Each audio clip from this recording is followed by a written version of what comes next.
Greetings and welcome to Black Pill Digest.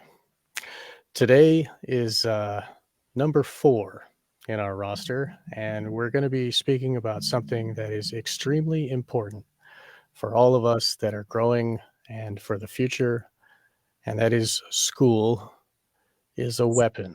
It's a mind control device engineered to make us slaves. And that is a black pill for a lot of people, but we're here to digest this. So I'm joined by my co-host, James Cordiner. Welcome, James. Hey, Sean. Hello. Glad to be here. Awesome. We are joined by returning guest Will Keller. All of our listeners know Will from episode number 2, and which was also discussing childhood and the rearing of children. And this is going to be a little more focused on the schools. And we are blessed and to have our other guest here, Mr. David James Rodriguez. He is the host of Freedom Lovers Show. He is principal of Valor Academy. Please, you have years of experience, and you have been your focus is in schooling and in the helping of children's minds blossom into full adulthood, and you understand the reality that public school hinders that blossoming, and we are very glad to have your voice here to join us today. Thank you. It's an honor to be with you guys, man. We're the visionaries of the planet with a bunch of other people watching. So, it's not time to speak truth and provide solutions. So I'm grateful to be with you guys. Cheers. Thank you. Awesome. So today we are, it's a pretty big subject, but we've all experienced some sort of schooling. It's part of, it's a rite of passage in our, in our culture these days. To graduate high school is to become an adult. And that happens at this age, this number that they tell us, where 100 years ago, adulthood happened 5 or 6, maybe even 8 years sooner. People were out there riding tractors, running the farm, but for some reason our childhood has been extended, and we've become more malleable, where we have this perpetual childhood that we never grow out of, and we never become responsible for ourselves. And that creates a necessity for government to control us. Because if our parents aren't there anymore, who's going to control us?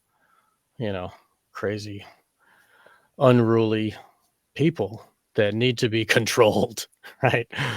I guess, David, what do you think about this? Do you think that that our adolescence, I guess that even that term, adolescence, this drawn out childhood, is that taking place? Do you see that as the case? Absolutely. No, I'm so glad you said that, because it was John Gatto who taught me that.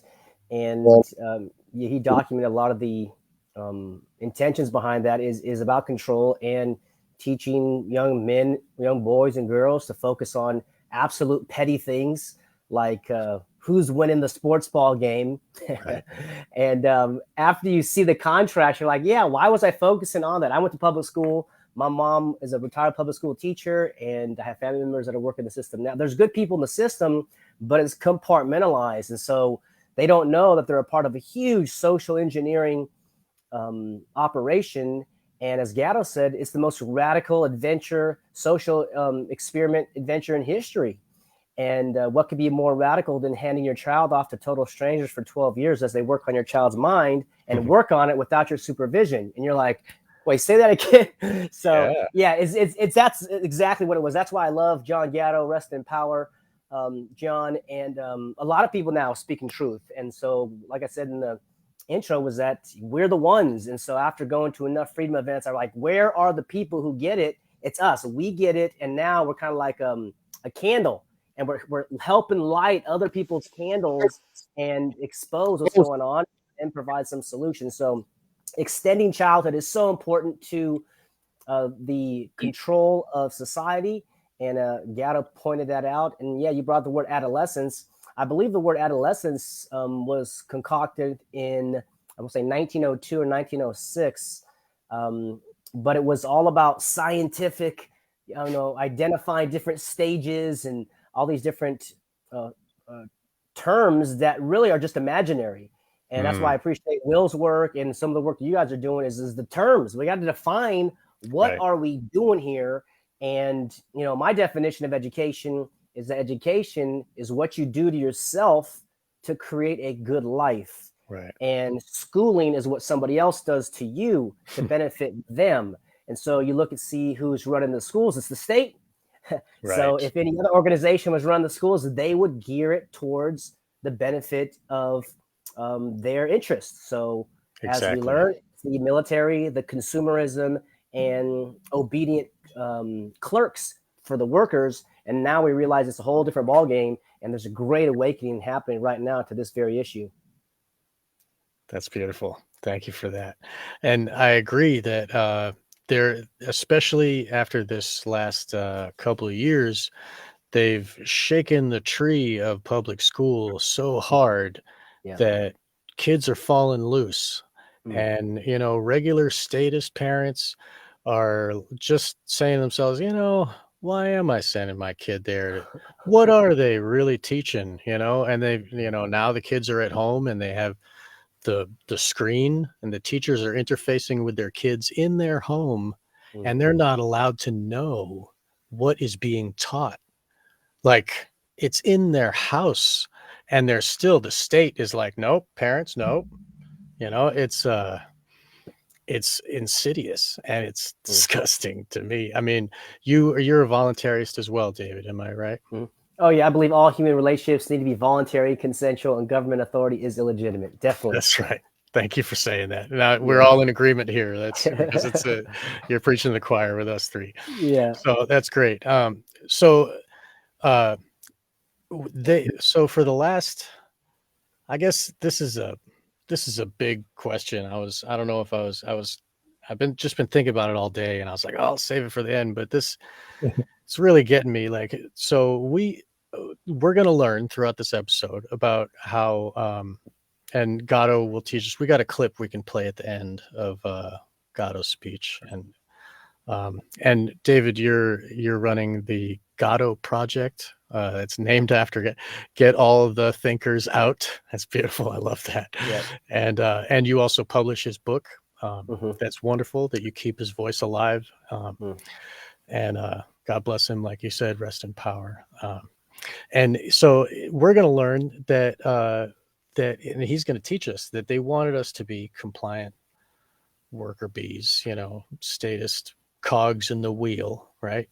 Yeah. But the future is not looking the same. Things are changing, and we're gonna get into like how school has been bad and what. But I just want to know, what do you think the future is going to be? If we've been constructed, like they mold our minds in school, they mold us to be what they want. But now they got AI, they got big tech, what do they want with us? Are they just going to kill us? I mean, I don't know. That's what it looks like, man. It looks like these predator psychopaths think there's too many people on the earth. And who was the founder of CNN? I forgot who it was, but he said openly, there's too many people on the earth. And this is what they think behind Ted Turner. Yeah, exactly. He was openly saying there's too many people. Yeah, so it's like, okay, there's too many people. Okay, why don't you go jump off a cliff and help the planet if that's what you really believe? Yeah. He's got like 8 kids too. It's like, yeah. Anyway. So it's basically classism, and what my research has showed that they want a global totalitarian state. They want super peasants and super wealthy people, and that's it. They want to get rid of the middle class because we have a voice and we have a little bit of time, and we're not out in the fields, 18 hours a day. But yeah, in response to the black pill, yeah, they want to destroy us, and that's what the whole jabs are about. And but the good news is that after this huge marketing campaign of fear and virus and get the jab, all these things, a third of Americans haven't got the jab, and I actually saw something that said a third of the world hasn't got the jab. So, and even some of the people who did get the first one or the second one, I'll ask these people directly. Did you get the jab? And they're like, yeah. And I said, are you going to get the next one? And they're like, no. And so there's also, some research that shows that they're not going to get the next one. So this was their whole game plan from the 1986 Vaccine Injury Act, which I couldn't believe, that the government protects the manufacturers of these things. So that's kind of the black pill side of the good news is that over the last 2 or 3 years, the public schools in America lost over 1 million students. And looks like they either put them in homeschooling or charters. And I think that those numbers are going to increase over the next 2, 3, 4, 5, 10 years. And that's why, me and John called it the Gatto Project, was to get the thinkers out, or a singular, get a tremendous thinker out, your son or daughter, because one of the other famous quotes was that all effort to reform schooling is a huge waste of energy and resources. Right. And so this is a guy who taught in public schools for 30 years, won the New York City Teacher of the Year 3 times and State Teacher of the Year twice, inspired Robert Kiyosaki, Seth Godin, Dr. Christiane Northrup 30 years ago. And so his work, I think, is more relevant today than ever about what is the purpose of schooling and what is going on in there. And some of the most diabolical things are happening in these schools, as you know now, teaching young boys and girls to maim their genitals, to deal with their, psychological issues. And I've seen schools that are actually having vaccine centers or clinics on school sites. So I think that in the next, 5 years, 10 years, they're probably going to have some gender transition surgery centers either on site or next to the school system. The schools are toast, in my opinion. And so that's why I'm really emphatic about getting your son or daughter out today.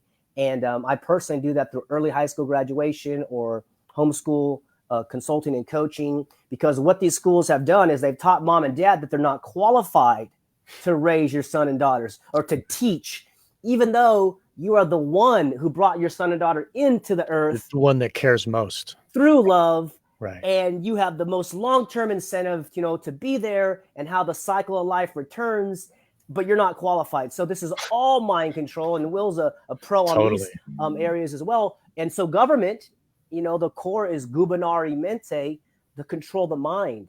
And so this is the evolution. I'm glad you brought up voluntarism, because, just a quick, history of freedom. Freedom is a new issue or a new idea for the average folk. 1776 is like, yeah, freedom. That's 240 years ago. And so what was before that was, please, King George, leave us alone. And thankfully, there's 3D printed weapons out there to protect us from these initiators of violence. So it's a new idea, and we are evolving. And that's why I feel this is the greatest time to be alive in history, because it went from the monarchy to constitutional republic or statism, and now it's going to statism to voluntarism. And I just posted something today, which was the Declaration of Independence is how the United States started, right? The colonies got together and they, some of the guys got together and say, let's send them a letter and let's declare we're free. Well, why not declare we're free at the state level, at the county level, at the city level, at the neighborhood level, and then at the individual level? That's where this is going. It's the most logical, rational, equal thing that I've ever seen. And so I am very hopeful when I meet people like Will, who came down to the Voluntary Solutions Bonfire a couple times down there, and him and John doing the natural law stuff. See, everybody's got a piece of the puzzle, and together we put the pieces together, and we're like, okay, you guys are doing the audio and video show. It's like, all right, so we can put it together. And what I see, Sean, is a bifurcation of humanity. Unfortunately, some people are going to go down the RFID, CBDC path, and we wish them well, peace and love. But voluntary people like us, we're going to go figure this stuff out, and we're going to continue relationships with moral, peaceful humans that don't believe in coercing individuals. And we'll be that light on the hill, the beacon on the hill. And people are going to say, you know what? Those guys look to have figured it out. And I think that's what's going to happen. And it's going to be, I think, a tough time to get there because we've been all programmed. Me, myself, I look at myself, I'm like, oh my gosh, all this programming. I was absolutely trained to be this consumer, this like, stuck in myself. And then the last thing, which was the exterior world, I can't control. But inside, I'm starting to go inside now, getting deep into Joseph Campbell, even Wayne Dyer this past week. And, kind of like, I heard about these guys, but now I'm like starting to really try to integrate and internalize some of these things because that's the world that nobody has control, no matter what they do out there. And as I get closer with myself, I can see myself in you. I see the divine in you guys. And I'm like, oh, this is what it is. The sacred life, the sacred human. And the Native Americans, as we learned, everything was sacred to them. It just was the humans. It was the air. It was the land. It was the buffalo. It was the fish. It was the eagles. And I'm like, oh my gosh, I get chills right now. Because I'm like, that seems true, man. Like that feels authentic and honest. And I think that's where everything is going, is because look at 4 of us right here. And I love these little live stream 3 or 4 people because we can have a conversation. Right. So, we get to hear each other and we're not alone. It's not a one way. Hey, anybody out there? It's like, no, we're connected right now. And me and James have been on the show before, and me and Will too. And a lot of respect for you guys because you're doing the work. And I'm not, just kind of blowing smoke, but like, you guys are the ones, we're the chosen ones. We choose ourselves. So anyways, that's where I see where it's going. So it's a bifurcation and we get to choose freedom or slavery. That's right, man. I'm so glad you came to this show because those words were so eloquently spoken. I'm glad that it got on the recording right at the beginning because this is perfect. Yeah. Will, do you want to add to that? I know that that you are voluntarist as well, and you understand the black pill. And do you see it bifurcating? Do you see a freedom cell growing? And then, what do you say? Yes. Yeah, I did. And well said, David. David's work is incredible. I highly recommend people check him out. I've been following him for a few years and definitely consider him a mentor in this realm. Same with John Taylor Gatto. I mean, these are people that parents really need to consider and indulge into this information, because when you're talking about what's going on, it's obvious. It's ultimately a philosophical question. Parents get real nervous when you start talking about something that's out of their comfort zone, right? I mean, but discomfort is where the lessons lie. Like, we need to get out of our comfort zone, and this is where we can learn lessons and evolve. So when you're talking about schooling, you got to ask yourself, well, what is learning? These foundational questions that most parents actually have either incorrect knowledge or don't know at all and have never considered. They think, well, I went to public school for 12 plus years, and that is how we gain education, which is, that's not the case, right? That's artificial learning. It's man-made. It's a concept that human beings have created. It's not how we learn actually in reality, in the natural world, especially with kids, young kids, because it's similar to like alcoholism. When you go through a traumatic experience, it actually stunts your consciousness, right? A lot of people that get into alcoholism early on, they retain that childlike mind, and they haven't progressed in their cognitive abilities. So this does the same thing with children, especially in government institutions. Same as alcohol. It blunts them. I'm so glad you said that. That's really interesting. School is the same as alcohol in blunting the mind and keeping it stunted. Wow. It's a traumatic experience, and it has subtle differences, and it's over a long period of time, which actually makes the damage really sink in harder. Trauma-based mind control, basically. Oh, for sure. Exactly. Yeah. I mean, this is what sit down and shut up. The schooling system was designed to do, right? To make obedient slaves outright. Totally. And it deadens the imagination, and it's a limiter for consciousness. And it hinders the potential for many people. So that's really all its purpose for school. I mean, would you agree is that why school was invented, just to keep us down? Yeah, absolutely. Like To a limiter on our atomize genius. the It's like a potential limiter. of human beings, for Right. sure. To funnel them into little cognitive sleeves where, okay, you're going to do this. You're right when you get out of school, you're going to get your 9 to 5. You're going to work for someone, et cetera, et cetera.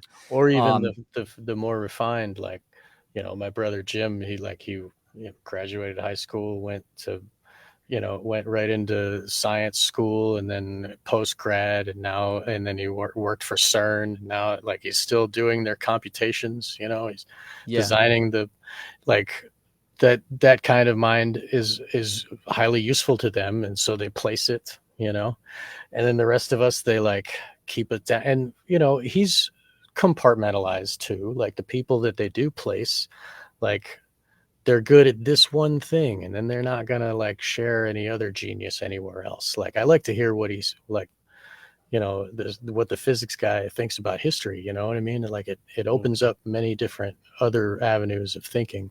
But they're compartmentalized as they're separated out into their little place of, for this larger cog system, to all the cogs to fit. But for the majority of us, like, it's like alcohol. They're just dumbing us down, keeping us in our place. Right? Is that right, Will? Yeah. Oh, Sorry, I didn't mean to absolutely. talk over you. No, it's fine. No, you bring up valid points for sure. So, I mean, this is why I appreciate David's work, right? I mean, whenever I talk about unschooling or homeschooling, right, it's hard for a lot of parents because they're going against their own programming and conditioning. That's why this is where it becomes philosophical. Like, you need to remember and unlearn all that negative knowledge and what you think right? Your perceived information, and really evaluate that. But getting kids out and graduated early so they can get on with life, learning and growing. I mean, the brain isn't fully developed until, what is it, 25, 26, right, somewhere around there. And so yeah, fighting against that programming and conditioning, taking on that battle. And hey, let's be honest, right? The norm nowadays is co-parenting situations. Right. So, parents that are together under the same roof, it'll be easier for one parent to stay at home when, unschooling and homeschooling is not about taking the classroom environment and putting it in your house. We're talking about learning in life, which is anytime, any day, it's experiences, right? So it's not stuck in a room called a classroom in your house. That's not the ideal condition that we're talking about. So it's really about educating yourself on these types of topics. But there's options. That's what parents need to understand. There's many options. If you're in a co-parenting situation, like David's work, right? He works with parents. I'm sure, David, you probably work with a lot of co-parenting situations where parents are split, and there are options. So even when you talk about homeschooling, right? Parents ultimately think, okay, now I got to make the public school environment in my home, and that's a misconception for sure. I mean, like, a lot of parents they're taught that they can't, like David was saying before, like, you aren't qualified. And so then they think, okay, well, I'm going to take this huge thing. I'm going to be all right. And then they look to others to tell them how to do the homeschool, when really you need to learn what your kid cares about and how they learn, and pay attention to the child instead of like trying to look around at whatever. Do you agree with that, Dave? Oh man, I'm so glad you brought that up, Sean and Will. So I talk about the 4 stages of homeschooling, and the first one is school at home, and that's where you try to duplicate the school system at home. It's overwhelming to mom and dad. It's like math at 10 a.m., language arts at 2, and like, you got to make the plan, the learning plan. And the kids are like, this sucks. Almost as bad as school. I want to go back to school. My friends are. Right. It turns the parent instead of being their loving parent, and like, now you're the enemy. Why are you doing this to me? Because, like, they got away from the enemy at school, and now their parent has to take that role. It's like, sit down, shut up now, Yeah. Sorry. Yeah, no, that's a point. Yeah, so the school at home, and then the second was deschooling. So I think you were saying the deconditioning, the deprogramming of ourselves we don't even know what education is. We don't even have a definition of success. When I say we, I'm talking about the collective. And I'll share some of those definitions here. But I went to 12 years of public school, got a business degree, and nobody was talking about this stuff. So now I realize, oh, we're the ones. We're the ones to kind of break through the veil and say, hey, guys, here's what's going on. So deschooling is where you allow your child to remember who they are, like when they're 5 or 4, 3 years old, and they're skipping and playing and free. And then you put them in kindergarten and first grade, and now they become this kind of cog. So deschooling says that for every year they're in a forced learning environment, you want to give them a month of total freedom to let them decompress. Just like a soda, if you shake up a bottle of soda, before you drink it, you got to let the pressure release. Your child's under pressure. So that's called deschooling. Very important part of the process for parents. And then step 3 is homeschooling. And so let me define homeschooling, because, again, parents think school at home is homeschooling. In my definition, homeschooling is when a leader, that's you, mom or dad, creates an atmosphere where personalized learning can occur. That's it. You're creating the atmosphere of that custom education. And then ultimately, and I consider homeschooling with unschooling very similar. As Will said, unschooling, and I call it self-directed learning, 100% self-directed learning, where the world is the classroom and that anything and anybody you can learn from can be your teacher. And this isn't some, philosophical theory. This is reality, because you and I, all of us are talking right now, and I'm learning, and people are listening and they're learning that we're not doing this for grades. We're doing this for our own satisfaction. We're doing this for our own edification or growth or development and relationships. And we want to make a difference. There's different reasons why you do stuff. Grades are at the bottom. Nobody cares about your GPA, your diploma. Nobody's ever asked to see my college degree in my life. I'm serious, dude. So I was like, oh my Lord. And then I got a video of Elon Musk, and I need to upload it and chop it up. He said, you don't need a college degree. You don't even need a high school diploma. So we're going at a different world right now because of these devices. I still can't conceive how powerful this information is, and what an opportunity we have while it's still open. This is why they're trying to, work on, shutting down the internet. And they did this, was it 5-7 years ago, with freedom of speech or whatever cockamamie names they give it. They don't want us talking. They don't want this information getting out, and it's getting out. And I've seen it at Anarchapulco. I've seen it at Anarcha Vegas, Pork Fest, other events. You guys talked about an event with Mark Passio in the fall. They can't control it any longer. And so this is why I think it's so urgent to get the message out there and to kind of enjoy the process as well, because I believe we'll win, but the children are under attack with their minds, because children know they're free. And if somebody would have told me about voluntary relationships when I was 6 or 8, at least 8 or 10, I would have got it. And that's what we teach them. However, I think most importantly, this is I just came back from a weekend at Mississippi. We did a self-directed learning workshop. It was so powerful, which is, I think the focus needs to be on moral education, which is how do you determine right from wrong? And that's where, Will's such a champion at that. And thank you for that, because now you don't hear that in 17 years of education. You don't even hear the difference between right and wrong, because if they taught you the non-aggression principle in these schools, the kids would look around. They'd be 8 or 10 years old. They'd look around and they'd be like, hey, aren't you using coercion against me? Aren't you forcing me to be here? And the whole system would fall apart. So this is, I think, why it's so urgent of these kind of conversations of right from wrong, consent versus coercion. And I think the genie is out of the bottle. It's just a matter of time now before the rest of the planet catches up. And us 4 men right here is an example. Like, we're newly friends the last few years, but like, I've been looking for you guys, for like my whole life, you know what I mean? Like as a young kid, looking for my guys that like believe in freedom. And I just didn't have the language and the vocabulary, but now we got it going. And this is where I think the future is about moral education and distinguishing between school at home, homeschooling, and then the ultimate is a self-directed learning. That's right. Well, that's that you brought the idea of having it be like, you tell a 7 or 8 year old about, the non-aggression principle, they're going to pick up on hypocrisy of the whole arrangement pretty quickly. And that to your point about that, that's why they bring the kids in so young, so they can get the ideas in their head while they're young that statism is good and that the religion of statism is where we want to be. Put your hand over your heart, do the Bellamy salute toward the flag, do all of these things. And for anyone that out there that doesn't know what the Bellamy salute is, that is the Nazi salute. We did that, and what your hand would, yes, David, your hand would be flat forward, like here. Oh, please, sir, can I have some more? Type of, To the point is that they bring in the kids so young because they don't have the logical capacity to understand that what they're being indoctrinated into is a system of slavery and violence and coercion through coercion, and held in a state of duress.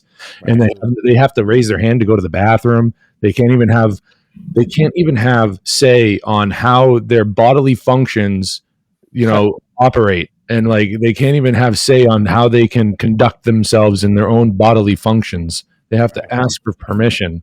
You get a hall pass. Like, I mean, it's been a while since I was in school, but I don't imagine much has changed.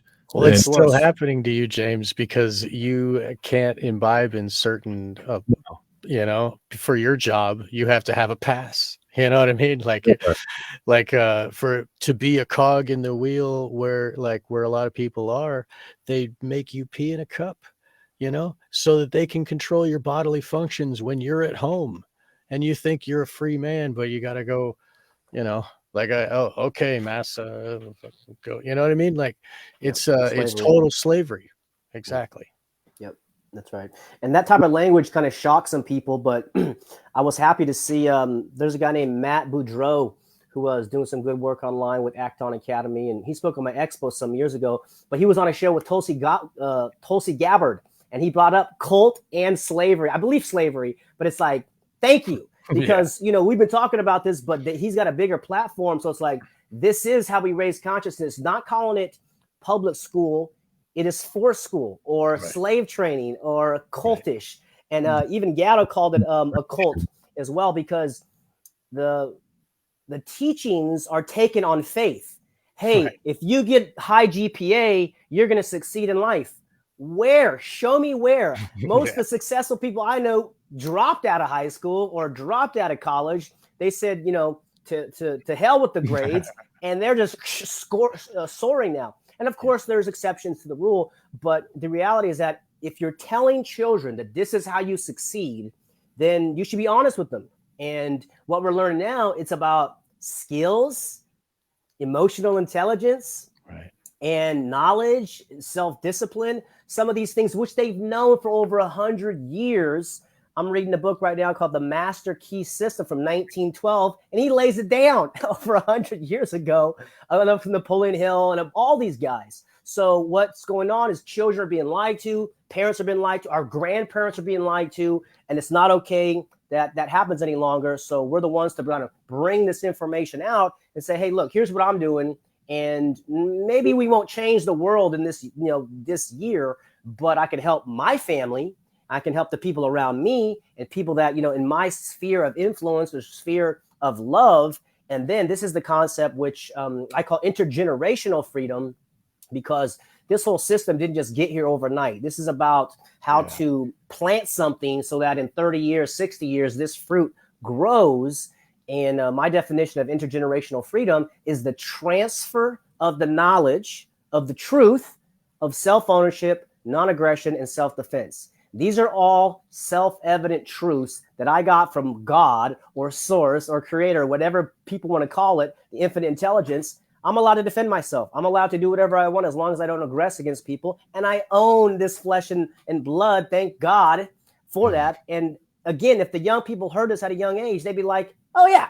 It's like, it's common knowledge to them. But now it's like we have to help them. So this is some of the things that really helped me raise my vibration and awareness. And I said, oh man, we're sitting on the mother lode right here with this information, because from this information, everything else is a result or a fruit thereof. So, I can speak directly with you guys because this is the frame that you guys set up in this conversation. Some people aren't ready to hear about, illegitimacy of government authority. So, we kind of plant seeds and ask questions. But with what's going on now, and the jab and the mask and all these things. It's like, okay, are you guys ready to acknowledge that they're just a gang? Are you guys ready to acknowledge they're just and Lysander Spooner said this in 1870, so we're not like the first ones to come up with these ideas, but these are liberating ideas. And I said, I knew it. I knew something was going wrong in the school system. As you said, can I go to the bathroom? And I'm 16. No, you can't go to the bathroom. And I spoke to a teenager in Santa Cruz. Was it last year? He's 15 years old. And I'm like, yeah, I can graduate you. You want to graduate? He's like, yeah, my parents will see what they say. But I said, do you guys still have to get permission to go to the bathroom? He's like, yeah, they give us 8 hall passes a semester. Well, a semester or a year, I can't remember what it was. But I was like, so what happens if you use your hall passes? They take it away and now you only have 7. And then that's all you get for the whole semester? It's like, yeah. I was like, oh my. So it's just getting worse. And the only solution is to get kids out, because it's like, I'm allowed to urinate or defecate when I want to, you prison guards. Let me go. Speaking of prison guards, I'm sorry. I just wanted to personal. You go ahead. I'm sorry. In my high school, they only had one bathroom open, and there was a police officer there. And like he was there was a uniformed cop at all times at the high school for some reason. And the men's room had all the stall doors taken off, so you can't crap in privacy. You have to crap in front of everybody. Wow. And then the woman's restroom, no lights. And the reason that they say is so that they can walk in and catch you smoking cigarettes. And like with the woman, the man cop is not allowed to run into the woman's room until he sees the flash of a lighter, and then he has reasonable reason to go in there. I mean, that was, 25, 30, like a long time ago, and it's only getting worse. I just wanted to say that's the truth. And like, you had to go from the other side of the school all the way to the one bathroom that's open, and then the cop had to like watch you, Yeah. So that goes to show like one of the reasons why I'm an anarchist today. You know what I mean? Like that's the real learning that I saw, like being in that coercive situation. Like school is jail. I've also been to jail, and it's the same. They're built by the same contractors. They give the same people, feed the same lunches. It's all just people management, like keeping the rats in a cage. And I don't know if you guys agree with that. Do you agree with that? Yeah, there's tons of correspondences from prison and indoctrination camps, right? I mean, you just listed a whole bunch. They just have, for the indoctrination camps, they have yellow school buses, and then for the prison, they use white school buses or white buses. That's true. It operates very, very similar, the same way. And they've got guards. They just don't have guns. You know what I mean? It's the teachers are the guards that keep them. Go ahead. I'm sorry. Yeah. Oh yeah, for sure. And yes, we got to be our child's freedom advocate. Freedom starts in the family dynamic early on, right? And we can see this. I mean, parents either are going to be the tyrant parental figures or the freedom advocates. And seeing a lot of people, there's a great awareness going on right now, and it really warms my heart to see parents take action. Going down to your the school council meeting and protesting and saying, take the masks off our kids and this kind of stuff. That's not the answer. The answer is pull them out yourself, take action. And I have been personally seeing a lot of parents taking that kind of action, and that's great. That's what we want to see. So it's very vital that people use their voice and activate and have conversations like we're having today. The ripple effect is real, right? And it has such an impactful effect on what's going on. So it's great. And when you pull your kids out, other parents see that and like they go, what do you think about that? Sure. Engages in conversation as well. Even if their status, like just hammerheads that just won't, but they still can see the benefit of not sending their kid to this place that abuses them. That, and the things that they teach them, they're not allowed to know. We got a clip of a woman who tried to figure she tried to ask what are they teaching our kids? And she got trouble from the state here. I don't know, James, if you want to. She asked for the curriculum. Yeah. Afternoon. My name is Nicole Solis, and I am a mother from Rhode Island who was sued by the teachers union simply because I wanted to know what my kindergartner would be learning in school. And here's how this happened. I asked to see the curriculum, and my school told me I had to submit a public records request. The curriculum wasn't posted online, and it wasn't available in a school district. Then I asked them if they were teaching gender theory, and they told me that they don't call children boys and girls, and they embed the values of gender identity into every classroom, including kindergarten, and they didn't want to answer any of my questions further.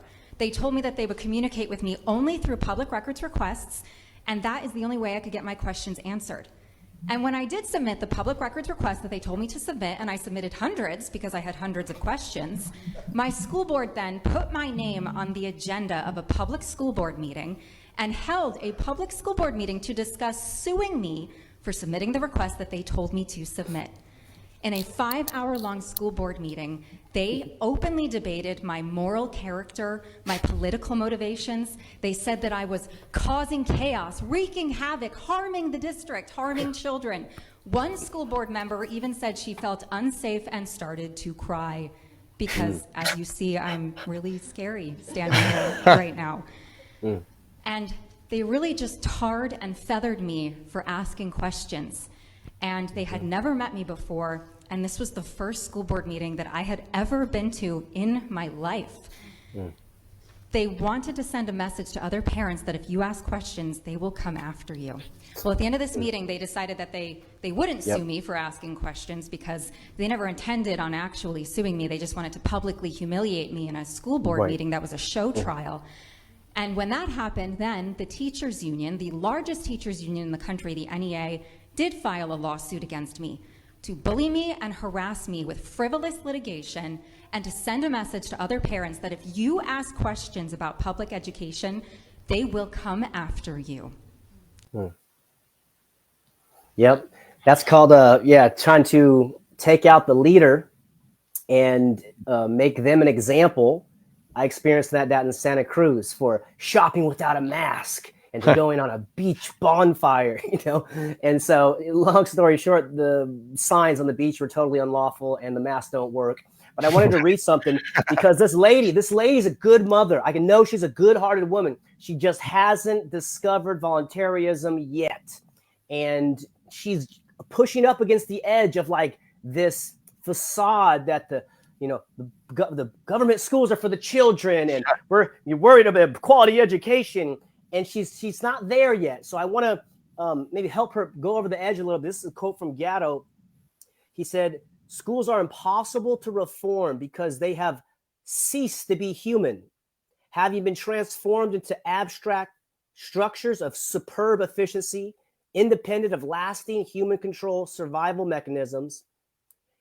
This is not a devil you can wrestle with as Daniel Webster did with Old Scratch, but one that has to be starved to death by depriving it of its victims." So we're dealing with the school system here. It's a $700+ billion enterprise. This is about money. This is about putting your child in the chairs. It's called average daily attendance. And she can beg and she can plead, and they're trying to intimidate all the other parents. But if a few of those parents get together, which is what's happening right now all around the country, and say, you know what, let's pull our children out. Let's do a little co-op. Let's meet in Susie's house.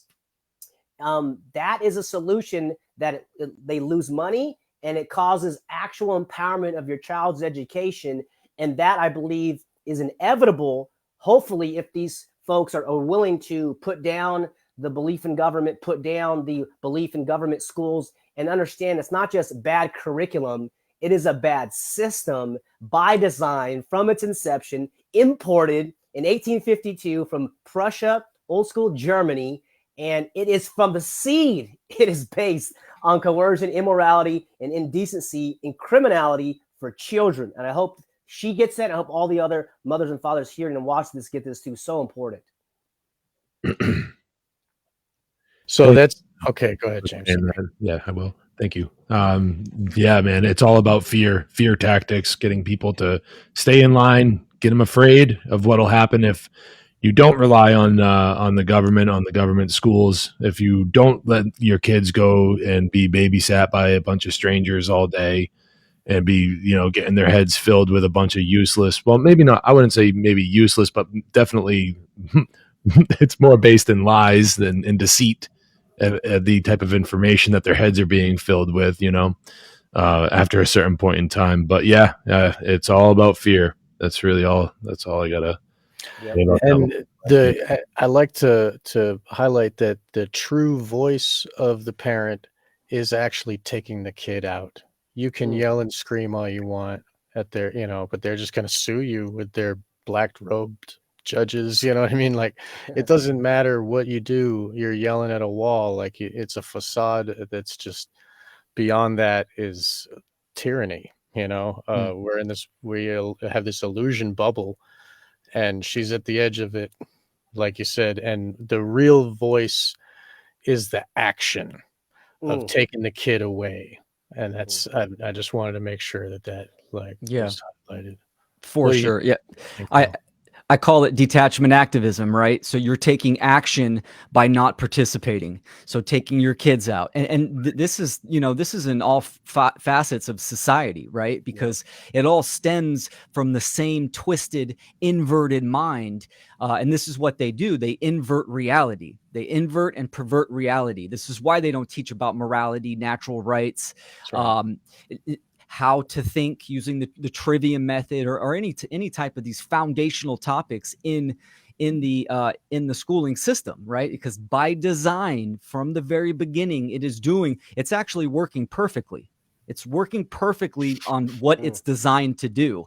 Yeah. And this is where we need to get parents from where that lady is, where she's rattling the cage, to get her to understand the information that we're talking about. Ultimately, it's sovereignty, the immoral belief of human authority, and get it from point A to point B, because it's that slave mind, which is the fixed mindset, to the sovereign growth mindset of false and true. Right. Yeah. They go hand in hand. So, and this is how we use our voice and we take action. So absolutely, it all comes down to action for sure. Well, we were able to break free of it. I mean, a lot of people, they have been entrained since 1850, whatever, 1880s, with the Prussian system of military programming. Boot camp is the same as school. Watch Full Metal Jacket, and that's the same as public school. And it ends up with the same type of, result as well in some cases. I totally agree with David. We need to drop the euphemisms. We need to call it what it is. Right? It's not school. It's not public school. It's indoctrination camp. It's forced learning. It's, we need to use the correct, true definitions. This is why we have definitions, to take a meaning from the infinite possibility down to the finite. Right. So we have higher definition, so we can see definition means clarity of meaning. Use these words. They're powerful, and this is what they're designed to do. Speaking of, sorry, go ahead. Let me make one comment on that, because that's exactly, I think, the direction where I'm going. We can speak truth with compassion, understanding we've all been, enslaved with this statism ideology. But I just came across a book called Conscious Language by a guy named Robert Stevens. And just to Will's point, which is language is very important. So when we speak, we actually are creating in the vibrational ether, energy, frequency, vibration, these type of stuff. We're actually creating. And so to be honest and to speak the truth, it's difficult, but it actually is a service to humanity. And the mother in there, she probably is taking her child to school because she wants her child to succeed. Well, if she knew who she was, which is, I believe, a daughter of the Almighty or Creator, Source, God, and we're all sons, I believe, or whatever nature one believes, but Creator, we're all geniuses. Her son is a genius. So he already knows how to walk. He already knows how to talk without curriculum, without a certified teacher. So the next skills of reading and writing and everything else in life, he'll learn because he's super intelligent, brilliant.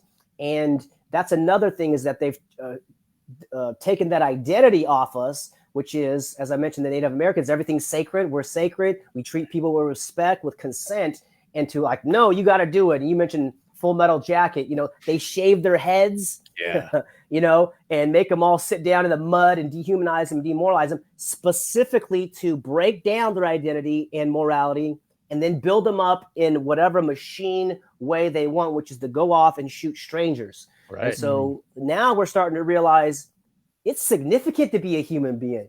You guys are important, listening and watching and here with us now, men and women, children as well, most importantly. So this is a new identity. It's like, oh my gosh, that's why people die for freedom, because they know that it's more important than their lives. And like I said before, this is a new phase of humanity. And the last part here was about they're turning children against the parents. And that's what happens when you put your child with the state, right? Or as Malcolm X would say, give them to the enemy. They'll actually turn your child into a snitch, which is, oh, is your mother talking about the government? Or are they not getting the vaccine? Or whatever the next thing is about the alien invasion or cyber attack or whatever false flag event they're going to try to pull next. We're mandated reporters, teachers will say, or doctors will say, no, you're not mandated. If it's based on coercion, you don't have to do anything. Fraud invalidates the contract. In order for a contract and agreement to be legitimate, it must be consensual. There must be full disclosure. If there isn't, it's fraud. And if we call it out, now they start to backpedal and they're in trouble to say, well, where do you get your authority? That's the question I want to know. And so I learned that, these guys, God bless the cops, God bless the school teachers. I know there's good people out there and I know there's bad people, but to sincerely ask them with, calmness and humility, where do you get the authority to do what you're doing right now? That is a kind of a jaw-dropping or event-stopping event where it's like they never even thought about that because they were actually trained that they could do whatever they want. And here, now there's a great awakening happening where it's like, hold up, stop. Where do you get your authority? Because if you cannot delegate a right that you don't have, then how did you get the right to come violate me? That's what I want to know. So, anyways, the point was about the children and the genius of the mother. If the mother sees the child as genius, she's not going to be worried about it. She will pull them out. And this is the other point, which is the knowledge is great, but real power is action. And that's what we're all talking about. And this is what is rising all around the country, all around the world. It's like, what are we going to do? We're going to take action. And if it fails, no problem. We're going to try to figure it out as well. But we're going to learn, and we're not going to sit back and beg these people for a crumb of freedom. I don't want a crumb of freedom. I want the whole enchilada.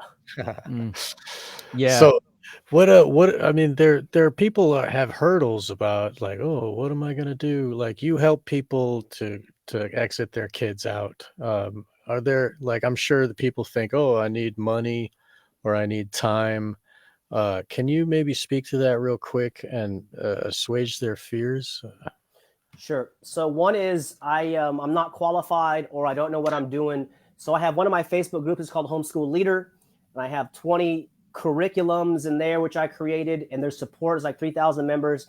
And then I have another group specifically about the money situation, because I realize this is where they get us through the money. Everybody's just doing it for the money. So you have you can learn about the entrepreneur mindset, the marketing mindset, the producer mindset in Homeschool Entrepreneurs. That's another Facebook group, which I have. And we're actually developing the entrepreneurs and just making an extra $500 a month, $1,000 a month will change these parents' lives, right? Yeah. So this is where you start to say, okay, I don't need to make $10,000 a month, but that's a great goal. Let's do it. But a few $100, maybe $1,000. And so what are the principles of entrepreneurship?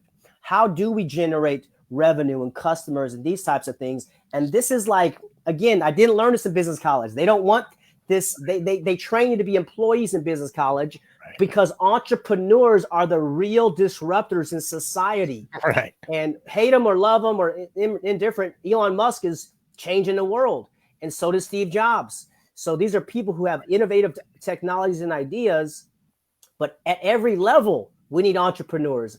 And I think 70% of businesses out there are solopreneur, which is just the founder. And whether it's a yard business or any type of, traditional business. So you can do it. You can start your own business, but we got to break through this idea that entrepreneurship is something that it's only for, billionaire CEOs or, people that have all the right connections. And there was actually a guy who is a Peace Prize guy.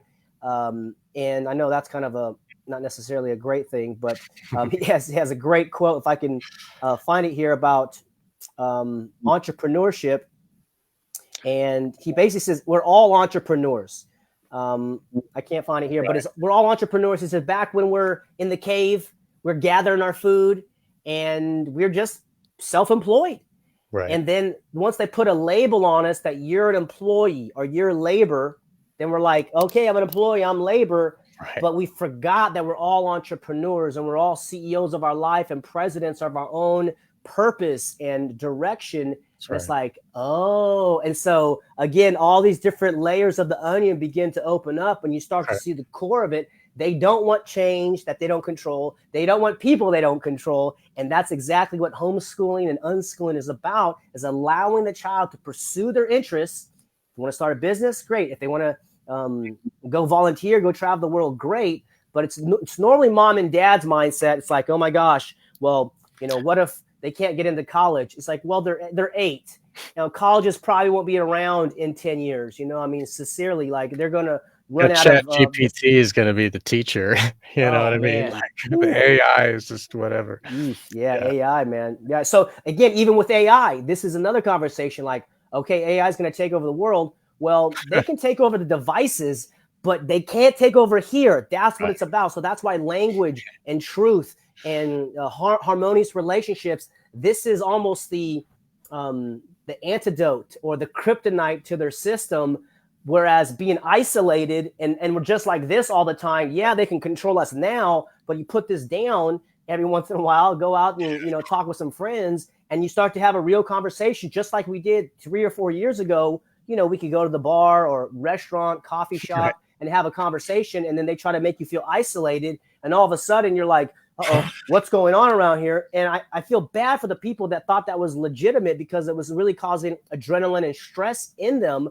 But us probably were like, oh man, this is all false. This is all lies.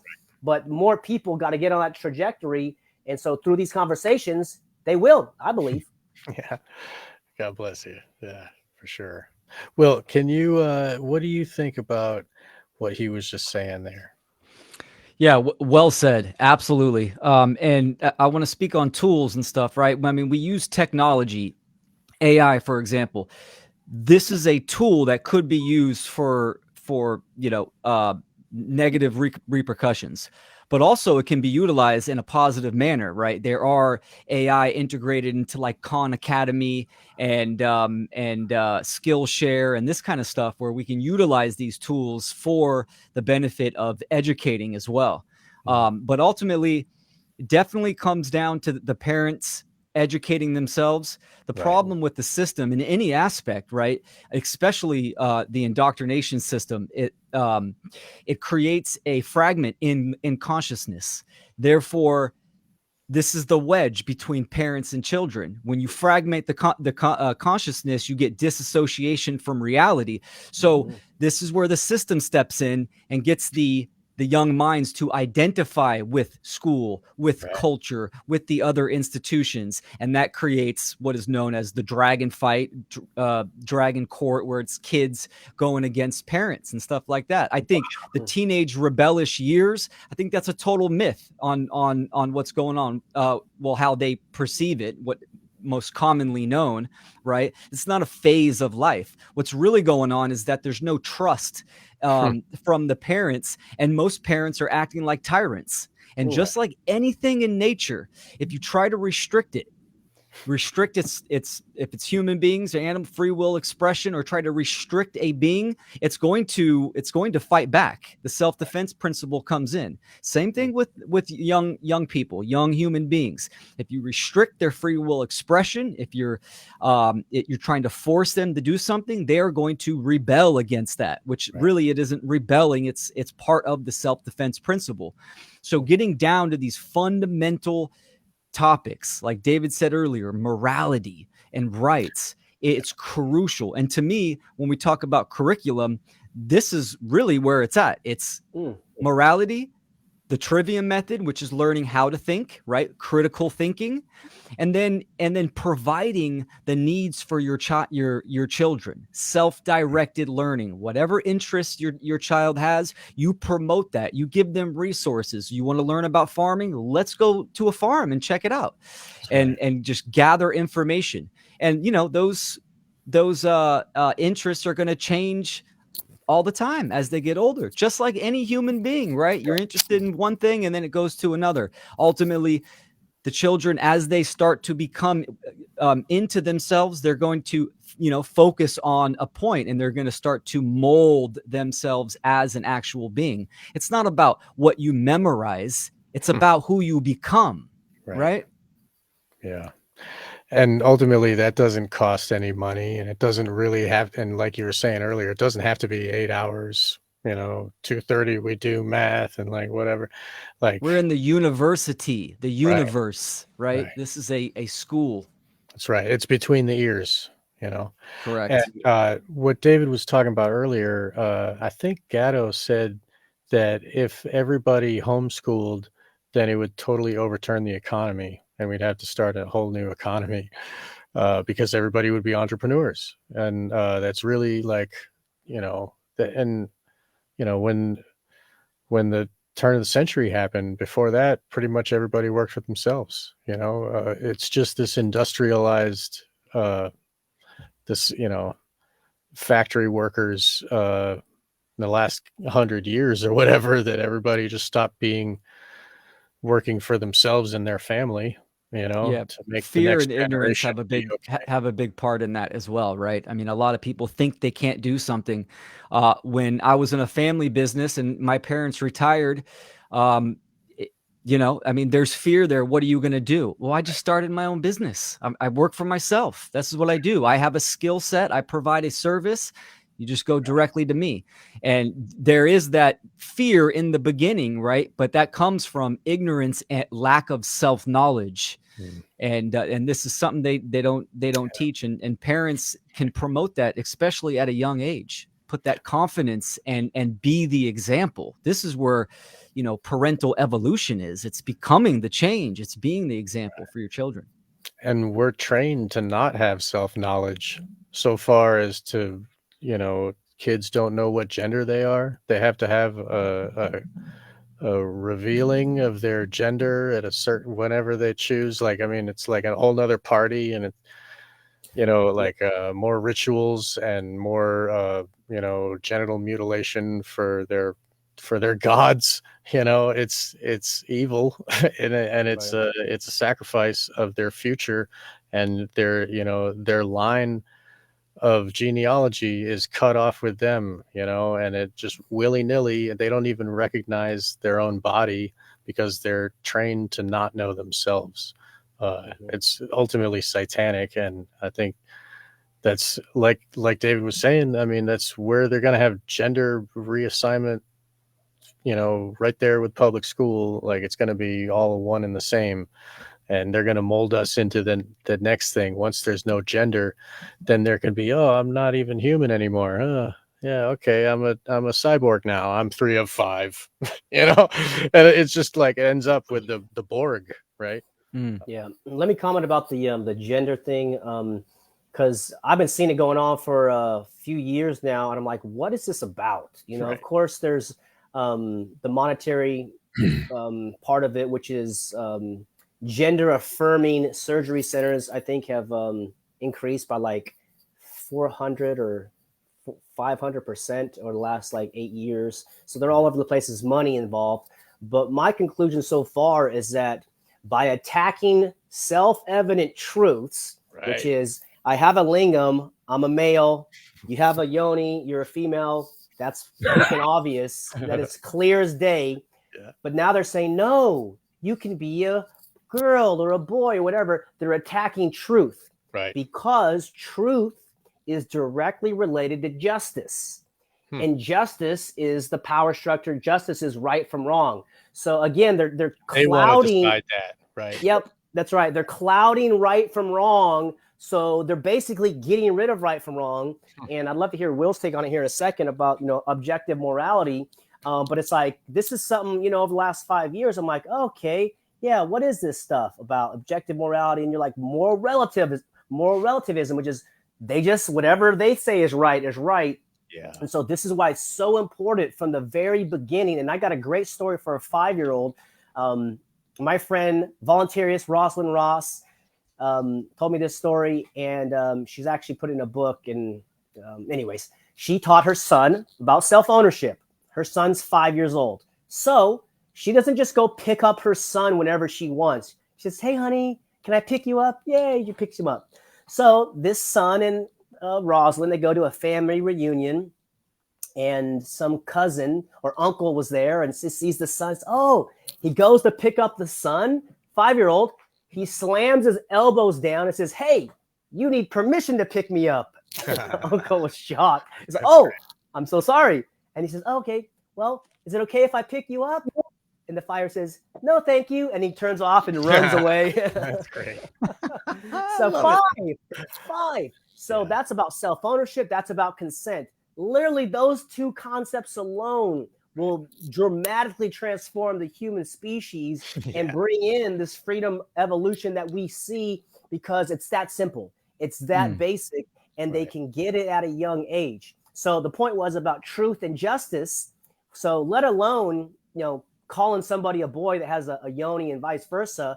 They're going after justice because they're going to have the climate justice, social justice, whatever justice they're going to say, we determine what justice is, not you. But this is where mothers and fathers, uncles, aunts, grandparents, we stand up and say, no, it's never okay to initiate force against a peaceful person. And this is my property. My labor is my property. And my justly acquired property is mine. It's not yours. So this is like getting back to basics. Because I think even in the Declaration of Independence days, they knew they owned their body. They have unalienable rights to life, liberty, pursuit of happiness, and property. They knew that. But now it's been obscured. And now people actually believe that someone else is responsible for their life or for their health. And, we got to see that during the pandemic. So the point was truth and justice directly related. And that's why it's so important that we speak truth, because the direct connection with justice. Interesting. Because they don't ever want to have to pay the piper.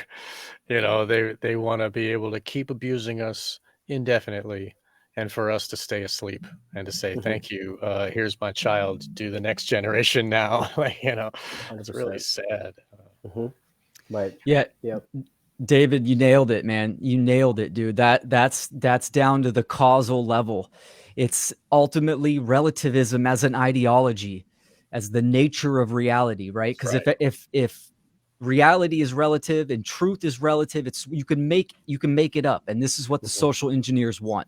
They want people in that mindset where you don't know yourself, you don't know the elements, the foundational aspects of what does it mean to be human. Guess what? We incarnated in this body. No one else. I'm in my own body. David's in his own body. James and Sean, we're not switching bodies. So I'm responsible for myself. I'm responsible for how I use it. And guess what? We're going to interact with other beings and other people, right? So does it initiate harm or aggression? If you getting down to this objective truth, objective morality, right? Everything else stems from that. I mean, what's more basic than you exist and you interact? So understanding that's getting down to the root level.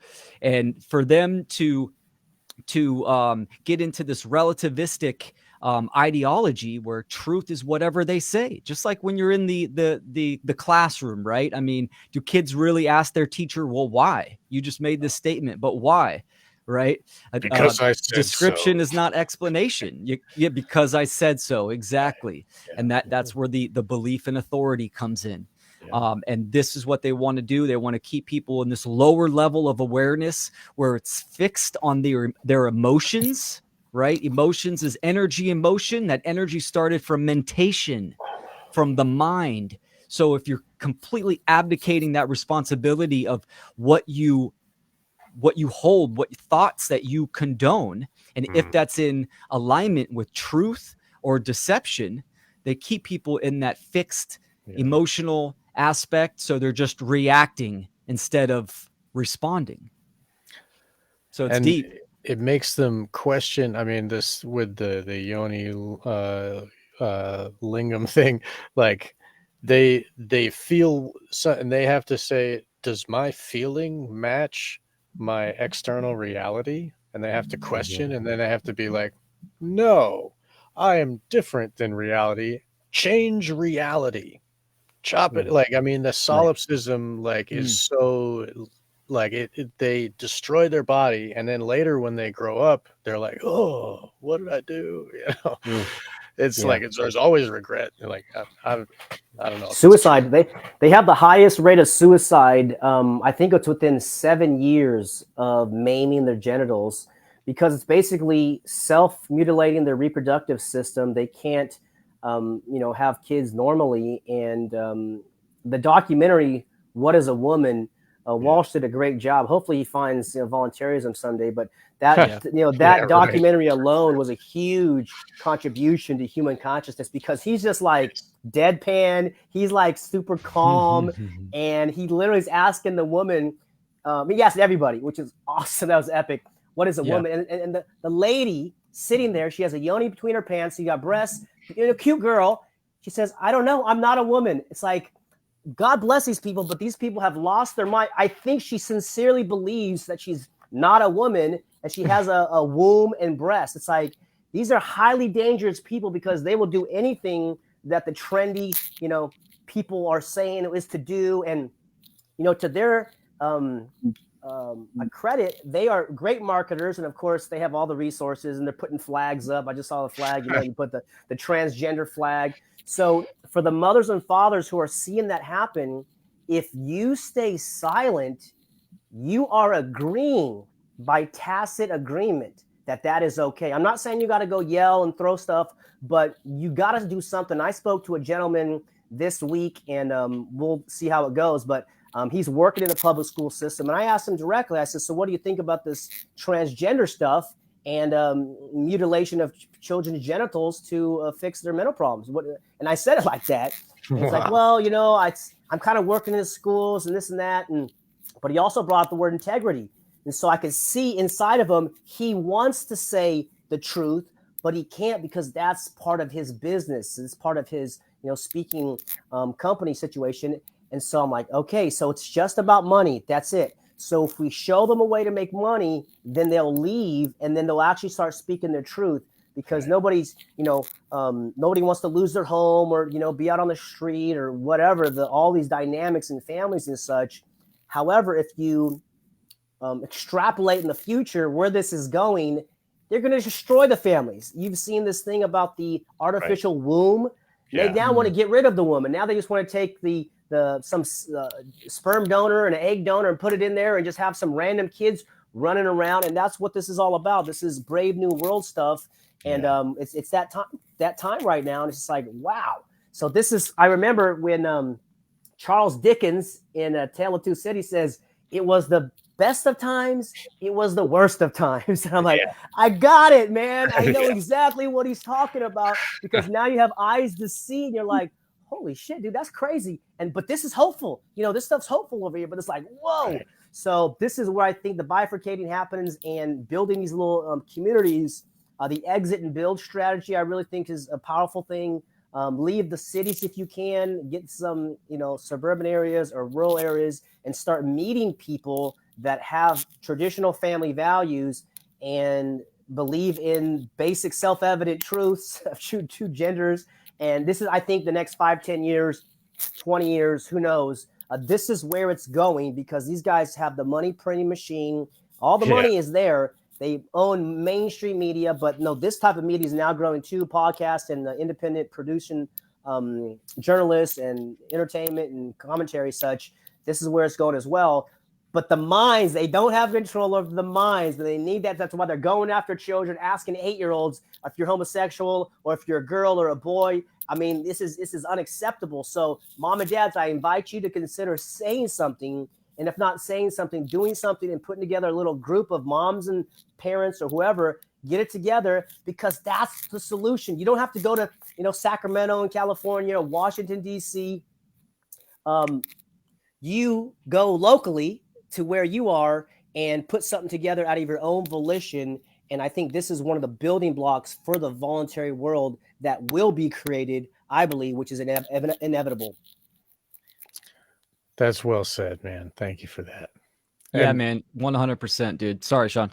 Oh, Will, please tell me, do you agree with the exit and build strategy there, Will? Yeah, absolutely. And this is, part of the silver lining is that there are tons of people speaking out, and an action is being created. It's just getting the parent to take that first step, to become the seeker and dive into information.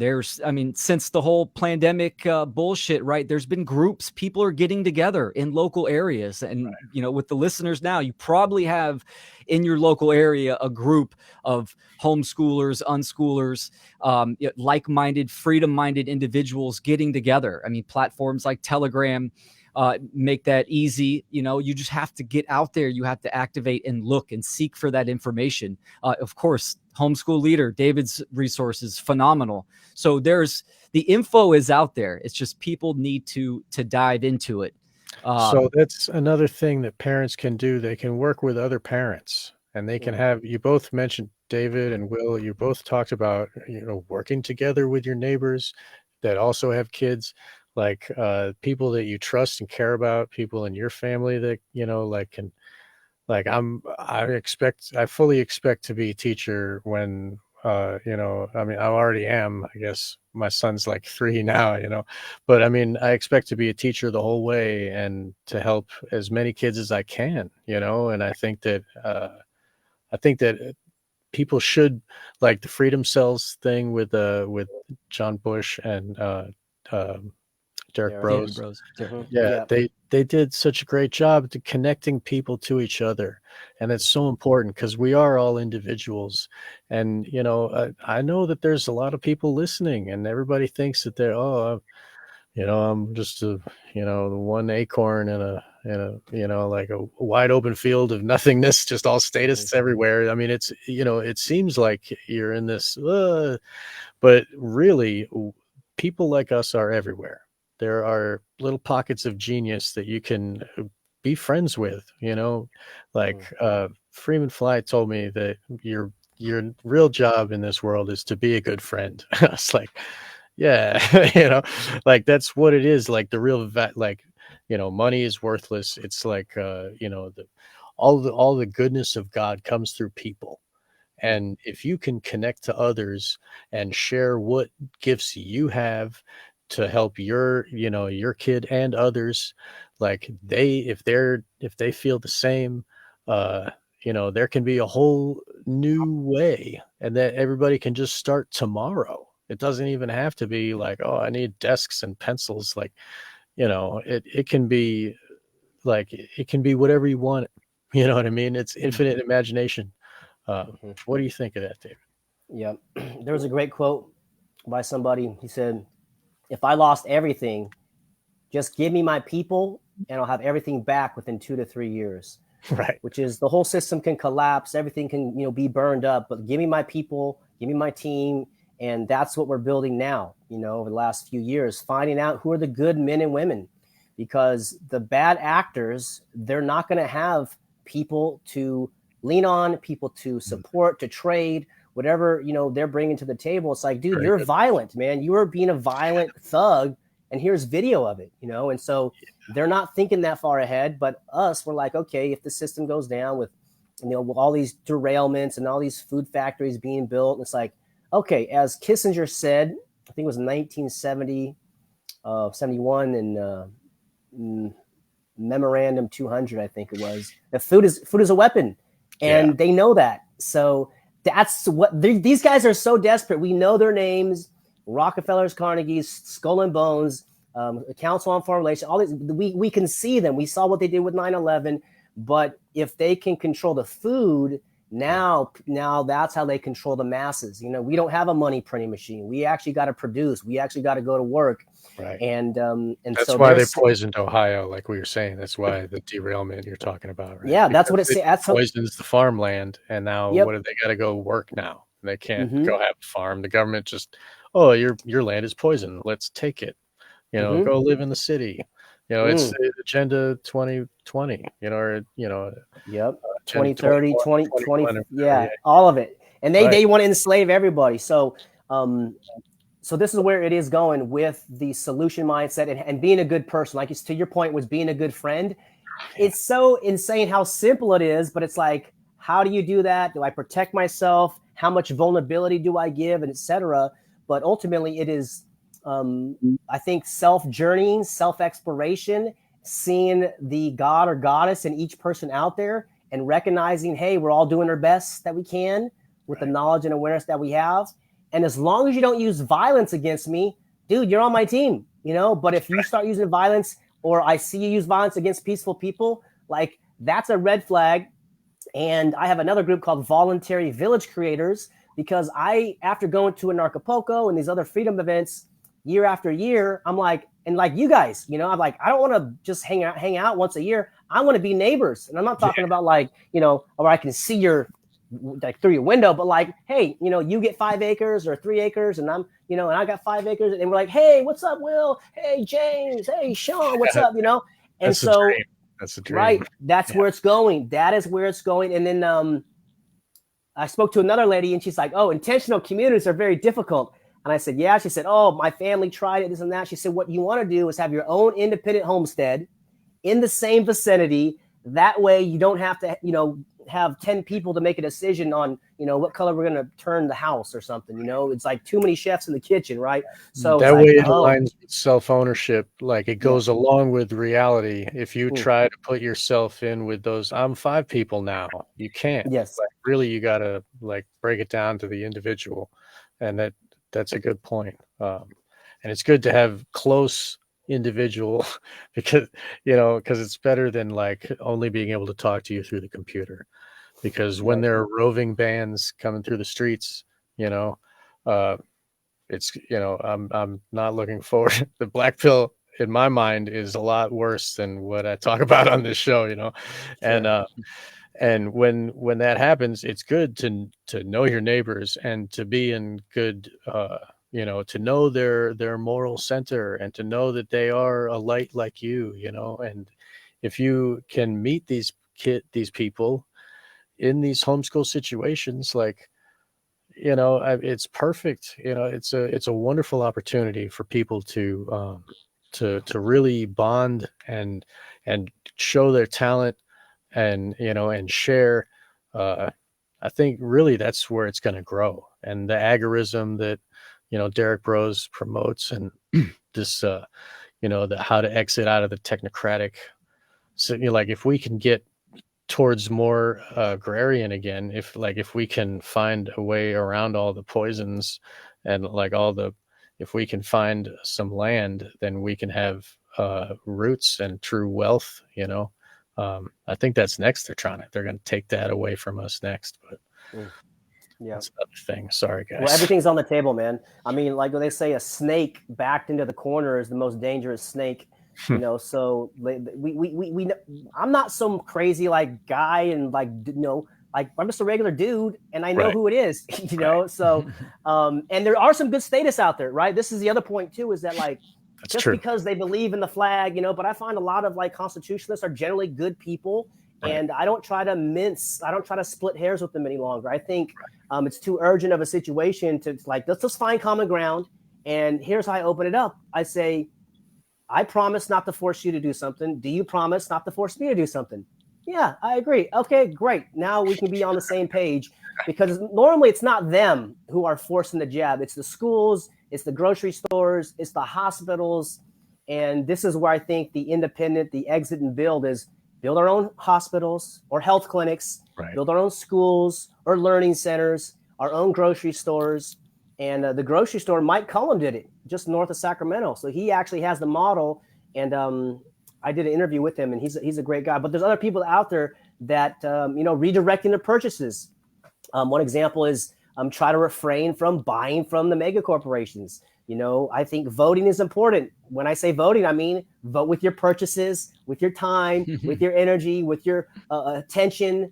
But of course, the election process seems to be entirely rigged and, not a way to change the world. So, but understanding that the people are important, and where we vote with our purchases and attention, we can build this stuff. We're all geniuses, and we just got to break through our learned helplessness, which I notice in myself, which is I can't do that, which is I don't know how to do that. But the most powerful information technology is sitting in my hand right here, and I can learn how. And so can you, mom and dad. You can learn how. Begin to tell yourself, I can learn how. I don't know how, but I can learn. I don't know how, but I can figure it out. Or I can ask somebody. I can find a book, or I can search something. And there's a lot of different solutions out there. But the first one is in our thoughts, which is self-limiting, when in reality, all possibilities are available. We just have been taught that the world doesn't exist. But the reality is that you are a miracle, and so is your child. And how to activate that miracle is, I think, the task which we're invited to participate in now. That's fantastic. Yeah, man, I agree with that. And, our children are the most valuable resource on the planet, because they're going to create the future society on this planet as well. So we need to invest in them, right? And ultimately, to me, the great work of educating and influencing minds to realize their own, to remember their own empowerment and sovereignty is really creating art, right? Art is the wisdom to know and the skill to do. So this is what we're doing right now. We're creating art. Art speaks to the heart and the mind, right? It inspires to look into something, to educate. And this is what it's all about: inspiration, inspiring our neighbors, our friends, our family, our children. Our children inspire us all the time, right? So, I mean, we can learn a great deal about ourselves just through our children and being their parents. And it's a fantastic thing. So, well said, David. I just want to say that doing art can teach you about yourself just by doing it.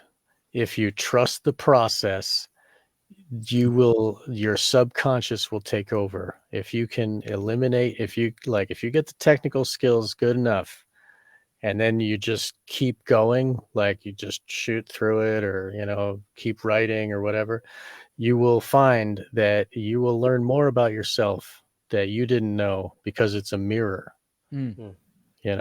It's For sure. And it's unlimited, right? Art is creative expression that is actualized in this reality, right? So, when the system says, you're a slave, you say, fuck you, I'm going to create some art, and I'm going to build my own grocery store, or I'm going to, build my own educational platform or homestead. All that stuff is a form of art, right? It's what we put our care and our time and attention into. And so activating and creating it. And just like David, you said earlier on, I forget the quote, but it's starving the beast to make it obsolete. And it's eventually going to get there. It just depends on how many generations and lifetimes it's going to take. So what we do right now is vital. That's right.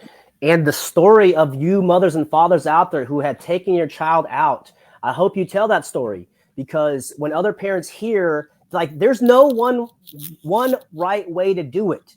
And Gatto said an education should be as unique as your fingerprints.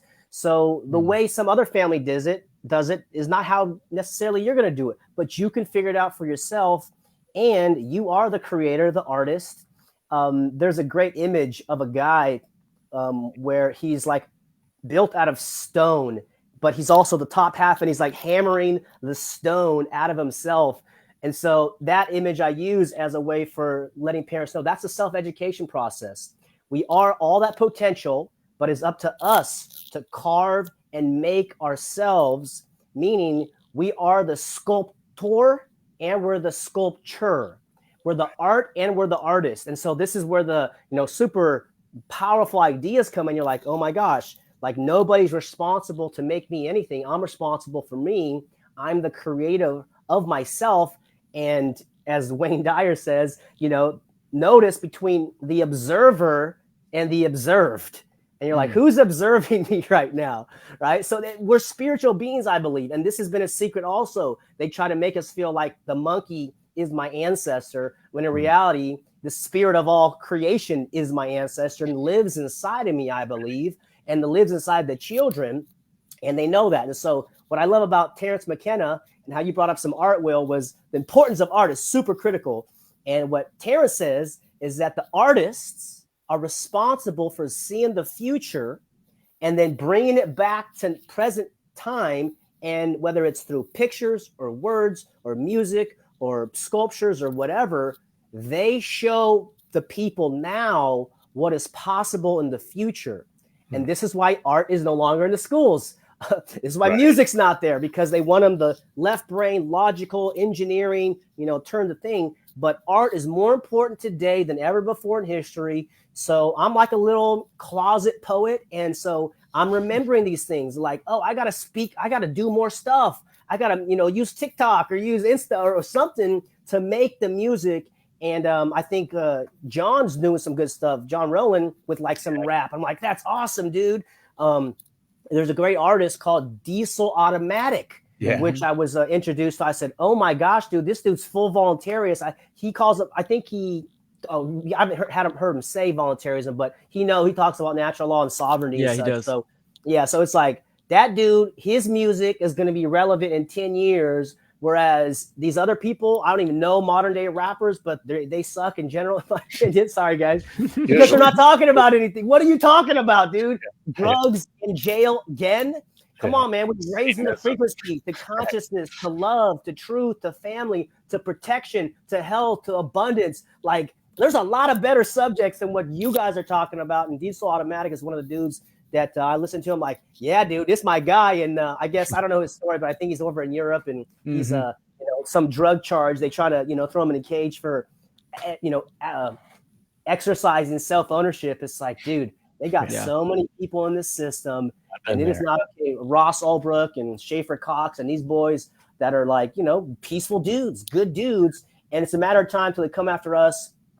They threw me in a cage for 2 weeks last year because of my activism down in Santa Cruz. And it's like, for what? For exercising my freedoms? Like, oh, and I said, oh, this is the system. Got it. So just leave the system. And the metaphor that I see is the state is a Titanic that is sinking. And it is inevitable. It is sinking. However, when that happens in real life, it's a vacuum and it pulls the other ships, little safety boats in. So the goal is to get as far away from the sinking Titanic, so the sinking power doesn't suck me in with it, because it is going down. I believe it is inevitable, and hopefully I see it in my lifetime. But if not, we'll be able to look back on this just like we look back on Lysander Spooner and Murray Rothbard and Samuel Conkin and Auburn Herbert and all these dudes who were speaking the truth 100 years ago and beyond. And it's like, those guys are legends, man. I don't know what they're doing now in the spiritual world, but I'm so grateful that those guys spoke their truth amidst all the, statism and constitutionalism. And, it's like, yeah, America's great, but we can do better. And it's not the American dream. It is the human dream. And it is to be free. It is to be left alone. It is to be respected for our beautiful beingness, male, female, doesn't matter your color. It's a human family. And as sooner that other people can get this, we win. It is a psychological battle, in my opinion. The info war is real, and it's a belief war, and they're losing right now. So yes, it's going like this, and they're going to take some people, but there's too many people that see what's going on. And I think us, because we know it's through voluntary consensual relationships, you guys are really important. I'm not just saying that. Seriously, dude, you guys are really important. So I want to make sure, protect these guys at all costs. That's great, man. Dude, well said, man. Well said. The system is going to perpetuate unless we actually do the action, take our kids out, because we were put in that cog, and we were made to perpetuate the system, and we can be the ones like if we are voluntary as parents, we make the action to pull our kids out. That's saving the next generation. This is they need to get on the lifeboat now with us and get out of there, because if not, they're going to be trained with the masks, and they're going to be sprayed with chemicals all the time, and they're going to be, running around for scared of shooters and stuff. It's, it's up to us to be the good stewards to these children and take them to safety into onto the lifeboat, and start rowing as fast as we can, and be responsible for ourselves, instead of looking to be like, oh, what do I do? I'm going to yell in the street, you'll get put in a cage, and if you're in the street yelling, that's where they club you with a stick, or they shoot you. Snipers can just kill you. You know what I mean? When it comes down to it, ultimately you're a sitting duck if you're out there just screaming, Yeah. That woman that you showed, that's an example of her being in the lifeboat too close to the Titanic. She was doing what's right. She was doing what's good. She escaped the Titanic. She was, hey, what's the curriculum? But this is a criminal organization that will just mow down anything within its range. And God bless that woman, but she just hasn't gotten the truth, which is this thing is going down. It's going to take all the children with it, unfortunately. And it's not because there's bad teachers necessarily. It's coercive. It's big money, and you're not going to change it from a compartmentalized, fragmented situation. The coercion is the worst part. So anyways, that was just the personification of somebody who's doing what's right, but she was too close to it. She should have gotten further away, just pulled her kids out. And I think she would have ended up in a better situation rather than getting sued by the teachers union. That is unbelievable. Unbelievable. Yeah. Ultimately, it comes back to, again, it's a fear of sacrifice. A lot of people, they get close, they're touching the third rail, and they're like, oh, and then they want to start yelling at the top of their lungs about the injustice that they're suffering from. And it's just like, no. They're your children. You're responsible for them. You brought them into this world. Take them out of the school. Or better yet, how in the hell in this day and age did you ever even put them in there in the first place? Right. It's not. This is the thing that makes me so upset, is people still keep putting their kids in there in the first place. What is it worth? Do you want to be the parent that wakes up or is at work, and then they turn on the news and it's your school that's getting shot up, your kids in the fucking buildings, or something tragic happening? Do you want to be that parent? I know this is fear and everything, but for real, when's it going to be that? When's it going to be you? Right. Are you going to be the one that your kid comes home and next thing you know, they want to mutilate their bodies at the age of 8 years old? Do you want to be that parent that has to sit there and worry about whether or not you're going to be raked across the coals because you disagree with something that the schools are putting into your kids' heads?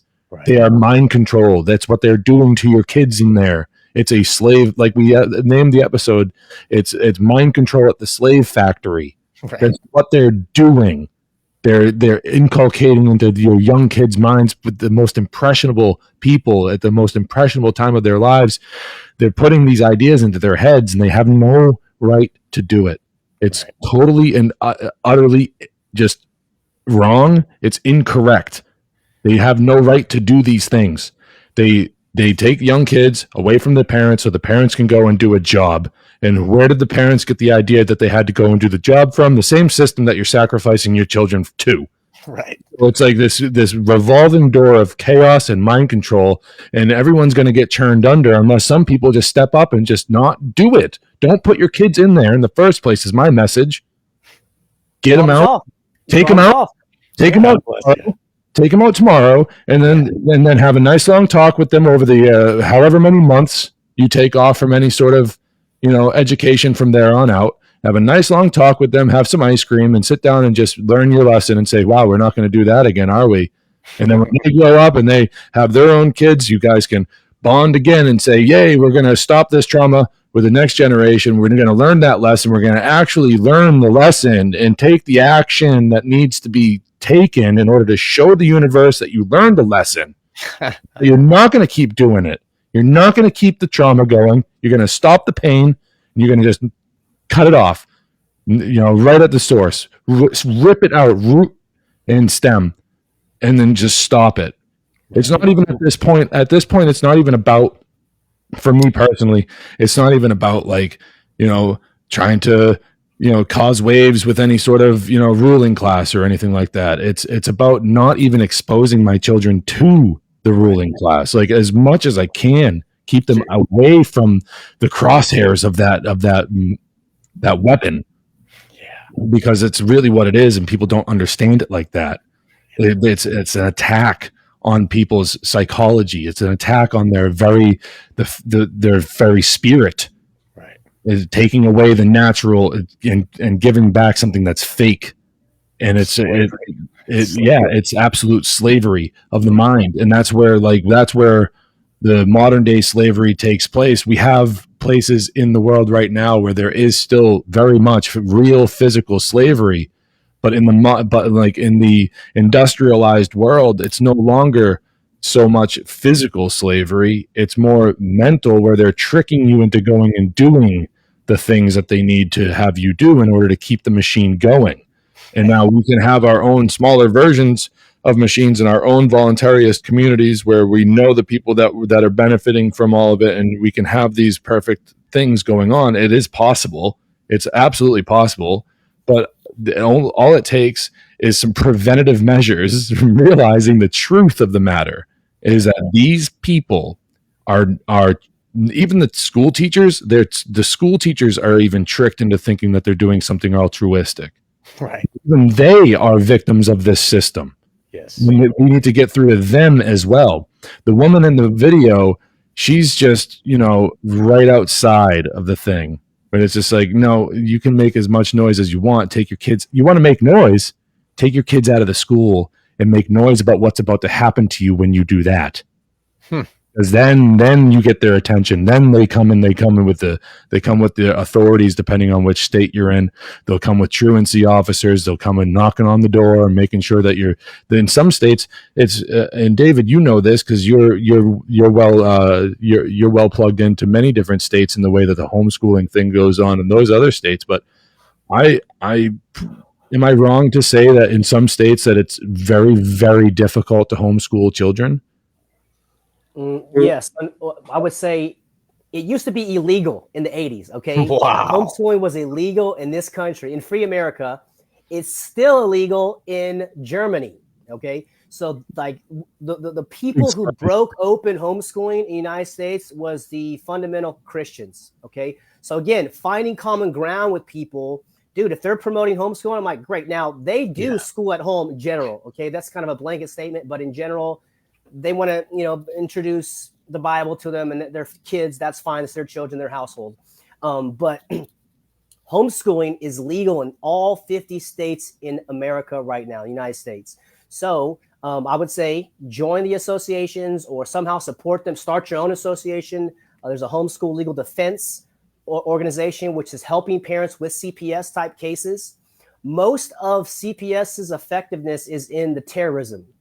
Parents are like, I'm afraid, like you said, of the truancy officers and stuff like that. There are cases where it happens, but it's all political.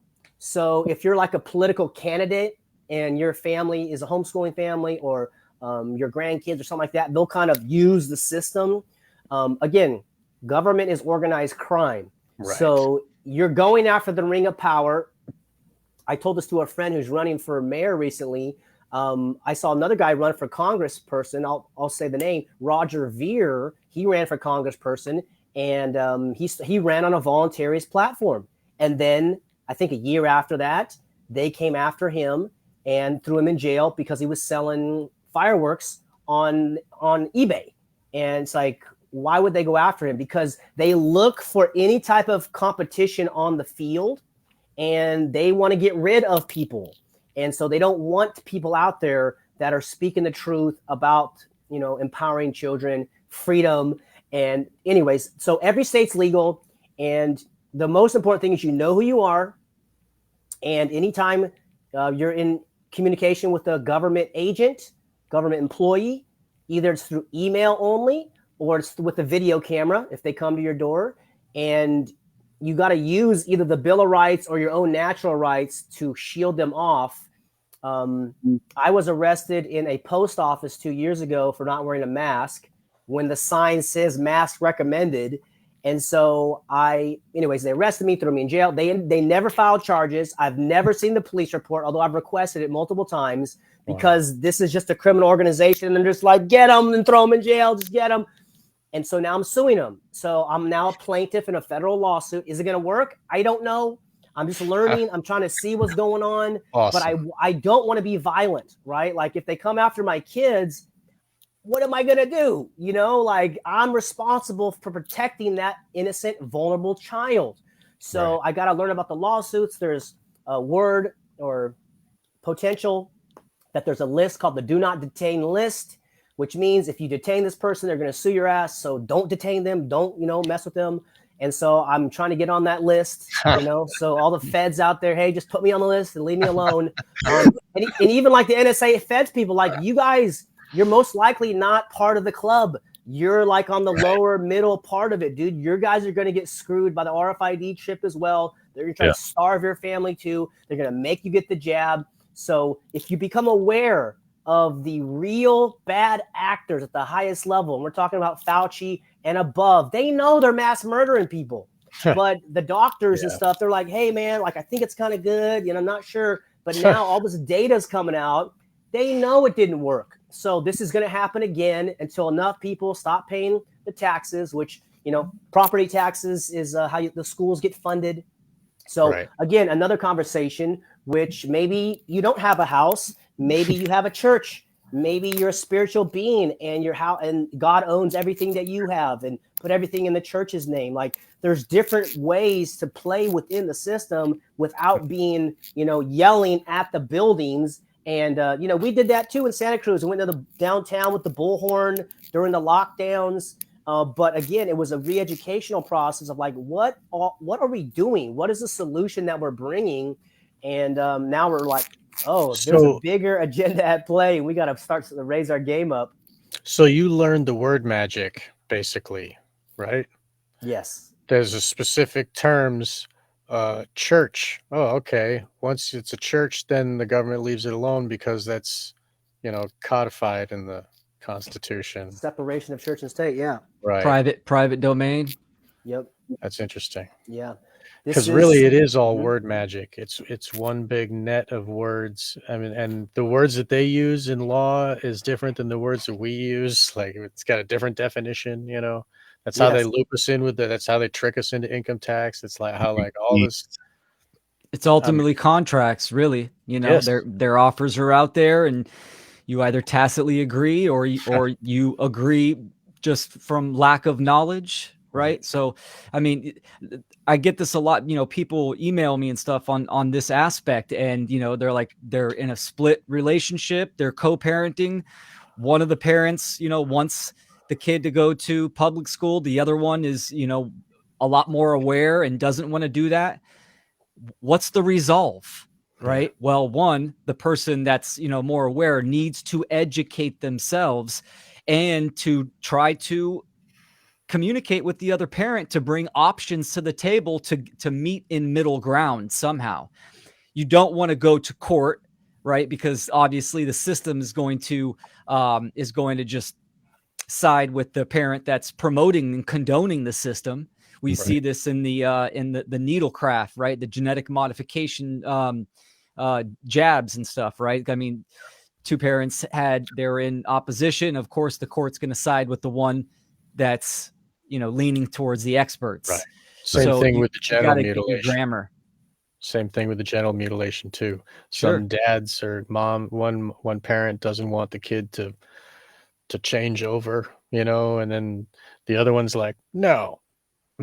And then, and then I'm going to use the state. And then then the government comes in and says, oh, you must use pronouns with your kid. You must allow them to have top surgery at whatever age,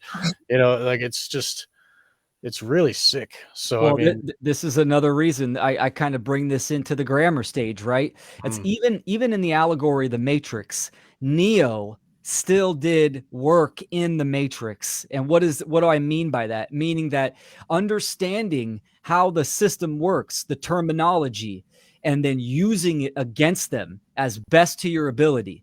Right. That's something like what David was touching on as well. I mean, I've seen this work in certain cases. Again, it could be hit or miss, or it could be beneficial. So you just don't go into the system blind. You got to do your research and educate yourself, and try to do what you can. Right. That's really important. Yeah, it's pretty easy to get everything that you want, or to get what you want when the mob is on your side. You know what I mean? Like these parents that are out there, like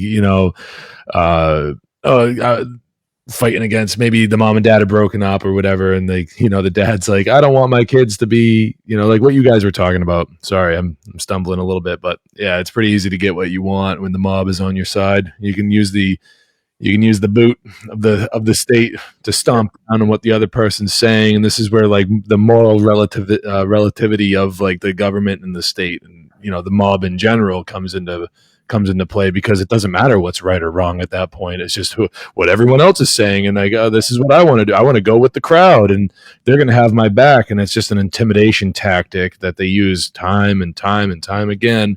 Throughout the pendulum is swinging the other way again. You know what I mean? It's changing. It doesn't. Yeah. Like they've pushed it so far. The pendulum, they're planning on that pendulum swinging back and hitting you so hard in the head it knocks you out. Probably. They want to use it as a weapon against you. They think about it. Yeah. The kids that they're training right now in about 40 years are going to be the ones in charge of the show. So they're going to be wearing a mask every day. It's healthy. All they have to do is get the ideas in the kids' heads now for the things that they want in 40 years. Right. And then in 40 years, it'll be much easier. Like with the whole gun control thing. Yeah. What do you think? They're going to just convince all the old NRA members to like give them up? Do you think they're going to convince people like myself to just lay them down and give them up? No. What they're going to do is they're going to put it in cartoons. They're going to put it in education.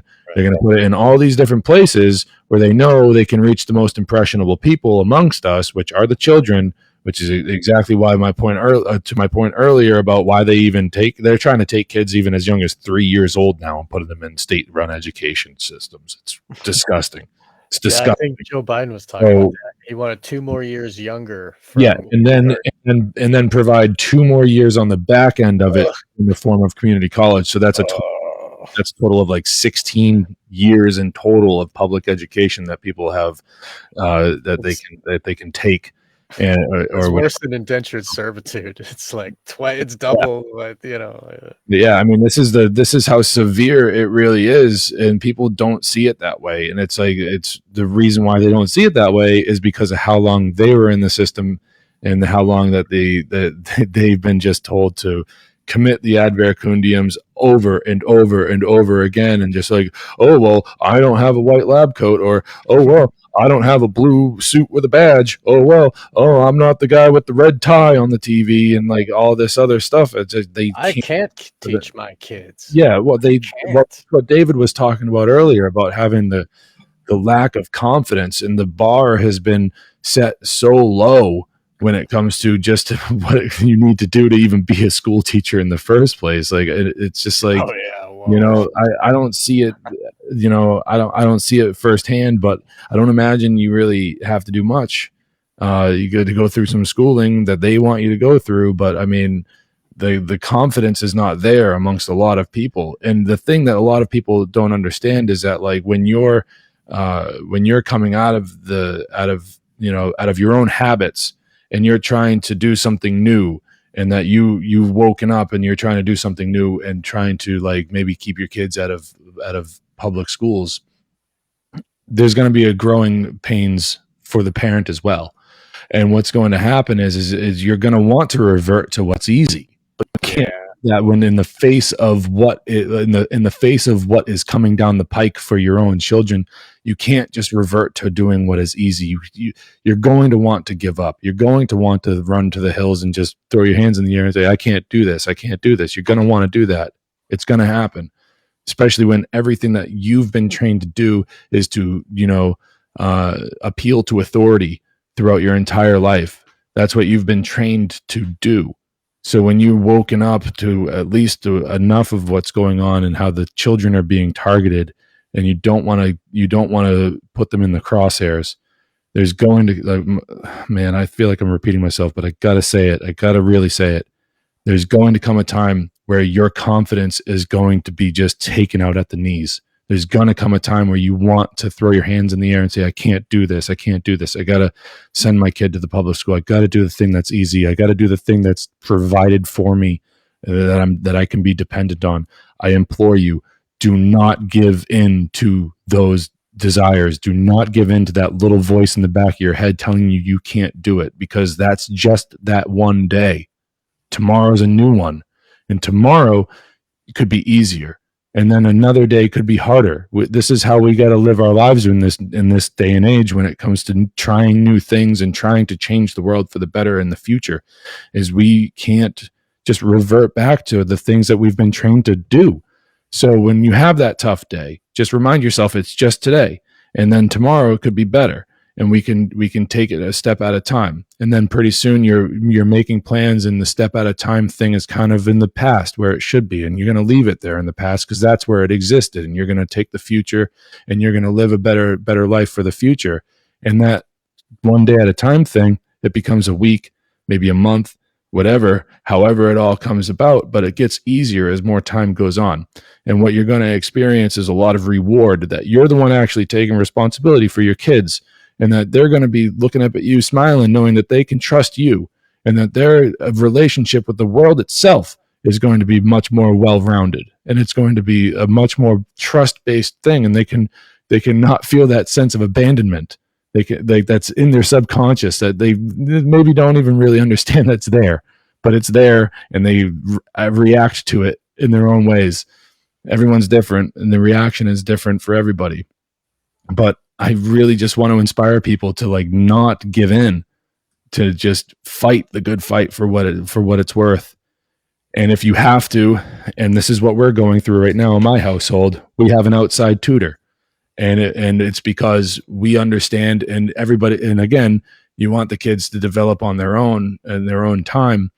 But there are some, people like myself who really, really want my kids. I want my kids to know how to read. My wife and I are on the same page. We really, and we're struggling.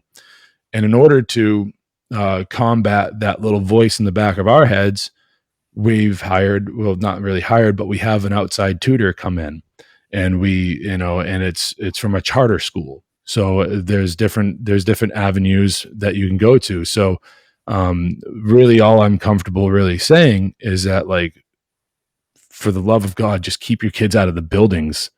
Like, start there. At least there's a starting point. That's my advice to people. Find something that's a starting point where you're kind of tipping the scales in your favor, where, like, you're taking more control, and you're helping your kids realize their control over their lives, and that you're not, at least not subjecting them to being in that building. That's a starting point. What do you guys have to What do you guys think about that? Oh yeah, man. Keep them out of there. It's like people say it's difficult to homeschool. I say it's difficult to drop your kids off to total strangers for 12 years when you don't know what's going on. So I think the schools are metaphorically on fire, mom and dad. So it doesn't matter what you do, just get them out. And to your point, James, how old are your kids again, James? My son is 6. My daughter just turned 2. Okay. So those are very young ages still. And I can sense the desire to ensure that they're reading and, keeping up. But there is no, schedule when children are supposed to learn these things. Okay. So just understand that all these, they're reading at a 2nd grade level. They're reading at a 6th grade level. That's all made up. That is all an imaginary fiction to suit the school. So I have a friend, her daughter's 8 years old, not reading. And I said, don't worry about it. Your daughter wants to read when she wants to read. She wants to activate and initiate her own genius. And even if they're 10, not reading, that's okay. So it's you, mom and dads, who are looking at their face and saying, oh my gosh, you can't read. Oh no, they can feel that. But if they're 10 or 12 and they're like, you can't read, no problem. You'll read when you need to. I trust you. I believe in you. I know you got it in you. So they're looking in your eyes for their self-concept, for their self-identity, for their self-confidence. And eventually, 11, 12, 13, 14, they're going to take the self-confidence that you instilled with them through your words, through your language and energy, and say, thanks, mom and dad. I got it from here. And they're going to leave, right? They're going to go run and they're going to be so fast off to the races. So doesn't matter if your child learns to read at 8 or 10 or 12 or 14. By the time they're 16, 17, 18, and they're reading like a champion, no one's going to say, hey, what age did you learn to read? That's not how the world works. The world's going to say, hey, read this. Okay, we'll take care of it. Let's go do some business. So again, the framing of a timeline, like you remember Bush's No Child Left Behind, or you'll hear it in the news. The last 2 years, the pandemic, we've lost 20 years of progress. That's all statism. That's all mythological, Santa Claus and the fairy, fairy dust. This is like, no, you don't lose time. It's individual. Everything's individual, and everybody's on their own path. And if you force learning, we don't like it. But it's called strewing or scattering information. And that could be through video games or movies or comic books or cartoons or whatever. The child wants to have a breakthrough. And so the phonetic system from the Phoenicians, they cracked the code. And so now they broke down meaning to sounds, whereas the Chinese had meanings by pictures. So that's what the whole sight language reading is. You're memorizing pictures. That's for deaf people. But for actual people who can hear and see, it's a sound code. And once you get the vowels and the consonants, you can crack the code. And so speaking to them is more important than reading, in my opinion. Speak, speak, speak, listen, listen, listen. And eventually they'll be like, oh, what are you doing, mom and dad? And it's like, oh, reading. And then you can do the children's book and you can read with them and follow with the finger. So they see other sounds to letters. Interesting, right? And the ABC song, get that going on. But age 6, brother, I think you got plenty of time. And I would, take a deep breath. Although there is a guy named Glenn Doman, and he focuses on early childhood reading. And so, you can look up some of his work as well. But the most important thing for success in 2023 and beyond for young people is to maintain that love of learning. I hated reading because it was forced on me. But when I was 21, a mentor said, read this book. I was like, all right. I read it in 3 days, 4 days, Think and Grow Rich. I said, turns out there's interesting books out there. So I got a cough here. But that's the point, is that all these timelines are all false, and just the love of learning is the secret. I love that he was able to say that about the child's view of himself is formed by the parent. And I really love that, and I want people to hear that again, because that's really what we're doing. We're building the self of him or her, and like they need to have an inner voice that says, I love myself, and I want it, and I care about these things. I have morality. Like, if that core is there, and if you can give that, like, if you just show how you love this person every time, like all the time, and like they just know it, like it's, of course my daddy loves me, whatever, what's for lunch, like they just, as long as they know it, then they have something to build upon. And like, learning to read is just like it's like a nuts and bolts type of thing. They'll get there once they have the care, and the desire to go. Like, self-directed learning is like such a good term, because once they realize that they want to learn something, like, how do I learn it? Well, you got to read these books, and like, oh, well, okay, and then they'll get it, because they'll have the desire.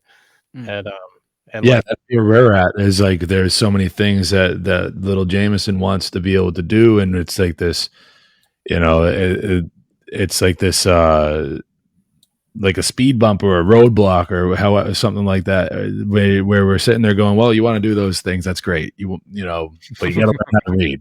And it's like, well, dude, you got to learn how to read. Like. Yeah. So let's get you to learn how to read. You want to learn how to read? Fine. And I see it like the same way as like, you want to learn how to play a guitar? Well, let's sign you up for guitar lessons. These are just reading lessons, and it's like, that's, I want to inspire people to be able to take those steps. If your kid's like, I want to do, like, it's all about what you want to do, man. You want to do it? Like, let's do it. Okay. My job is to provide you with the resources in order to meet your goals. Like, I'm your dad. I'm or like, she's your mom. Like, that's our job here, is to provide you those resources. And the resources happen to be books. Yeah.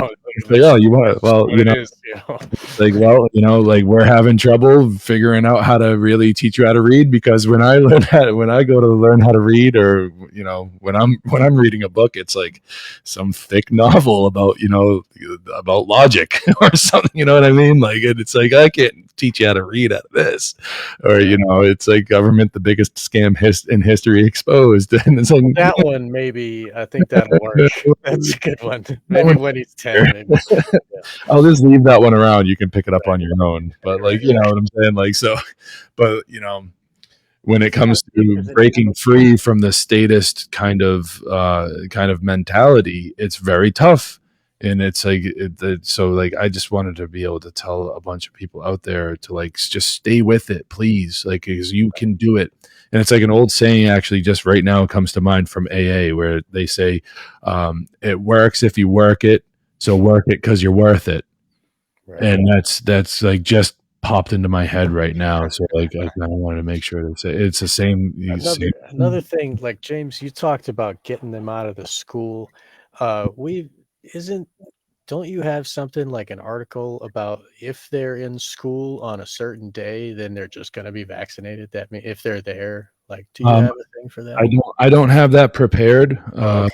But like, there are certain there are certain days out of the year where that just by sending your child to the building, you're consenting to the school, like the school nurse or whoever they call in, the pediatrician or whatever, to come in and like administer the flu shot, or even a COVID shot, I believe.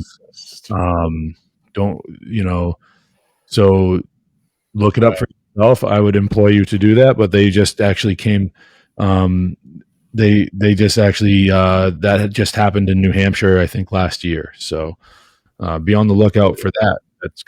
That's kind of terrible. So yeah. So like, that's very important. Keep your kids out of that building, right? But shall we, David? Are you going to be saying good night and goodbye? Yeah, if I can. I had a little frog in my throat here, but Ribbit. I got to shake to the next appointment, but it's really an honor to spend some time with you guys and Will and Sean and James. If you're listening to this, if you're watching this, know that you are not alone. There's over estimated 5 million homeschoolers right now in the United States, and it's likely going to increase by another 50, maybe 100% in the next year, 2 years. So there's new communities that are being formed. There's new leaders in the communities that are starting to take action and getting their child out. I would say that's step one, because after you get your child out of a burning building, then you can worry about what they're going to do with their time.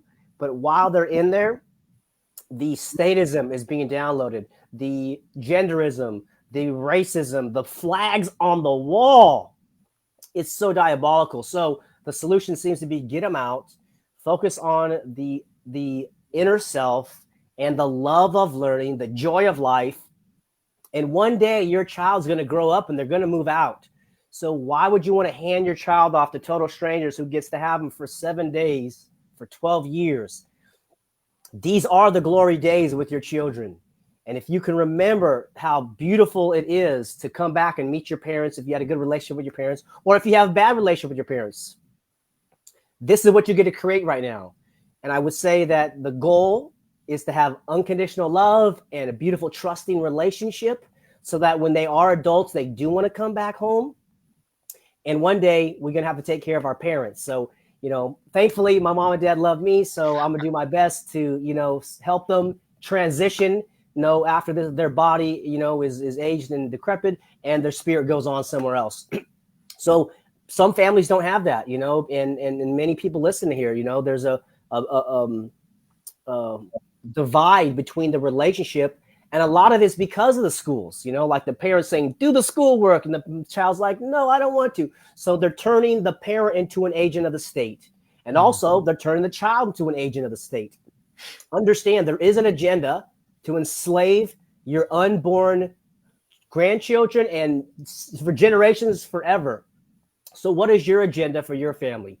What are you doing to ensure that your ancestors, that your genealogy, that your children are free in 5 years, in 10 years? I realize we can't do it overnight as much as we'd like to, but just as we're planting seeds and growing watermelon or eggplant or whatever we're planting, it takes time to grow an apricot tree or a lemon tree. Start planting now. Start envisioning the future for 2025, 2028, 2030, 2035, because understand that there's criminals who don't know your name, but they're targeting you and they're targeting me. And so we're not going to sit around and be sitting ducks. We're going to put up our shields, or like a porcupine, maybe put up our little pokey things, just leave us alone. And this is the energy that's rising. Nobody likes to be forced to do anything. And the conversation will reach your doorstep if you stay silent. Hopefully it gets stopped at your city or stopped at the county. But a lot of people are feeling this Agenda 21, sustainability, climate, BS. It's all in the name of hyper wealthy predator psychopaths trying to chip you, enslave you, and humanity will win, I believe. But they have all the money, so we have the intellectual capital, we have energetic, spiritual capital, and righteousness and truth and goodness and morality. All these things worth laying our life on the line for, and I believe we're all going to live a long life. None of us are suicidal. I believe. I know I'm not. So, keep shining and put it into the child. As Will said, the children are the future. The most important thing on the planet is the child, and you are the children. We are the children. So when you look into your child, see them. And when I look in kids' eyes, I see me. I see me when I was like 5 or 8. And I was waiting for somebody to teach me about self-ownership. I was waiting for somebody to teach me about non-aggression and self-defense. When I found it, I realized, oh my gosh, I got the Holy Grail, which is life is beautiful. It is amazing to be a human being. Let us expand our consciousness, increase our self-expression and creative art endeavors, and let's really experience what it is to be a human, what it is to be a male, a female, and whatever happens after this, we don't know, but experience this thing to have the creative fulfillment and joy and peace and love and everything that we came to this earth for, and that's all within our children and our grandchildren, everything like that. And it's all in the community. So that's what we're building here, guys. And it's just a great pleasure and joy to be with you. You all that are really visionary men on the planet.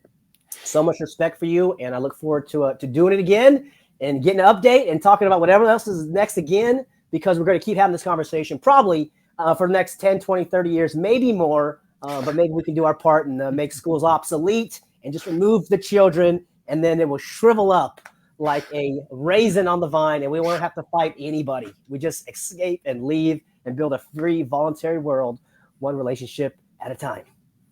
David, the pleasure is all ours. Thank you so much for being here. And, I hope to get to talk to you again soon. And thank you for all the work that you do, man. If not for you, there'd still be a lot of people out there unaware and just not confident. So thank you so much for everything that you do, David. Where can the listeners come and find you, David? Could you give everybody a good place give them a good direction as to where they can find you, and if they need to contact you or if they want to work with you, please tell them. Yeah, thank you. Look up davidjamesrodriguez.com, or you can email me at info@thevaloracademy.com. I do early high school graduations and one-on-one consulting, group events as well. If you want to have me come out and do some training for your groups, this is the conversation that many people are having. So anyways, those are places, davidjamesrodriguez.com and info@thevaloracademy.com as well. Thank you. Are those included in your link tree? Yes. Excellent. Awesome. Thank you so much, David. Thanks, guys. Awesome. We'll see you again, man. Much love and respect, David. Good seeing you, brother. Well, yep. You guys have a great night, and we'll see you again soon. Awesome. Cool. Thank you. Peace and love. All right, David James Rodriguez, everybody, give it up. So phenomenal. Will's on the big screen. What's up, Will? I'm on the big screen. So, David said, everything he said right there, he nailed it. He nailed it. And really my only closing statement that I could say is that, especially, and I've been kind of like focusing a lot of my energy in this realm with parents that are co-parenting, because like I said, this is the norm. This is the majority. And I get a lot of emails from this, and engaging in that conversation. Guess what? The person that is, aware of what's going on has to initiate this conversation with the other parent, because the other parent is stuck, very low aperture, very low awareness, doesn't really know what's going on. And they're in that, that box of consciousness. So the aware person needs to step up and engage that conversation and have that conversation on principles, the foundational questions, like, what do we want? What are rights? This kind of stuff when you're talking about your children, and history of the education system. So you got to have that communication, because if you don't, it's very common for parents to get in a resentment feedback loop, which does the child no benefit. Everything the parents do in co-parenting, that relationship between mom and dad, it directly affects the child. So if you're going back and forth out of spite, mom's got a new boyfriend, so you're pissed off and you want to do whatever, this all trickles down to the children. We have to be we need to raise up and engage into these hard questions and conversations with the other parent, because our child is worth it. And absolutely, we want to get them out of these indoctrination camps. And it's not just, public schooling. It's the allopathic medical system with the needle crafts and all kinds of stuff, right? The list goes on and on. This is a holistic package of awareness of what's going on in reality. Yeah, and they work together too, because you can't put your kids in the public schools without getting them shot up with a bunch of vaccines. And then after a while, what happens is that when your kid's been in public school for long enough, they can come around and give them ADHD medication and all sorts of bipolar medications. And it's like, well, where does all this stuff start? And there's this term that I've been made aware of, and and it's about medical stuff, but it's called etiology. Etiology. Etiology. It's a spelling bee, folks. But anyways, it's about cause and effect. This is the study of cause and effect when in the medical field, and that's where generally this is where etiology takes place. It's like, how did this medical thing happen to this person, and that's the way of diagnosis. So take that into the more physical realm. People don't understand that the etiology of, like, how does one become a psychopath? How does one, turn into a statist? And it's, you can do these things and figure it out. You just take it from a causal level, and you'll understand that when you put your kids in those buildings and the teachers have say over them, the paperwork that they fill out, the medical industry and the education industry are just very, very much tied together. Yeah, ADD for all, right? Yeah, that's where they got the word Adderall. That's where they got the word Adderall.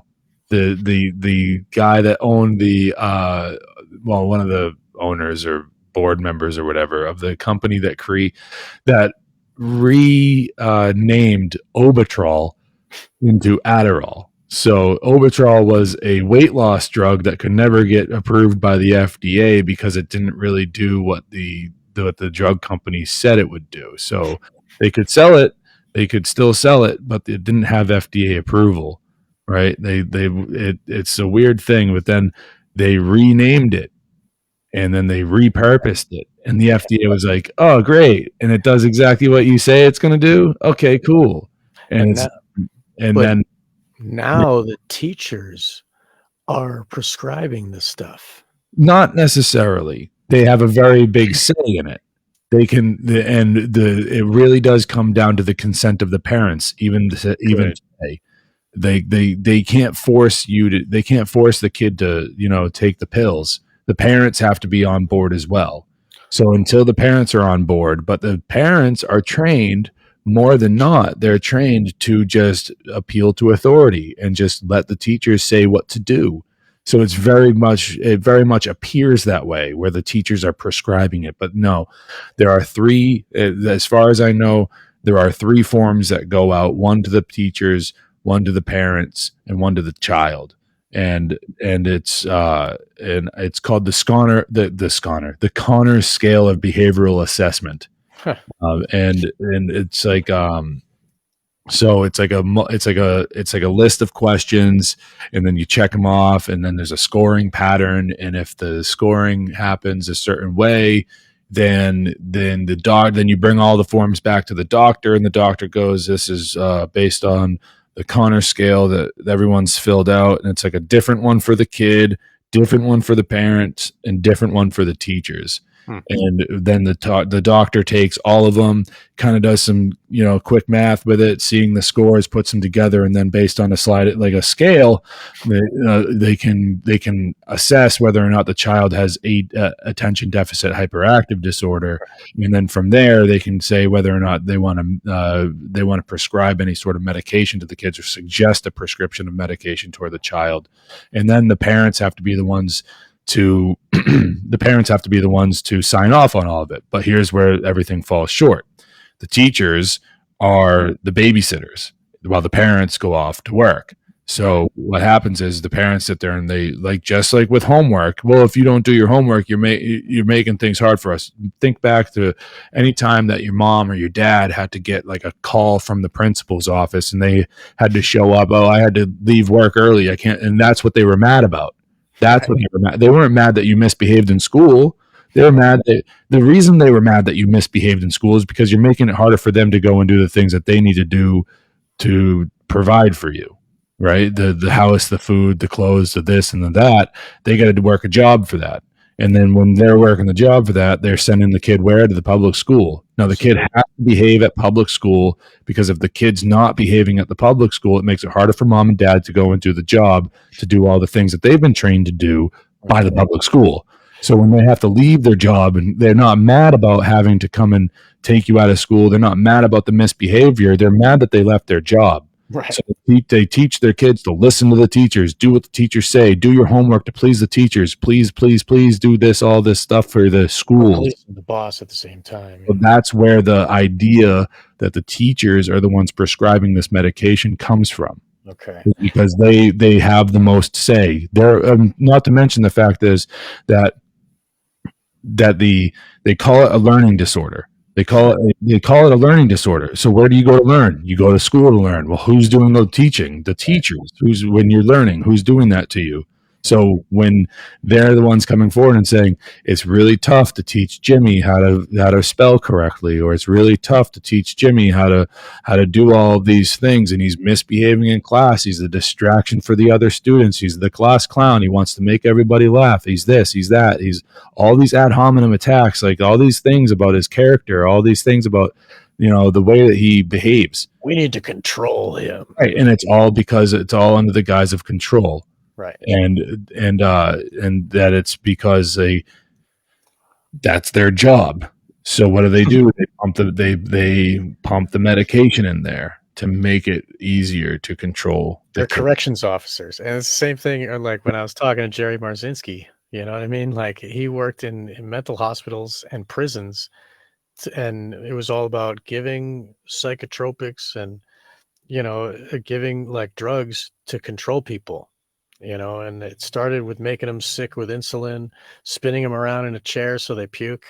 That way they're not doing any trouble to the people that are wards of the jail, that are trying to make you sit down and shut up. And if you don't listen, then they're going to invade your mind with a tool like a hammer, and it's going to make you listen. Yeah. Yeah. No, it's no longer a hammer and chisel for the lobotomy. Now it's chemical. They can literally they can literally do chemical lobotomies now. Right. In fact, Peter Bregan was on the warpath to get them to stop doing it, but they still do it. They've done it to people that I love. And then luckily for some reason, some people just have a mental fortitude that can't crack. And this person in particular, she's a little, she's a little out there, but dude, she is like spot on genius level type of stuff. And I couldn't be more proud of her, but dudes, like it really, like the ones that are the kids that are like more prone to standing up for themselves and realizing at a very young age how illogical all of it really is, and realizing from a very young age that the people that are telling them to do things don't have the right to do it. Right. They don't have the vocabulary to really put it in such. They don't have the phraseology. They don't have the words to put it in that order. Right. But they got the feeling. Their intuition is telling them this. It's screaming from inside, like this isn't right. And so they're going to act out, and they're going to be like, oh, whatever, I'm not hurting anybody. There's the thing, like a lot of people at a very young age realize that right and wrong is the difference of harm and not harm. Right. And children are very prone to being, and like, it's almost like God like preloads that into a lot of people. It does. It seems like that. Like when you have kids, like you see it, like one of the first times I ever saw it, and this was before before I really started teaching my son more about the differences between right and wrong, was he was messing around. It was right after his sister was born, and he thought he hurt his sister, and the look on he was like, oh my God. And there's just, I don't know. It just seemed like this very innocent and this very innocent form of fright, where he thought that he hurt somebody that didn't deserve it, or his little sister, and the sheer terror on his face of having, and it was this look of like, I don't want to be responsible for that. And it's like to think about it, like I think that some people come preloaded with that information, as if like they carry it back with them after the last time they were here. If reincarnation happens, which I'm more and more on the side of it does happen. When they come back, maybe there's some things that some people did just, they were so close to doing everything right that when they have to come back to this place, they're allowed to take a few things with them. And some kids just seem to have this like really innocent way about them where they understand it right out of the gate. And I think that those kids are the ones that grow up to be the ones that are like rebellious in schools, and that they're like rebels, like the three of us, where like we understand these things now because we're more inclined to understand them, because maybe something about our past lives makes it easier for us to really live a life like that, you know.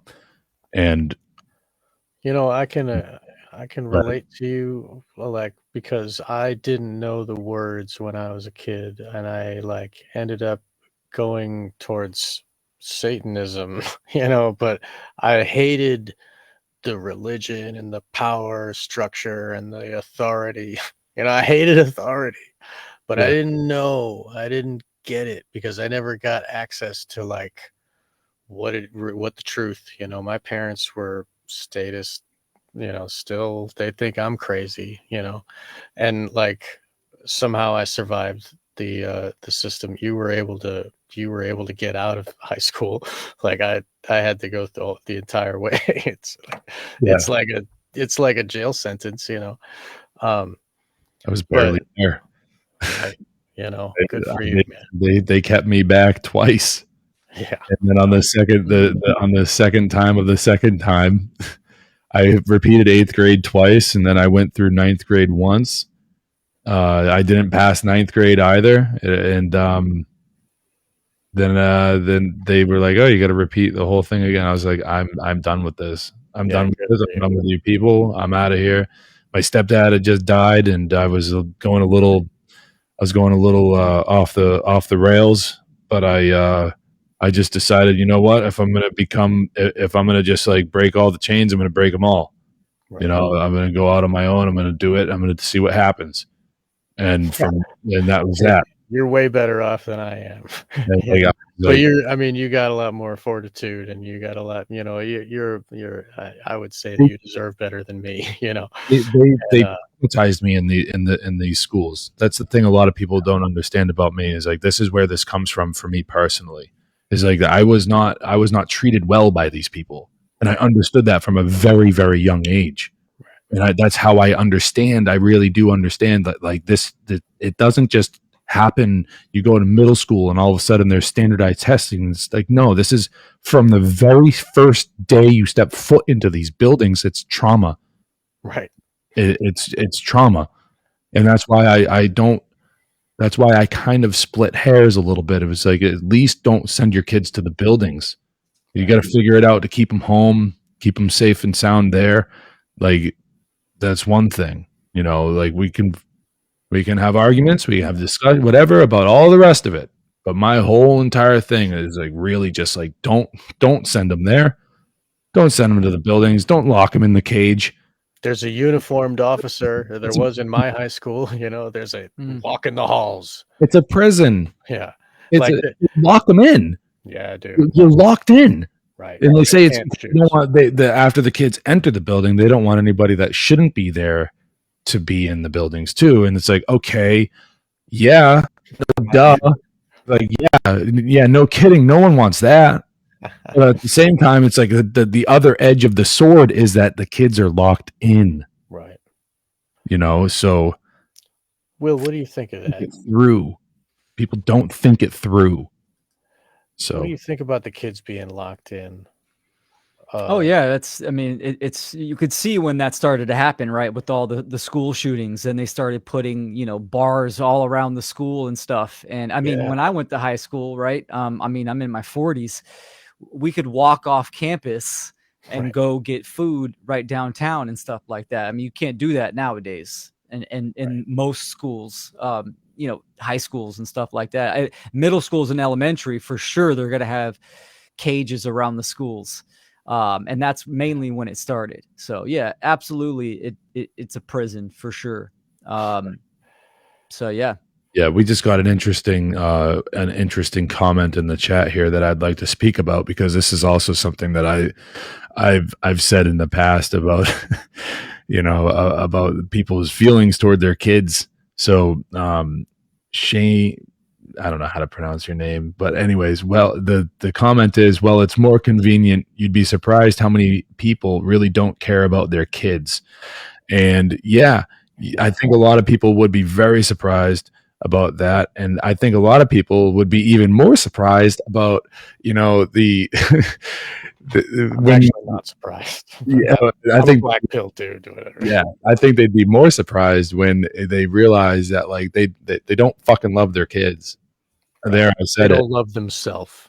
Yeah, well, they don't love themselves, and they're taking it out on their kids. Right. And I'm having like flashbacks to another conversation the three of us had like over a year ago. But yeah, I mean, I've said it in the past, and I'll say it again. Like, you must have a very, very you must misunderstand what love really is if this is the type of stuff that you are willing to do to your children, is to expose them to the violence and to put them through all of that trauma, because it exists. If it happened to me, then it can happen to just about every other kid. And I say just about every other kid because not all kids go to public school. So it ain't happening the same way to the kids that don't go. But well, that's the thing too. They unconsciously don't know that, right? The parents don't. And a lot of this is just learned behavior. They went to school, their parents went to public school, so they're just continuing the cycle. That's, generational mind control. That's the thing. And so what can you do to spark new thinking, or thinking in general, right? Where parents actually consider it. And that's where the act of taking your kids out and telling your friends and family, we did this and this is why, has a huge effect. Again, silver lining with like the whole pandemic, a lot of people started seeing that there's something wrong with the world, there's something wrong with the system, and they started, naturally doing that, which is great. But still, do they still have the pieces of why? Like, would they have done that if the pandemic didn't happen? Probably not. But there's still that information that's valuable that they still need. Right. So again, this goes back to, inspiring and educating people through our own actions. Right. And there's going to be more shocks. They're going to, you know what I mean? The COVID thing was just one shock, Oh yeah. And the next one is going to be in a different direction, even further emotionally engaging and more, the most turbulent time of the world. We got to choose all the reality, and they put all of this weight on their shoulders, and they don't even know who they are or what they are, or what morality is. Yeah. I'm glad that you were here and you could share with us. And I want to tell everybody that you highlight the morality, and that's really a fundamental key in making all the choices for our children and for their choices in the future. If you can, I know that's a big part of your work. And where can everybody find your work, please? Excellent. Guys, thanks for having me on. First and foremost, I hold you both in high respect, and I'll come back anytime, man. Having David on, what a phenomenal conversation we four had. So that was great. People can go to, if you go to Linktree/Will Keller, you'll get all my sites, my social media. People can get in contact with me, check out my presentations. Naturalfreedomleague.com is a main website of mine. I'm also on the One Great Work Network under Will Keller. And contact me, check out my presentations. And I'm actually getting ready to release a new website that's directed to conscious parenting and teaching young children, preteens and even in the formative years, the natural law principles, morality, self-ownership and these kind of things, but I simplify it to that age group, the lower age group, so kids can understand. As parents, this is what we need to do. We need to simplify the profound. Because some kids are too young to just boom, there's a black pill right on you. They're not going to really get that, right? They're not going to comprehend. They don't have the they don't have the capacity yet, but still they can understand truth very well. We just need to get down to their level, and it's important. That's right. The question that's on a lot of people's mind, Will, is where's the beard? Man, that motherfucker didn't pay rent. He had to go. No, it was time. It was my daughter's idea from the beginning. She's like, Dad, I want to see what you look like with a big old Gandalf beard. I'm like, okay, I've never had my beard that long, so let's do it. And then, fast forward, 9 months later, she's like, Dad, it's crazy. You got to cut it. You got to cut it. I said, all right. You were like a Gloucester fisherman for a while there. I was spending way too much money on coconut oil, man. So it had to go. I hear that, man. Yeah, you got to be free. Man, I was just about to get that motherfucker on for an interview, and now next thing you know, he's gone. Man, he was running, the last several interviews I was doing, man. He was becoming self-aware, and it was a conflict of interests, I'll say that. And starting to get warm, so the man scarf had to come out. I missed my neck. Yeah, I actually forget what I look like underneath it all. Like, I hope I'm not all hollow-cheeked and sunken, Yeah. Anyway, we're so glad that you joined us, and we hope that all our listeners go to your site and go to see your presentations. And we're so glad to highlight your work, and we're very happy that you could add your voice to the conversation today. Thanks, brothers. I appreciate you both, and thanks to all the listeners and the participants, man. It's been great. Awesome. Great episode. Valuable. Yeah. Well, thank you, Will, so much for everything that you do, brother. And we'll see each other around the bend. Awesome. Appreciate you both. Have a good night. Likewise. This is definitely one for the record books. Yeah. Cheers, brother. So this is this. I know that now we have a little bit of space where we can talk, I guess, as long as you want to still join me.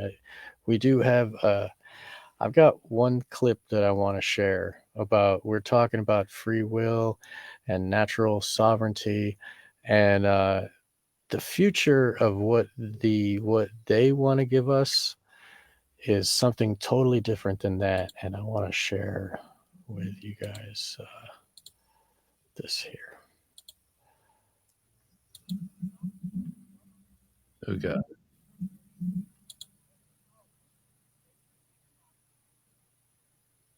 We don't have any audio. Oh, here, one second. It doesn't have any audio. Yeah, I wasn't hearing it. Well, okay, that was Yuval Noah Harari, and he was telling us that they can hack human beings now. There is no longer free will. He says the whole idea of a soul having free will, choosing what I'm going to do, why I do things, all of that is gone. And now they can calculate it. They go under your skin with the they were surveilling you through the phone. Now they're going with the Fitbits, and they're trying to get your biological information. It's all going into their data pool that they can use to manipulate you. And I mean, look at what Bernays did in the past, and now what they have for the future planned, that they think that they can make it so that people won't even have free will anymore. And they molded people so far into what they do with schooling. Yeah. So this is like the tip of the spear for those globalists, those people that are, moral relativists all the way.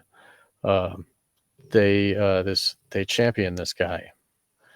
And we all need to be aware that self-ownership and free will is self-evident, Yeah. And I think it just people need to keep that in mind instead of being like, oh, it's just some queers reading books to kids. It's just some weird. It's not that. It's like it's going gradually, and it started with the feminism and that whole wave of changing, and like making women go to work, and then the pill, and then abortion, and then like now they have like mandated schooling. We talked about that before, about how Germany is the only one that mandates schooling. There's a woman here that's trying to change that. She did an article in Harvard. I think I want to bring this up. I don't know if you have that article still handy. Elizabeth Bartholet is her. Bartholet, right? Yeah, Elizabeth Bartholet, and I will bring that. I'll get that article up real quick. While I'm doing so, I'll just say, you know what, guys, everyone out there, like the moral of the story is that this is where people go. This is where people go to learn how to obey authority. This is where people go to have all critical thinking just completely subtracted right out of the equation. Right. And it's called public school. Yeah. So, I mean, like, are we looking for the one that's a warning on homeschooling, the conversation piece, or are we looking at the other one that's more of a the Harvard one that gives the overall with the picture of the kids in the jail of their house, like the dangers of homeschooling? The Harvard article about Bartholet, there were two, and the second one was just a redefining of the first one. I think the second one was Forbes. I don't know what the first one was. Oh yeah, what was Harvard? Yeah, the risks of Go ahead. Homeschooling. Yeah, there you go. Okay, you want to share that? You want us to share that? Yeah, please. Yeah, let's look at that. Bam. All right. Can you zoom in? How about that? How's that? Does that look better? I think that looks great. Yeah. All right. So as you can see, there's all kinds of kids having fun, not in the house. They're all yay. And there's a kid in a cage of his house. When that's the opposite, really. Like all the public school kids are in a cage from the state, but they're flipping it around saying, oh, you parents are tyrants. Look at how you're keeping your kids away from us. Please, I don't know if you want to share some more of that. Sure. This is a short article, folks. It's only a couple pages, so let's just read it out loud for the people that are only listening. So, please. This is from the Elizabeth Bartholet website. Harvard Magazine published this article, and it's your independent source for Harvard news since 1898. So, Elizabeth Bartholet. Bartholet, more like it. Am I right, folks? Anyways, a rapidly increasing number of American families are opting out of sending their kids to school, choosing instead to educate them at home. Homeschooled kids now account for roughly 3% to 4% of school-age children in the United States, a number equivalent to those attending charter schools, a larger than the number currently in parochial schools. Yet, Elizabeth Bartholet, Wasserstein Public Interest Professor of Law and Faculty Director of the Law School's Child Advocacy Program, sees risks for children and society in homeschooling and recommends a presumptive ban on the practice. Homeschooling, she says, not only violates children's rights to a, quote, meaningful education and their right to be protected from potential child abuse, but may keep them from contributing positively to a democratic society. Quote, we have an essentially unregulated regime in the area of homeschooling, Bartholet asserts. All 50 states have laws that make education compulsory, and states' constitutions ensure a right to education. Quote, but if you look at the legal regime governing homeschooling, there are very few requirements that parents do anything. End quote. Even apparent requirements such as submitting curricula or providing evidence that teaching and learning are taking place, she says, aren't necessarily enforced. Only about a dozen states have rules about the level of education needed by parents who homeschool, she adds. Quote, that means, effectively, that people can homeschool who've never gone to school themselves, who don't read or write themselves. End quote. In another handful of states, parents are not required to register their children as homeschooled. They can simply keep their kids at home. This practice, Bartholet says, can isolate children. She argues that one benefit of sending children to school at age 4 or 5 is that the teachers are, quote, mandated reporters, required to alert authorities to evidence of child abuse or neglect. Teachers and other school personnel constitute the largest percentage of people who report to Child Protective Services, she explains, whereas not one of the 50 states requires that homeschooling parents be checked for prior reports of child abuse. Even those convicted of child abuse, she adds, could, quote, still just decide, I'm going to take my kids out of school and keep them at home. As an example, she points to the memoir Educated by Tara Westover, the daughter of Idaho survivalists who never sent their kids to school. Although Westover learned to read, she writes that she received no formal education at home, but instead spent her teenage years working in her father's scrap business, where severe injuries were common, and she endured abuse by an older brother. Bartholet doesn't see the book as an isolated case of a family that slipped through the cracks. Quote, that's what can happen under the system in effect in most of the nation.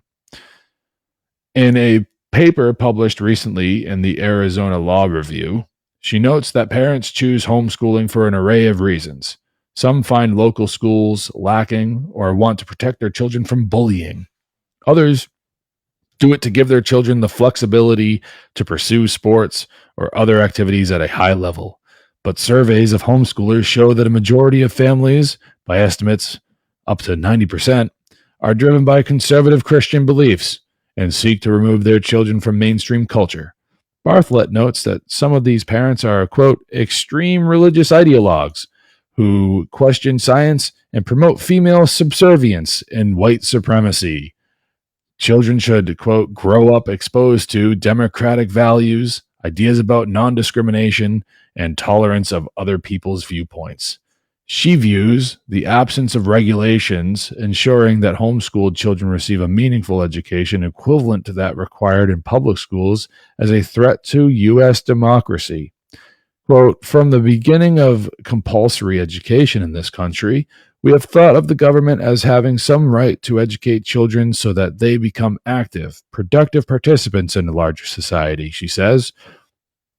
This involves in part giving children the knowledge to eventually get jobs and support themselves. But it's also important that children grow up exposed to community values, social values, democratic values, ideas about non-discrimination, and tolerance of other people's viewpoints, she says, noting that European countries such as Germany ban homeschooling entirely, and that countries such as France require home visits and annual tests. In the United States, Bartholet says, state legislatures have been hesitant to restrict the practice because of the Homeschooling Legal Defense Association, a conservative Christian homeschool advocacy group, which she describes as small, well-organized, and overwhelmingly powerful politically. During the last 30 years, activists have worked to dismantle many states' homeschooling restrictions and have opposed new regulatory efforts. There's really no organized political opposition, so they basically get their way, Bartholet says. Wow. A central tenet of this lobby is that parents have absolute rights that prevent the state from intervening to try to safeguard the child's rights to education and protection.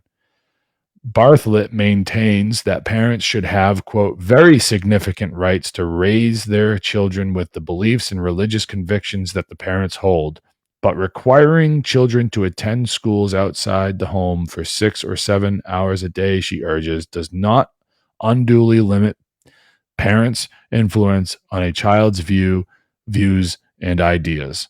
Quote, this issue is, do we think that parents should have 24/7 essentially authoritarian control over their children from ages 0 to 18? I think that's dangerous, Bartholet says. I think it's also dangerous to put powerful people in charge of the powerless and to give the powerful ones total authority.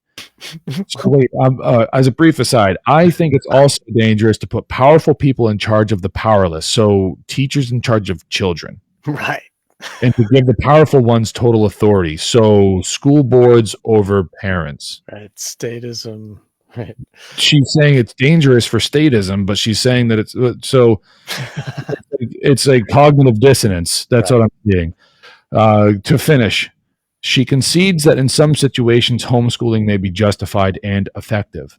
To quote her, she says, no doubt there are some parents who are motivated and capable of giving an education that's of a higher quality and as broad in scope as what's happening in the public school, she says. But Bartholet believes that if parents want permission to opt out of schools, the burden of providing that their case is justified should fall on the parents. I think an overwhelmingly majority of legislators and American people, if they looked at the situation, Bartholet says, would conclude that something ought to be done. So there's a part of this that really caught my attention. I don't know if it caught yours. Where was it? Which part? Because there's, so many. Yeah. Basically, she's saying the state owns the kids and the parents have to lobby the state to be able to take their kids away. Like it's the state's, you know what I mean? Yeah. And that's kind of like what that rainbow glasses teacher does. Yeah. So this is just basically the whole entire thing is just completely illogical. Yeah, it's all fallacies. Right? Yeah, it's completely illogical. It totally leaves out it totally doesn't even include where does it include any of the danger that happens on a daily basis? I mean, it says something about bullying at one point. Yeah, here we go. She notes that parents choose homeschooling for an array of reasons, find local schools lacking or want to protect their children from bullying. Like, okay.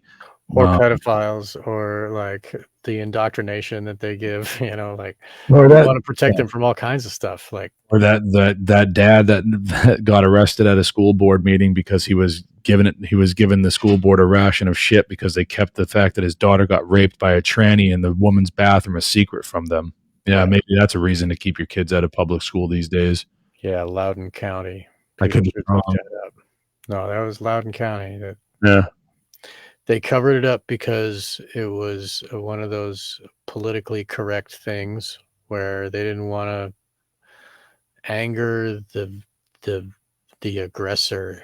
They wanted to like shame the victim. It's really weird, but I mean, it's psychologically messed up. It's one of the satanic things.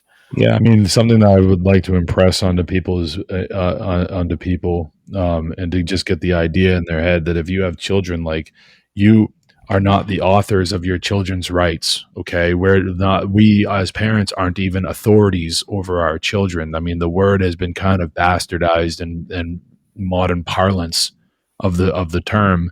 But I mean, when you think about it, what is an authority? That an authority figure is the one that says the do's and the do nots in any given situation. So what we're saying is that we're the ones that get to say the do's and do nots when it comes to our children. Okay, but we're not here to basically tell them what their rights are. So you're an author of somebody's rights. Okay, like, you want to teach them right from wrong, but you can't really. Excuse me, I got something in my throat too. It's going around. You can't really get in the way of them, so you can't really write down laws for them. That's basically what I'm saying. So they're we're basically their stewards, we're their overseers. Like, we're here to make sure that they're out of harm's way and that they're able to explore until they're of an age where they can kind of take the reins on that responsibility for themselves. What I was getting at here is that, like, we need to be able to, like, really separate ourselves from the idea that we are like authority figures. But we as parents, we definitely in this modern age, in the culture that's built around us, we have rights. We do. We have rights over our children, and no one has more rights over our children than we do. We're the only ones responsible for them. We're the only ones that can lay claim to that responsibility. And I feel for kids that are growing up in abusive households. I don't know what to say about that. I would probably say I implore people in the surroundings of that setting to stand up and do the right thing, no matter the cost. And that because of that lack of response when it comes to an abusive setting, that's why these things still go on. That's why, and in my opinion, they keep going on, is because no one does anything about it. No one does anything to stop it. Right. There's many adults in the situation, and no one stands up to defend the ones that are doing no harm. No one stands up to defend the kids. They just they turn their back and they say it's none of my business. No, it is your business. That's a life. That's an innocent life. It's absolutely your business. Right. In natural law, the laws of behavioral consequence, we have allowances to step in and defend those who cannot defend themselves. It's not a selfish. Natural law is not selfish. It's very selfless, and you do a lot of the things that you do because you're thinking of others. Now, back to my original point, we as parents have rights. We have rights over our kids. No one has more rights over our kids than us. We're the ones that are responsible for bringing that life into the physical realm. So no one is more responsible for that than us. If anyone is ever going to sit there and tell you as a parent that you do not have the most rights over your kids, that somebody has more rights over your kids than you do, get away from that person. They are wrong, and run far away from that person. Get out of there. That's your first line of defense. If they won't leave you alone, I don't know what you're going to do about that. That's on you. That's in your hands. You figure it out. My advice, get the fuck away from them, because they're evil. Yeah. They're evil, and they have nefarious intentions, I promise you. So we have a clip. that has disturbed me, and it's from, well, let's just play the clip, shall we? Please. Okay. All right, we have to talk about this right-wing idea of parents' rights. It's literally just fascism. As far as I can tell, parents' rights means allowing parents to control their kids, even in ways that are harmful to their kids. Obviously, as an educator, I believe strongly in the importance of parents and families and other. Oh, I have to pause it right there, because I want to say what she just said about parents' rights, about even when it means harming their kids. You don't have the right to do that. So that's not a right. This is an obfuscation of right and wrong. Exactly. That is what this speech, that this person, for her, harm is a subjective thing. Harm could be, you're not allowed to wear rainbow sunglasses. Oh, you're harming me. Like there's different levels of harm. Right. Whereas like right and wrong is what you're talking about. Right. She's conflating abuse with rights. Like maybe not conflating is the wrong word. No one has the right to abuse a child. Like, she's associating. She's playing a word association game where she's blending rights and abuse together in the same sentence. Yeah. And parents have rights to abuse their kids. No, they don't. No one thinks that they do. No one thinks that they do. Anyone that understands objective difference between right and wrong understands that no one thinks that someone has the right to abuse their kids. You fucking moron. What is wrong with you people? Yeah. What is wrong with you? This is the type of sophistry that's being used by modern educators to make the general population confused, and to make you think that they know better than you, and they don't. They don't. She sounds so smart. What do you mean? Okay. Let's continue listening to this, cunt. Please, yeah. caregivers instilling morals and discipline and principles in their kids. I see educators' role as partnering with parents and other caregivers to form a collaborative support network for every child. However, some parents and caregivers unfortunately do not support their kids the way they should. That's part of why the public school system works with social services to make sure kids are taken care of.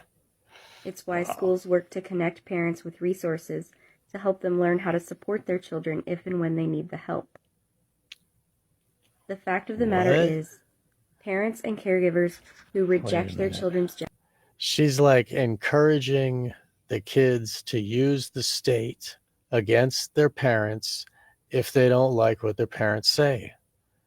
No, Jimmy, you can't be a girl, you know, this is silly. Rah, what do you mean? And then they get the state in there, and then this, you know, twit with her rainbow glasses gets in and says they're abusing him because they won't let him, you know, do whatever we say is cool nowadays or whatever. You know, next it'll be dolphin, like I'm a dolphin, like whatever. You know, like that episode of South Park where exactly, yeah. Nasty, and he's like walking around with a fucking dorsal fin, and then he's like, "Oh, where'd you get the flush for that dorsal fin?" I require a 2,000 gallon tank for that bathroom, and I'm a lawyer. And then on top of all that, like this is like right out of 1984, where Winston's neighbor got ratted out by his own kids. That's right. And it's like next thing you know, when the neighbor's off, and the you know, the doing the struggle sessions or doing the reworking his, you know, wiring upstairs to get him to be more be compliant. Yeah, compliant. I was about to say mentally, right? Like to actually believe 2 + 2 is 5. Like right. So like this is very Orwellian, very Orwellian. I mean, the parents. I mean, I gotta say, if there's a kid out there and you're being abused, do what you got to do to get that shit to stop. Right. Just do it. Like, be in survival mode. I mean, we have that mode for a reason. Don't use the state because they're just going to chew you up as well. You know? Yeah, you got to get out of there. You got to figure it out. I mean, you got to use whatever's at your disposal. I mean, but like this to me just seems, it just makes me think of the chicken and egg scenario, where it's just like, which one came first? Like, where'd the ideas come from that the parents are like, I don't agree with that. And then next thing you know, they've got a whole generation of kids trained to think that words is violence. Right. And then it's like, oh, just because your parents are like, hey, what do you mean I got to call you, you know, Rebecca now? You're Robbie. What are you talking about? You're not Rebecca. Like, and then it's like, wait a minute. That's abuse. It's like, no, how could it be abuse? Or if you say, no, they can't take the jab. Oh, what do you mean? Like the same thing with the parent schedule vaccines. If you don't bring your kid to the well visits, then you get written up as like, you don't like your kid. We're going to have to intervene because you're making it dangerous for him. So that's what I was going to ask about the thing. Like when the teachers recommend pills for the kids, does the state ever say, yeah, well, we're going to give it to him because he needs it, the doctor says so get out of here, parents? Do they ever do that? I haven't heard of I haven't heard of that. But I mean, it changes with the tide of what just exactly is the medication. Right. And what is the reason? I mean, there's a lot of nuance to that. And it's like, unfortunately, just being a parent and being like, no, isn't really good enough sometimes. Right. Yeah. So I think immediately to like, what's that dude? John Travolta. He had that son there. And because his religious beliefs, regardless of what they are, he has a religious belief. And according to that religious belief, John Travolta said, I'm not giving my son that medication. The guy's son died. You know, like, I mean, so you got to understand that like there are some points in time where when it comes to saving a life of a child, who's going to step in? It should be the community. And but at this other time, at the other side of it, it's like, well, what business is it of theirs? And it's just, this is where a lot of people get roped back into to a statist mindset, where it's like, you don't need the authority of the state to do the right thing. You just need to be able to step up and understand that, natural law allows for you to step in and to save the life and to do the best thing that you can do for that life. Right. People relegate that responsibility to the state. They give it up. They say, you do it instead, because I don't want to get my hands dirty. That's the problem. People don't want to get their hands dirty. They see the little boy down the street getting smacked around by their parents, or maybe you see whatever, and you don't do anything about it. You don't say anything. You don't call out wrongdoing when you see it in front of you. Now, the medication and everything like that, the DSM-5 and all of its predecessors, the people that are curious about where these medications come from, yes, and the disorders that the medications are for, you need to look into just who is writing the DSM. Where do these diseases or disorders come from? They come from the DSM. Who's writing that? What are their intentions? Who are funding them? And what exactly is the extent of their influence? And every single end to that is very, very disturbing.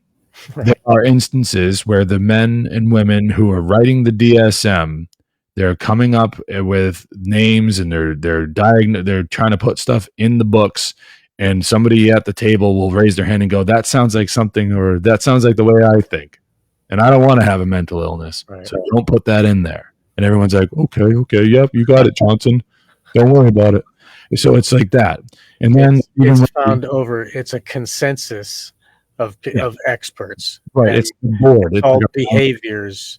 They diagnose behaviors, and it's not like actual problems. They're like, the whole entire field of behaviorism in the first place comes from the fact that people have this urge to rebel against authority. So they come up with this thing called behaviorism, where they can say, oh, well, why do people behave the way that they behave? Why don't people do the things that we want them to do? And how can we better pit them as the enemy? And how can we make it seem like they're the fucking nutty ones? And we can get them to be the ones that are on the medication because they're the psychopaths, when it's really the people that are, quote, the psychopaths, or the ones that are like the nutty ones in your school or whatever. And it's like, not to say that there isn't some deep-seated psychological, problems with some people. I firmly believe that there are. Some people, severe head injuries can cause some pretty crazy things. Like we don't know.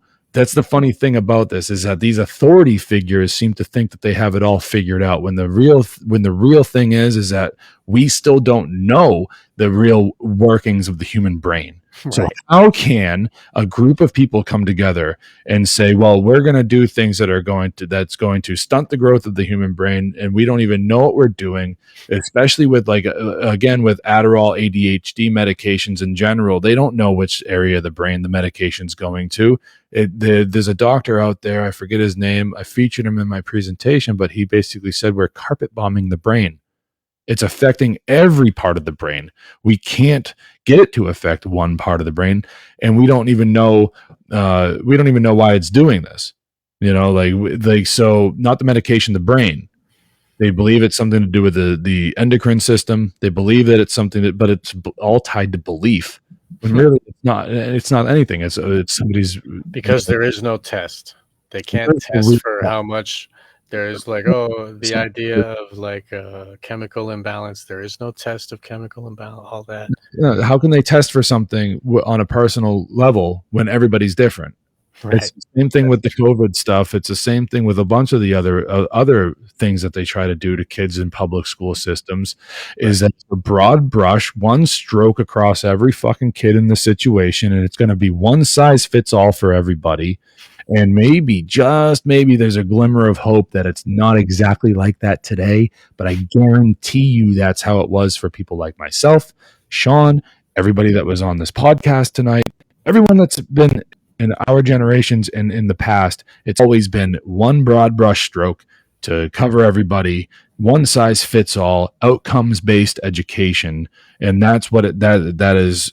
There are remnants of that today, or it's still full fledged that thing today. You don't just get rid of that type of education system. So what are they doing? So I mean, that's where we got to be at, folks. If we want to understand what we're up against, we have to actually do the work to look into some of these things. And maybe you're not the person that's going to be the best at reciting all of the stuff and naming names and doing this and that. But if you can get the gist of it, if you can say to yourself, okay, I understand the big picture here, that yes, there's enough evidence there to really bolster this knowledge that there is a concerted effort against freedom, that they're trying to control people, and that it's all about control. That's what everything that they do is. It's all that. And then be a smart person, make concessions along the way, and realize that there are some applications for some of this stuff when it comes to at least medication. All right. Like it or not, but whether or not the medications that are being used mainstream are exactly what should be, or that's exactly the answer, I love those arguments. So like we have many holistic medications, we have many medications that grow right from the ground. Then there's also ideas of exercise, there's also ideas of diet, there's also ideas of of environmental problems.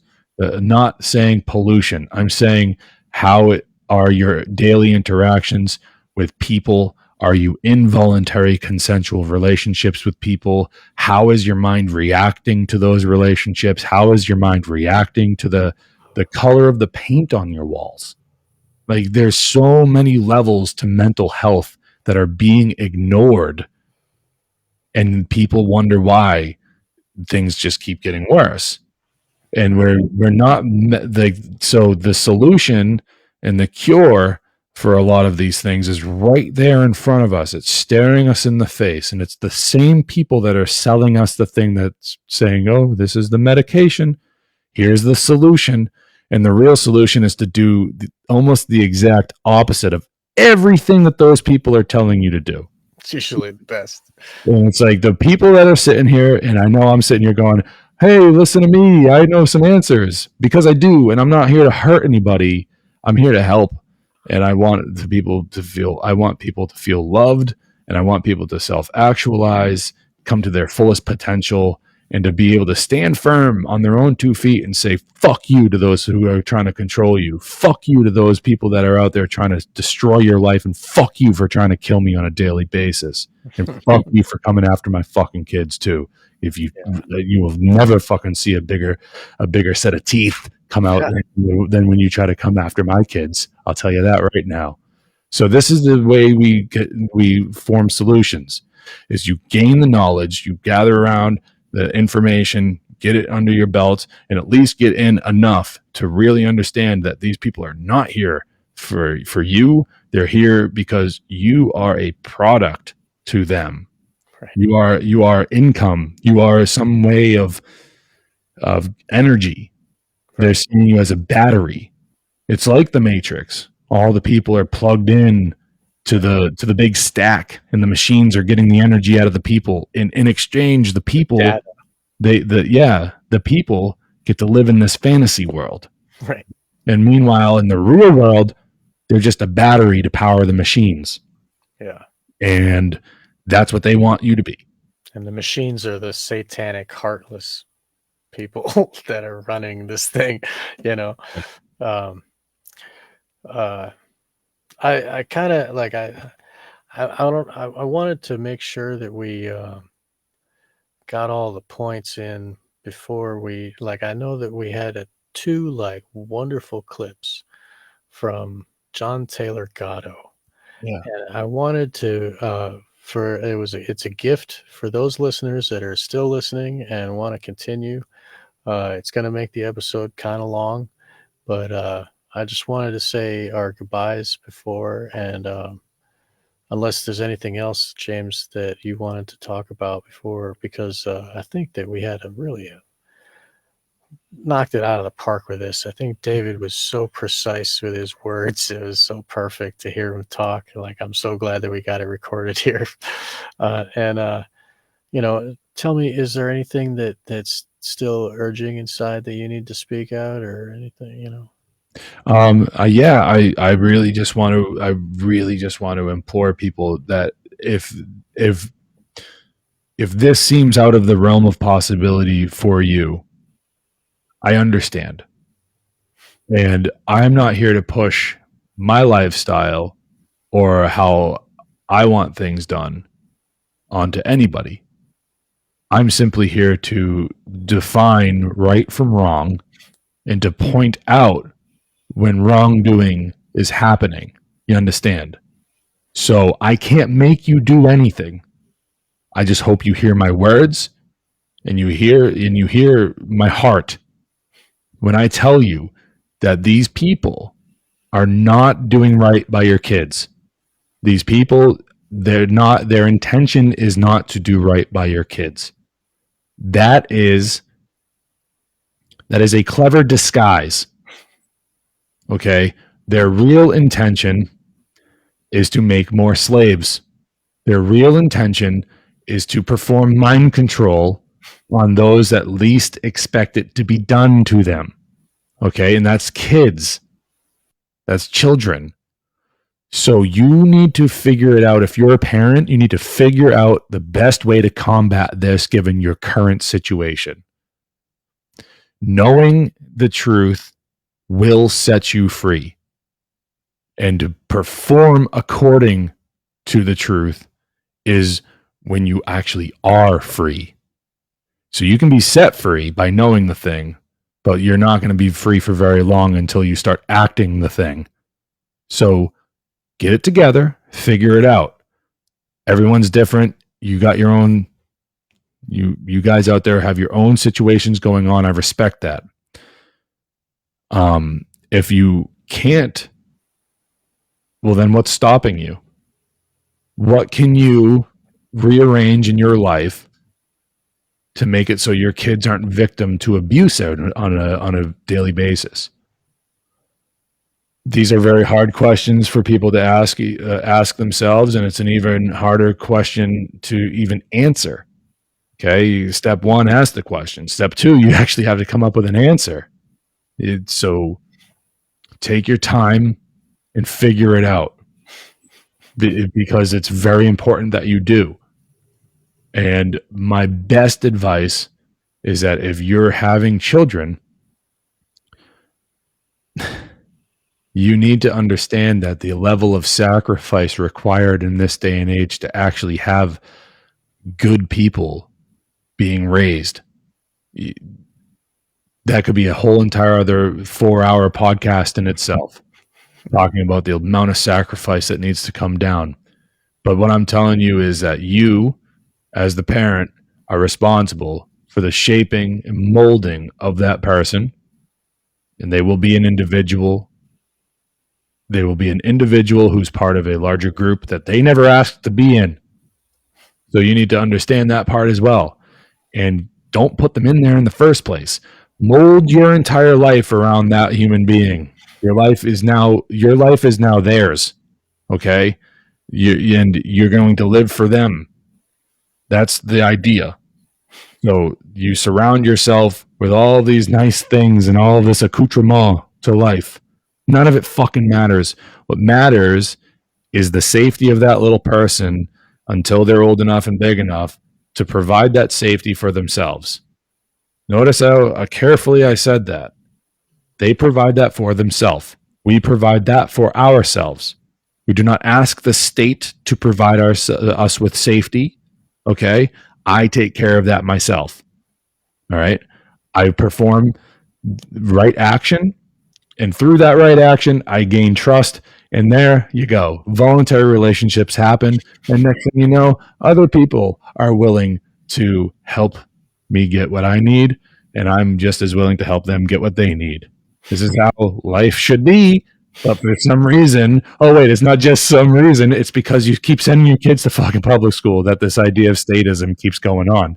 Because government's a religion called statism, and the public schools are the churches, and that's where they go to learn about it all. So get it out of your head, folks. Do what you got to do. Make some sacrifices in your life if you have to. Sean mentioned earlier tonight about the job that I do. I pee in a cup. Sorry, I didn't mean to say that, dude. Oh, it's the truth. But it's because I sacrifice a little bit of my own shit because of the things that I fucking know, and I can't do anything else. I know. And like I could, but slavery. It's tough. It's tough. It's tough, but it affords us the ability to have my kids at home. Right. And I'll do anything to do that. And then next generation, it might change. Right. Hyacinth Loyson said, "Blessed are those who plant seeds for trees under whose shade they will not sit." And that's my mindset. And that might be the mindset for other people to attach themselves to as well. And with that, here I think that's I think that's what do you got? I just wanted to say that there, people helping each other really has affected me too. My family is struggling right now. I'm currently between jobs, and some people I asked on my show, and some people were gracious enough to show me their generosity. And I wanted to say a very special thank you to Sheila F., Travis N., Andrew B., and Rohan A. Thank you. And you have very much helped. And this helps groceries and the electric bill and like the important things. And I very much thank you very much. And hopefully I should have a job soon. I should be starting soon. And thank you all for helping. I just wanted to say. Yeah. Thank you for everyone out there who helped Sean. That's awesome. I didn't expect, I was surprised. I was very much surprised, and I'm very thankful. For whatever my word is worth, I've known Sean here for about 20 years now, and if there was ever a person who asks for help when they actually need it and not just because they're being lazy, it's Sean. Right. So your help does not go unappreciated. For sure. I can definitely get his back on that. So thank you. And thanks for letting me say it on this show. I haven't had my show because I'm in between jobs, and my show has been kind of sparse lately, but it's picking up again. I'm nice. Things are a little uncertain. What is my schedule? When can I talk? Like everything, but I think there's a light at the end of the tunnel, and we're moving through it. We just got to survive the in-between period. Yeah. And I thank you people very much, especially the names. I just thank you again. And yes, we did have. If you wanted to move on to the next portion, James. Yeah, that's actually perfect timing, because then we'll come in just under 4 hours, I guess. But I've already seen these clips, so we'll start playing them, and I'm just gonna step off. What do you like? How do you want to? Yeah, well, I would like that. I'll just shut my camera, and we can make sure it's running. We'll come back and turn off the stream, but maybe do the shorter one where it's beyond schooling clip, the one that you made. Yeah. And then the longer one, which I guess I didn't upload. It didn't upload because it's too long or it's too big. Could you screen share? I could. Yeah. Yeah. Yeah, I could do that as long as the audio shares. Yeah. I don't know. Maybe I can upload it. Maybe while the first one is playing, I can handbrake and try to upload. But otherwise I can put it on at the end. I can post production. But we can work on it while while it's playing, while the first one's playing, and then afterwards we can just go straight into the ending video, and then end the stream. And so thank you all, people that have listened this long. It's been a phenomenal show. I'm very proud of this one, and I'm very glad that we have listeners that are listening, because it's a connection to others, our minds to yours. And I hope that you spread your mind to others too. And I hope this message, this truth frequency, everybody gets on board and starts singing along the same song of freedom. And thank you all for listening. Thank you, Sean. So this has been Black Pill Digest number 4. And we go live. I go live every Saturday night at 9 p.m. Eastern Standard Time. Having said that, I might be taking the next couple weeks off, but that's okay, because I just, after these long ones, I like to take a couple weekends off. But 9 p.m. Eastern Standard Time is the time that you want to be coming over to freeyourmindne.com/live to be checking out to see if I'm doing my own show or if Sean and I are doing another Black Pill Digest. We've been doing Black Pill Digest for 4 months now. It's a once a month show. We try to do it on the last Saturday of every month.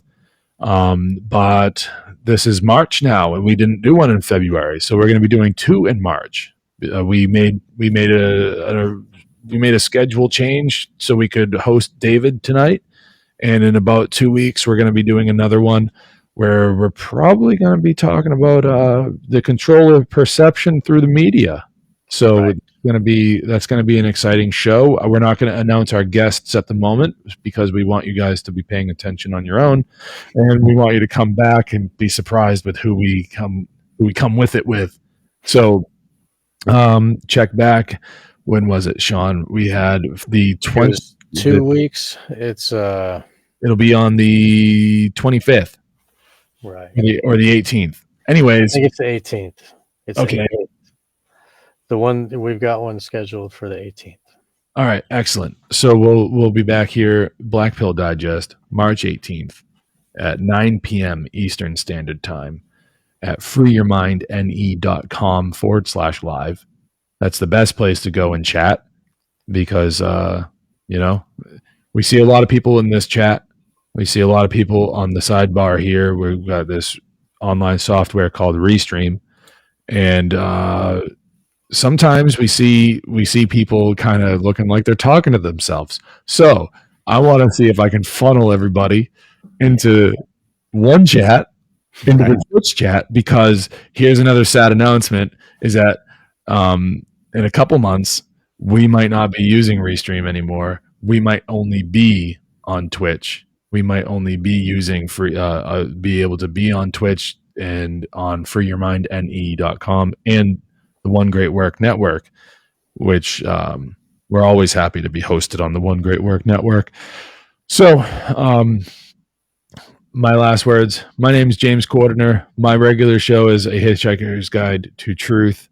And of course, it's always a pleasure hanging out with my friend Sean here, my brother, my older brother. So I've always admired you greatly, buddy, and thank you so much for having this show and having me be such a great part of it. I really appreciate it, my dude. I'm so thankful that you're here, man. It's great.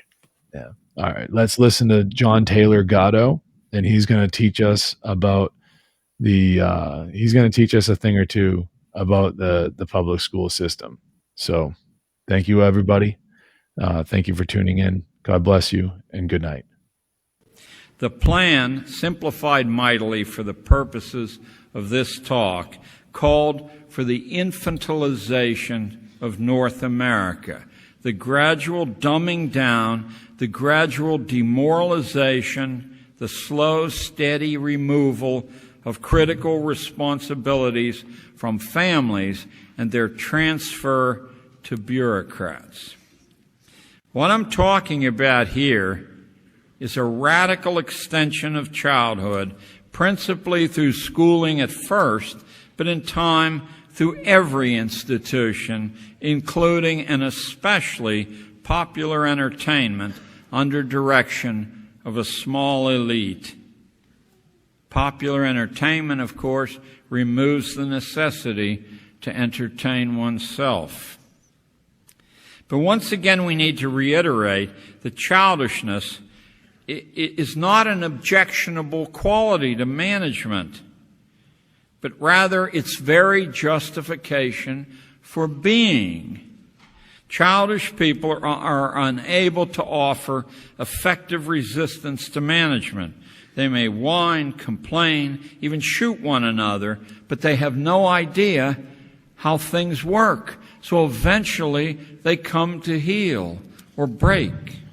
Childish people, for all the noise they can make, are nearly helpless. They fall back in line because they have no other choice. They lack the inner resources to be self-sustaining. Through the second half of the 19th century, beginning in the North German states of Prussia, Saxony, and Hanover, a science of making young people childish grew up. It was studied by certain prominent Americans like Horace Mann, William Torrey Harris, the Peabody family, J.P. Morgan in Canada by Edgerton Ryerson, and by others who envied the control it offered to management and wanted that control for themselves. With the rise of the centralized corporate economy a quarter century after the Civil War, another overriding reason to place the population under tight management arose. But before I tell you about that one, which is big time, we need to get a few red herrings out of the way.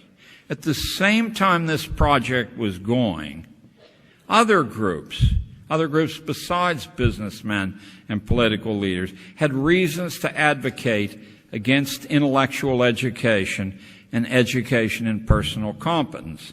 Utopian socialists like Robert Owen and John Ruskin thought that through an endless childhood, an agrarian utopia could be achieved. The evolutionary crowd like Darwin, Galton, and Herbert Spencer thought that most of us were biologically retarded and couldn't grow up, so we had to be cared for. It would only make trouble to allow people to try to grow up. Scientific historians like Hegel or Herder and Marx thought that by keeping people dumb and incomplete, history itself could finally be controlled by small elites and guided to a conclusion. There were others too, but we don't need to review them all here. I wanted you to know that there were plenty of potent interests around that wanted the public childish, but none of them had any resources. None of them had the resources of corporations to sustain a campaign in that direction. For a long time, it only required a little corporate financing done behind the scenes to allow an army of innocent academic and philosophical screwballs to do the corporate government bidding unknowingly, thinking they were riding their own hobby horses. I personally was put on the trail of radically extended childhood paid for by business by reading the works of a man named Elwood Cubberley, who was a friend of Dr. Conan at Harvard. And he was Alexander Inglis's partner at Houghton Mifflin, the publisher, where he edited the elementary school series of textbooks while Inglis managed the secondary series. Houghton Mifflin, if I pronounce that correctly, and if I don't, my apologies to the Houghton and Mifflin family, they had a monopoly on books about institutional schooling. If you wanted to read about supervision or financing or classroom technique, you bought a book from the Houghton Mifflin series for several decades, the key decades, when the institution was brand new. Cubberley was also Dean of Teacher Education at Stanford University, and while there he became head of a thing called the Education Trust, a shadowy cabal of academics nationwide who controlled every major administrative post in America by 1918. Once again, my source of this information is no conspiracy book. It's the very conservative graduate education school textbook called Managers of Virtue by David Tyack, T-Y-A-C-K, a well-respected volume that's been in print for years. All the administrative jobs in North America were under the control of a group that called itself the Education Trust until the newspapers got wind of it, and then they submarined into a new... In 1906, Cubberley had written in his Ph.D. thesis at Columbia Teachers College that in the new schools coming, this is a direct quote, children are to be shaped and fashioned like nails, and the specifications will come from business and government in that order. If you're skeptical, and I encourage skepticism, I guess the librarian at this university can borrow Cubberley's Ph.D. thesis fairly easily so that you can read these words for yourself. Specifications, of course, the word is a term for outcomes desired, and how those outcomes were to be reached was up to academics and bureaucrats who worked for the policy people. It's a strategy that in business is known as management by objectives. You say, I want you to be in this place at this time. I don't care how you get there. A few years later, in 1919, the same Elwood Cubberley was writing that childhood had been deliberately extended by 4 years because a combination of powerful interests had demanded this. The trick was pulled off by denying children association with the adult world and with real responsibility through comprehensive confinement schooling, which created a world of children separate from the real world. There, the little human resources could be held until summoned or not summoned. It isn't very hard to see that the interest served most directly by delaying personal sovereignty is something we can fairly call the managerial outlook. Total management and human independence are mutually contradictory terms. Once professionalized, management finds it irresistible to argue that neither children nor their parents can be trusted, that the only sensible way to handle growing up is through expert goal setting and professional interventions at public expense. What I've tried to do here in my crude way is to show you that once the institutional infrastructure is established, nobody has to know what it's about. They have to know that they don't get their paycheck unless they keep the system in a steady state. So that eventually all the architects who know what's going on could die off and the thing becomes a piece of autonomous social technology. It's time we all faced the fact that expert management is never well served by allowing children to grow up or to grow whole. Its tutelage is only justified intellectually by the academic disciplines of psychology and sociology and anthropology and evolutionary biology, even military science, each contending in its own way that growing up is impossible for most of us. All of these disciplines grew from corporate or government underwriting, regardless of how many famous leftists are associated with these particular movements. They were all paid for by corporations or government. Why? The philosophical momentum of managerialism in the West was, in my opinion, only balked by the theology of Christianity, which expressly forbids the faithful to duck personal responsibility. and it establishes the road to salvation as a lonely personal road. You can get some assistance from being part of a congregation, but when you stand face to face with your Maker, according to this theology, there are no excuses. You are fully responsible. Thus, Western religious thinking itself became a prime target of schooling, as from a pedagogical perspective, it was implacably contrarian, so it had to be systematically destroyed.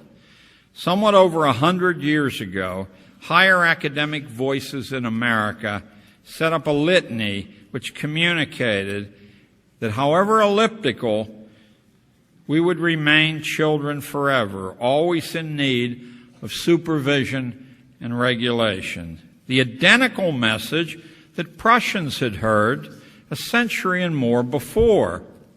One recent piece of evidence that our leaders listened to the voices came to me from a press conference held by Vice President Gore's wife just a couple days before the election of 2000. In that press conference, Tipper Gore declared that 55% of the American people are mentally disturbed and in need of therapy. But Mrs. Gore isn't the only one saying that. She's one of a host of commentators that urge daily that we be kept under closer and closer surveillance for our own good, of course. When speaking to this question of general irresponsibility, observe how convenient and useful it is if classrooms are workshops of rudeness, rowdiness, and danger. Far from being something to avoid, it's something to welcome, because how better can you instruct the onrushing generations that they can't trust one another, and instruct their parents not to stand in the way of official ministration, because look how dangerous these children are.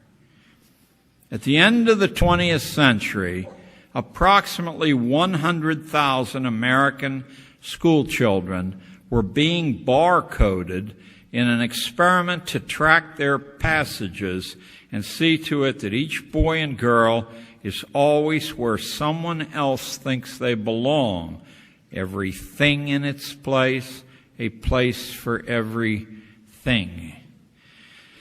The profound change in the American bargain with its young, the change that dumbing them down and demoralizing them brought about, was not the result of popular demand, nor was it caused by prominent socialists like John Dewey, who are often blamed. The transformation was an undertaking, plain and simple, of industrial titans like Andrew Carnegie, J.P. Morgan, Vincent Astor, Commodore Vanderbilt, John D. Rockefeller, Henry Ford, and a few others. And if you find your skepticism rising at that statement, I suggest you ask the librarian to secure for you the 2 American congressional investigations of what's behind schooling. One was made in 1915. It's the Walsh Committee report. The other one in 1953. The senator from Tennessee. Sorry, the name eludes me. But both of these congressional reports, which are quite extensive, came to the same conclusion, that schooling is under the direction of the private corporate foundations of this handful of men I just measured. And long after their death, that oversight continues. Just watch, if you're in the education school, how often you see a reference to one or another of the Carnegie endowments, the Ford endowments, or the Rockefeller endowments. Isn't that wonderfully generous of them? But remember, these policy people were only interested in outcomes. They left the details to underlings like Henry Kissinger or Zbigniew Brzezinski. And what is that work? One way to understand it is to see it as a systematic recreation of the class-based, expert-driven managerial society of Anglican Britain, only this time based in supposedly objective scientific principles. You know, all those bell curves that justify locking all those children away for their own good. But why would an economic leadership committed to Adam Smith's capitalistic principles veer in this decidedly socialistic direction? Fortunately, these men talk about it in their own essays, memoirs, letters, and occasional writings. Carnegie and Rockefeller, for instance, both despised competition because they thought it was irrational. As purely rational thinkers, they worked with might and main to stamp it out and to replace it with a planetary form of government which would resemble the British Empire and its Anglican corporate theology, only it would be better because more efficient. By the last quarter of the 19th century, the promise of unlimited energy, coal and oil, which really hardly had existed before then, coupled with mass production machinery, suggested that an industrial utopia was actually within reach, but only if society could be made susceptible to a degree of management beyond any historical precedent. Personal liberty and conventional morality would have to be surrendered if this promise were to be realized. Indeed, as I told you earlier, even the law of supply and demand would be forced to yield. But how to get rid of the libertarian American past? Put yourself in the position of these visionary industrialists struggling to socialize the majority into dependence on central management. If you need a crude illustration of dependence on central management, it's you raising your hand to go to the toilet. The authority of the political state had to replace the authority of family, tradition, and religion. It was a huge task. There was nowhere else to start but with the children. So drawing on the method pioneered in Prussia, the quick arrival of young Americans at responsible maturity had to be ended. Financial capital demanded this. Now, this is sort of a tricky point, so I'll try to slow down my pell-mell delivery here. Financial capital demanded this. Why would anyone make huge investments in mass production machinery that was certain to obsolete itself in a couple of years, unless the markets could be guaranteed? Unless this could be done, capital would not be forthcoming, and we would have an entirely different sort of economy than the one we have. That sounds like a titanic task, but assuring markets is an old game. Britain had been doing it for centuries. Competition can be muted a lot of ways, through trust formation, through government regulation, through government subsidies that stack the market deck, and in many ways unknown to the butcher, the baker, or the candlestick maker. But not so easy was convincing our uniquely productive population to give up its traditional yearning for independent livelihoods. The majority had to be retrained to think of itself as employees and as consumers instead of producers. A job is what someone else gives you.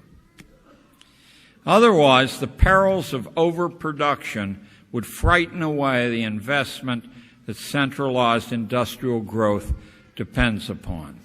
And so, mass schooling of a compulsory nature was given its teeth between 1905 and 1915. I believe a little bit earlier than that in Canada, because Canada was often used as the testing ground for these ideas. We'd see how much resistance, I believe it's Bruce Cooper's The Making of the Educational State, written by a Canadian about the Canadian experience that will tell you how vigorously Canadians resisted this and how the Army was called out frequently to shove it down their throats.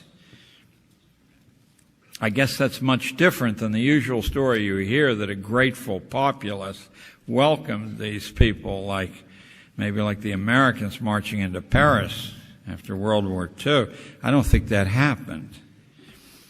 And so mass schooling of a compulsory nature was given its teeth. No longer was it charged with fashioning good people or good citizens.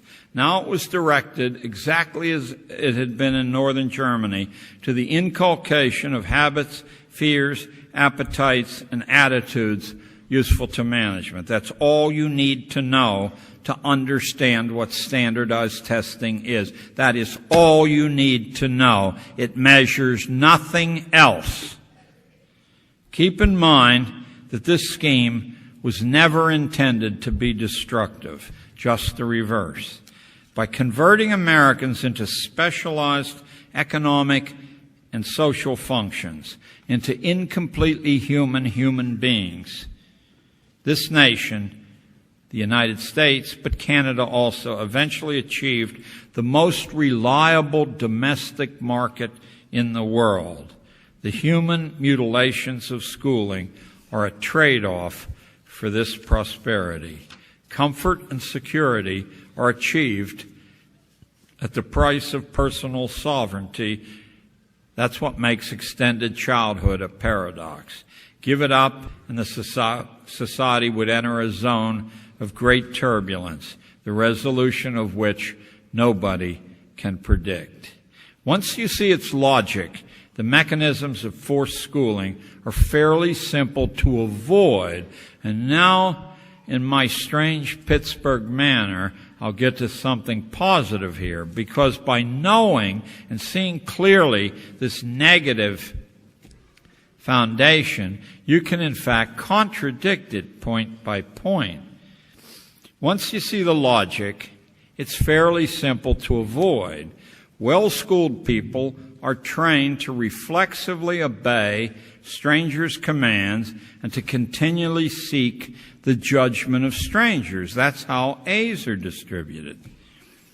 Later on, after the school game is over, advertising and advocacy journalism paid for by advertisers slips easily into the role of school teacher. Well-schooled people have a low threshold of boredom. They need constant novelty to feel alive. With only the flimsiest inner life, they must stay in touch with official voices through television, radio, internet, cell phone, commercial music, and other commercial entertainments, pop journalism, and shallow friendships exchanged on a regular basis. One thing I would always tell young people would ask me, how do you avoid marrying some turkey? I said, well, one of the things you can do is find out who the person's friends are. And this is hardly very profound advice. And if all their friends are new and yet they're 25 years old, you might wonder how they've passed through all the earlier phases of friends and not carried any of them with you. Changing classes at short intervals is a drill to prepare kids for changing associates, domiciles, mates, and possessions in dizzying and eternal profusion. A climate of low-level dissatisfaction is the very air that a mass production economy must breathe. I mean, God forbid that any of you would fall in love with a pair of shoes like my father did and wear them for 25 years. You're meant to be bored instantly with what you buy, or very shortly afterward, or terrified into thinking that that computer that you struggled for a year to set up on your desk is now hopelessly out of date and will do more harm for you. So hurry and work more and buy another one which will be replaced reliably in the next 6 months to a year. Well-schooled people must be poorly trained in history, philosophy, economics, literature, poetry, music, art, theology, in anything known through history to develop a personal inner life. Well-schooled people need lifelong tutelage, cradle-to-grave schooling to make any sense of their days. Mass entertainment and mass journalism provide that tutelage long after school is done. Over a century ago, great industrialists, with the help of academics and politicians, set out to rewrite the laws of supply and demand. They knew that if centralized producers learned to create demand for whatever could be produced most efficiently, the moral world could be turned upside down, and those dogs at the top could bark there forever. The problem of succession, which doomed Rome and every other empire in human history to date, would finally have found its solution. Thus, schoolrooms became laboratories of experimentation on young minds, research centers of scientific management. To be quit of this school nightmare demands first that we wake up to what our schools have evolved into. They are servants of corporate business and big government management.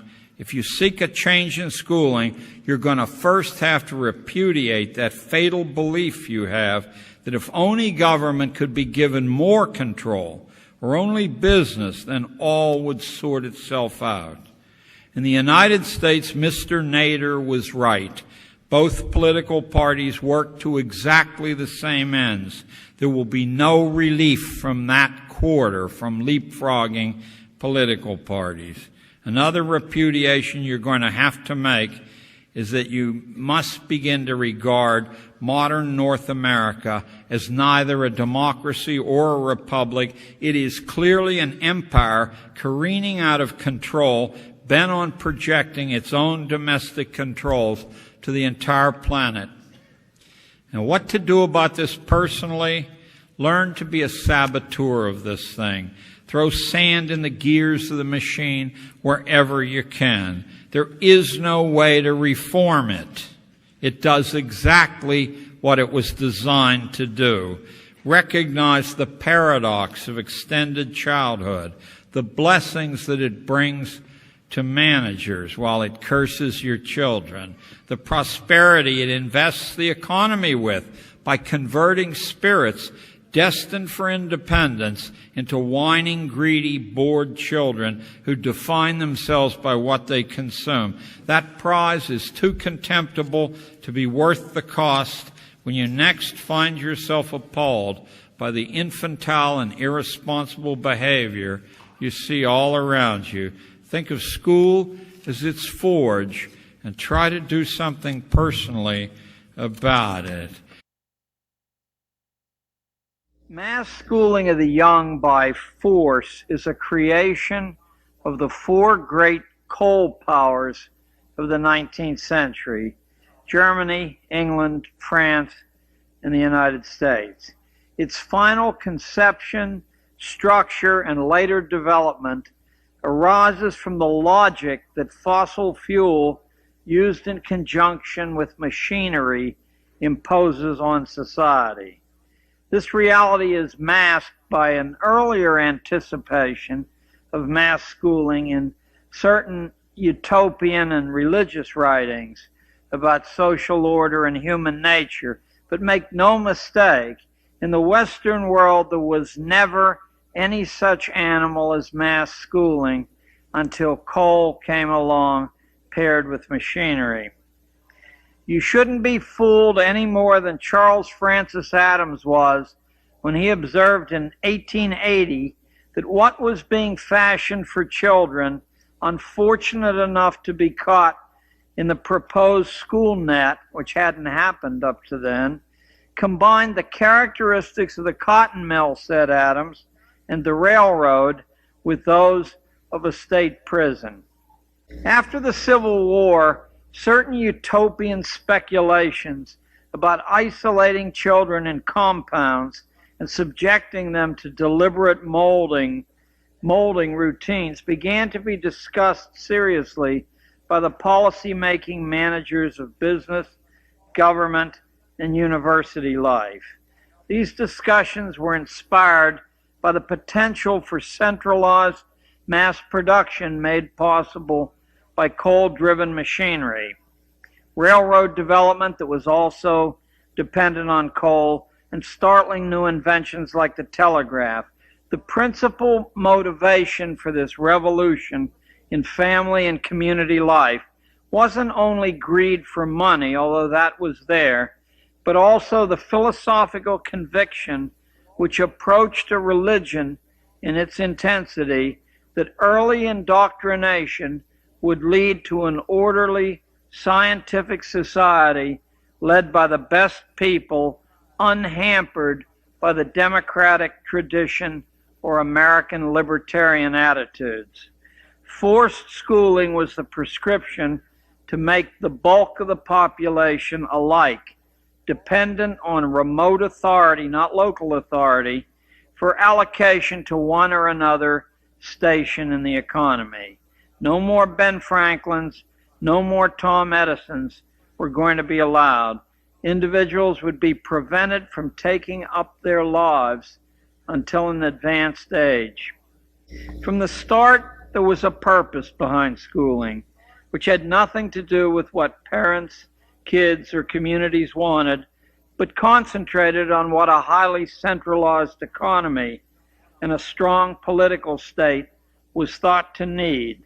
What that was can be seen from this excerpt from a speech Woodrow Wilson made to businessmen in 1914. I'm quoting Wilson without changing a word. We want one class of persons to have a liberal education. And we want another class, a very, very much larger class of necessity, to forego the privilege of a liberal education and fit themselves to perform specific, difficult manual tasks. By 1917, the major administrative jobs across America in schooling were under the control of a group of interests referred to in the press as the Education Trust. At the first meeting of the Education Trust, the attendees included representatives of Rockefeller, Carnegie, Harvard, Stanford, the University of Chicago, and the National Education Association. The chief end of the new education, wrote Benjamin Kidd in 1918, was to, I'm quoting, impose on the young the ideal of subordination. The primary target of the first 30 years of forced schooling was the tradition of independent livelihoods in America. Students were to learn to think of themselves as employees competing with one another for the favor of the boss, not as entrepreneurs like Ben Franklin competing to serve the public. It was believed that only in this way could the menace of overproduction in America be contained. In 1919, Arthur Calhoun's Social History of the Family informed the nation that the child was passing from the family, I'm quoting now, into the custody of community experts. And he offered a significant prophecy that we could expect in time to see a system of public education, quote, designed to check the mating of the unfit. In 1922, Mayor Hyland of New York City, alluding specifically to actions in schools of the Rockefeller Foundation and other corporate interests, said in a public speech that the schools had been seized as an octopus would seize its prey by, quote, an invisible government. You'll find that reference in Diane Ravitch's book, The Great School Wars. Be good now, later. The 1920s were a boom period for forced schooling as well as for the stock market. A book called A Sociological Philosophy of Education published in 1928, claimed, "It is the business of teachers to run not merely the school, but the world." In 1929, the famous creator of educational psychology, Edward Thorndike of Columbia Teachers College, announced, I'm quoting, "Academic subjects are of little value." His colleague at Teachers College, William Kirkpatrick, boasted in his book, Education and the Social Crisis, that the whole traditional system of rearing the young was being made over by experts. Meanwhile, in the project offices of an important employer of those experts, the Rockefeller Foundation, executives were hearing from its president, Max Mason, on April the 11th, 1933. Don't say that I'm not giving you very specific references that can't be checked. That a comprehensive program was underway to rationalize social control and the control of human behavior. Inspired by the genetic work of an Eastern European scientist, Hermann Muller, at the University of Texas, Rockefeller, Carnegie, and other large private foundations had been investing heavily in genetics.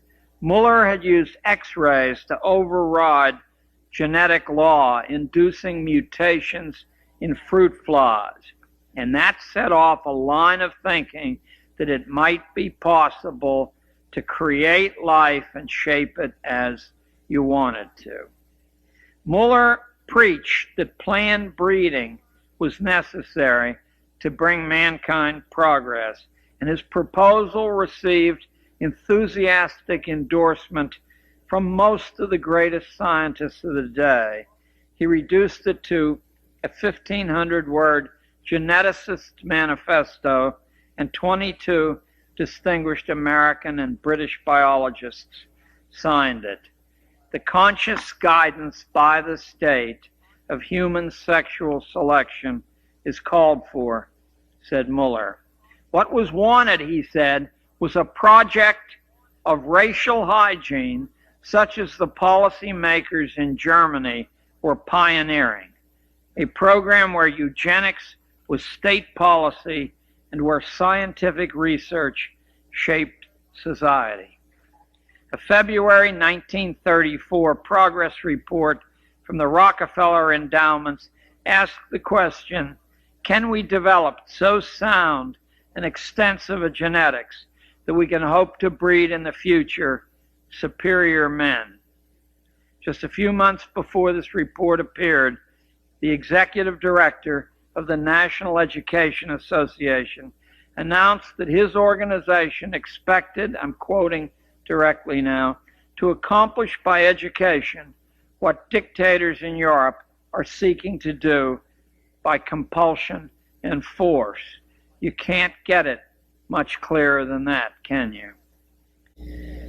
Between 1967 and 1974, teacher training all over the United States was covertly revamped through the coordinated efforts of a small number of private foundations, think tanks, global corporations, universities, and several other interests working through the United States Office of Education and through key state ed departments like those in California or New York. The most important documents in this transformation were three, and I'm going to name them for you. Bloom's Taxonomy of Educational Objectives was the first. An extensive government exercise in futurology called Designing Education for the Future was the second, and the Behavioral Teacher Education Project was the third. That was an enormous manual of over 1,000 pages, which in time impacted on every school in the United States. While other documents exist, these are the most important representatives of the whole. They'll serve to make clear to you what project is underway, and I'll take them one by one. Designing Education, produced by the Federal Education Department, redefined education after the Prussian fashion as, quote, a means to achieve important economic and social goals of a national character. State education agencies would henceforth act as on-site federal enforcers, ensuring compliance of local schools with Washington directives. It proclaimed that each state education department, quote, must be an agent of change. State departments were, quote, to lose their identity as well as their authority in order to form a partnership with the federal government. Now, I think you and I both are aware that what we're talking about here is a form of treason. There is no mention whatsoever in any of the founding documents of this country of federal involvement in education. That's not just an academic thing. It was deliberately kept away from the central political power because of the obvious chance to pervert it if it were handed to the power that controlled the Army. The second document, the gigantic Behavioral Teacher Education Project, outlined the teaching reforms to be forced on America after 1967. The document sets out clearly the intention of its creators, nothing less, I'm quoting from the document now, than the impersonal manipulation through schooling of a future America in which few will be able to maintain control over their opinions. An America in which each individual receives at birth a multi-purpose identification number which enables employers and other controllers, that's a direct quote from the document, to keep track of underlings and to expose them to direct or subliminal influence when necessary. Readers learned that chemical experimentation on minors would be normal procedure in the post-1967 world. That is surely a pointed foreshadowing of the massive Ritalin interventions which accompany the practice of forced schooling at present. The Teacher Education Project identified the future as one, I'm quoting again, in which a small elite will control all important matters, one in which participatory democracy will largely disappear. Children will be made to see through school experience that their classmates, this is a very subtle point, so I'll start that again. Children will be made to see through school experience that their classmates are so irresponsible and inadequate that they must be controlled and regulated for society's good. According to the project, postmodern schooling will focus, this is a direct quote, on pleasure cultivation and other attitudes and skills compatible with a non-work world. Notice how the tremendous rise in school violence and general school chaos in the late 1960s can be seen as providing a reasonable justification for the sharp constriction of traditional intellectual schooling. Each outburst of childish disorder echoing through the press was like an advertisement promoting the need to surrender community control to the management of experts, and for the introduction of emergency measures like special education and Ritalin. It makes sense, though, doesn't it, that irresponsible, semi-literate children kept in that condition by authority will become irresponsible and semi-literate adults, and that such people can't be trusted with decisions. The National Teacher Training Document informed teacher educators that under these circumstances, teachers were to be trained as therapists, translating prescriptions of social psychologists into practical action in the classroom. The third of the new gospel texts was Benjamin Bloom's taxonomy. In his own words, I'm quoting, a tool to classify the way individuals are to act, think, or feel as the result of some unit of instruction. Using the methods of behavioral psychology, children would learn proper thoughts, feelings, and actions and have their improper attitudes brought from home remediated. In all stages of school manipulation, testing would be essential to locate the child's changing mind on an official rating scale. Bloom's taxonomy spawned a number of important descendants which you've heard of. Mastery learning was one, outcomes-based education a second, and the current school-to-work government-business collaboration a third. Each was designed to classify individuals for the convenience of social managers and to control the mind and movements of the young. But what was the purpose? Why was this being done? A major piece of the answer can be found by reading between the lines of an article which appeared several months ago in the June 1988 issue of Foreign Affairs. Written by the owner of U.S. News and World Report, the essay praises the American economy and predicts that its lead over Europe and Asia is so psychological in nature that no nation can possibly catch up to us because our workers are unique. Now, unless you believe in master race biology, this advantage can only have come from school training of the American young, in school and out, by indoctrination techniques which produce attitudes useful to management. Workers in America live in constant panic. They know companies here owe them nothing. There's no outside power to appeal to. Fear is our secret supercharger, gives management here a flexibility that other nations will never have to such an extent. So fear keeps a brake on American wages. Next, he says, in the United States, what look like managerial decisions are actually made by abstract mathematical rules, which are manager-proof as well as worker-proof. No sentimentality, no ideological treachery by a soft-hearted boss can make more than temporary inroads on corporate momentum here because the accountant's bottom line rules everything. And finally, he says, our endless consumption completes the golden circle. Consumption driven by a non-stop American addiction to novelty, which provides American business with the only reliable domestic market in the world.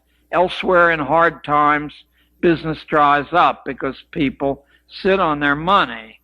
But here, no. Here we shop till we drop. We mortgage our futures in bad times as well as good. And I think Zuckerman is right. There isn't much doubt that the fantastic wealth of American big business is psychologically and procedurally grounded, and that the training for this mental state and the necessary docility it requires comes from the American classroom.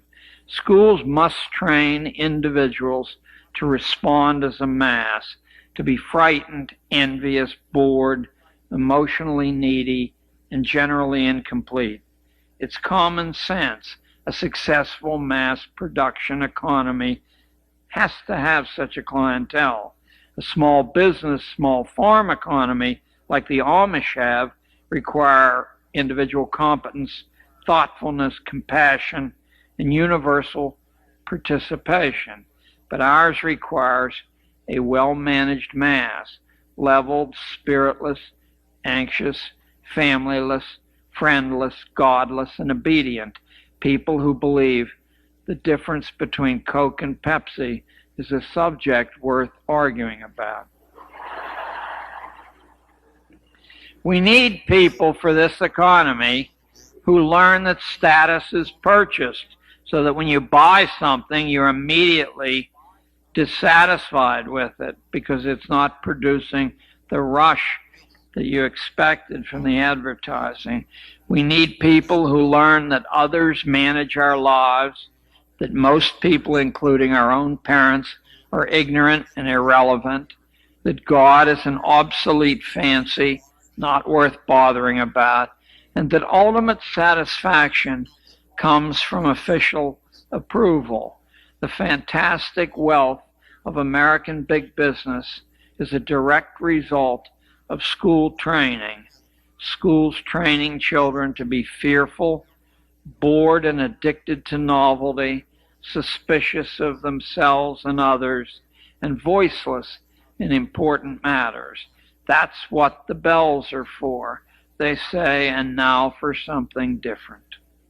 The secret of American schooling is that it doesn't teach the way children learn, as I think Inga represented well to you, nor are schools supposed to. School has been engineered to serve a particular kind of economy and a strictly layered social order, not to benefit kids and families. That's why it has to be compulsory. The prime directive of schooling is to retard maturity and wholeness. School is the first impression children get of organized society, and like most first impressions, it is the lasting one. The decisive dynamics which make forced schooling poison to healthy human development are easy to spot.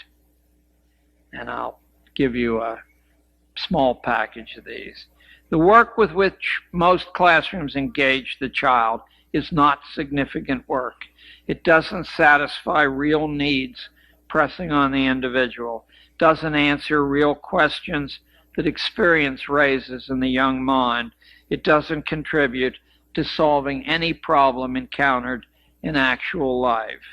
The psychological effect of making work external and foreign to individual longings, experience, questions, and problems renders the victim listless. Growth and mastery only come to those who vigorously self-direct. We've known that for thousands of years. If you doubt it, examine the differences between elite education in any century you choose and the direction of common training. I'll be talking a little specifically about this tomorrow morning. Initiating, creating, reflecting, and other things like that, active things, are precisely what the structure of schooling is set up to prevent on one pretext or another. As I watched it happen for 30 years, it takes about 3 years to break most kids. 3 years confined to environments of emotional neediness with nothing real to do.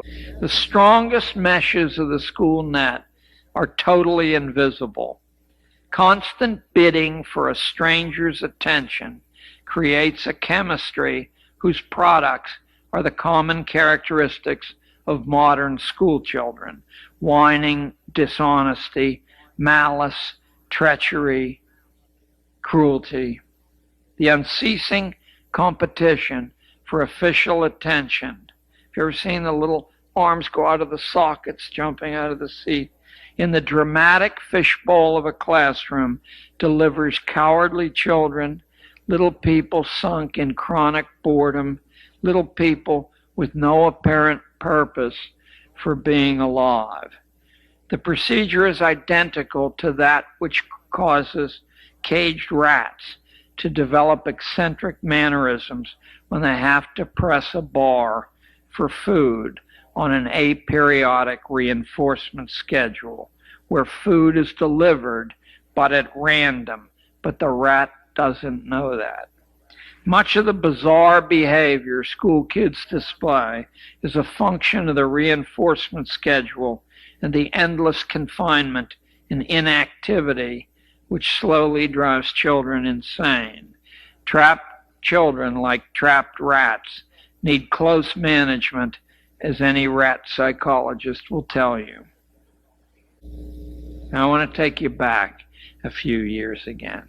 Between 1896 and 1920, a small number of powerful industrialists, together with their private foundations, sponsored university administrators House experts and House politicians spent more money on mass forced schooling than the government did. Indeed, Andrew Carnegie and John D. Rockefeller together spent more money than the government did on schooling between 1900 and 1920.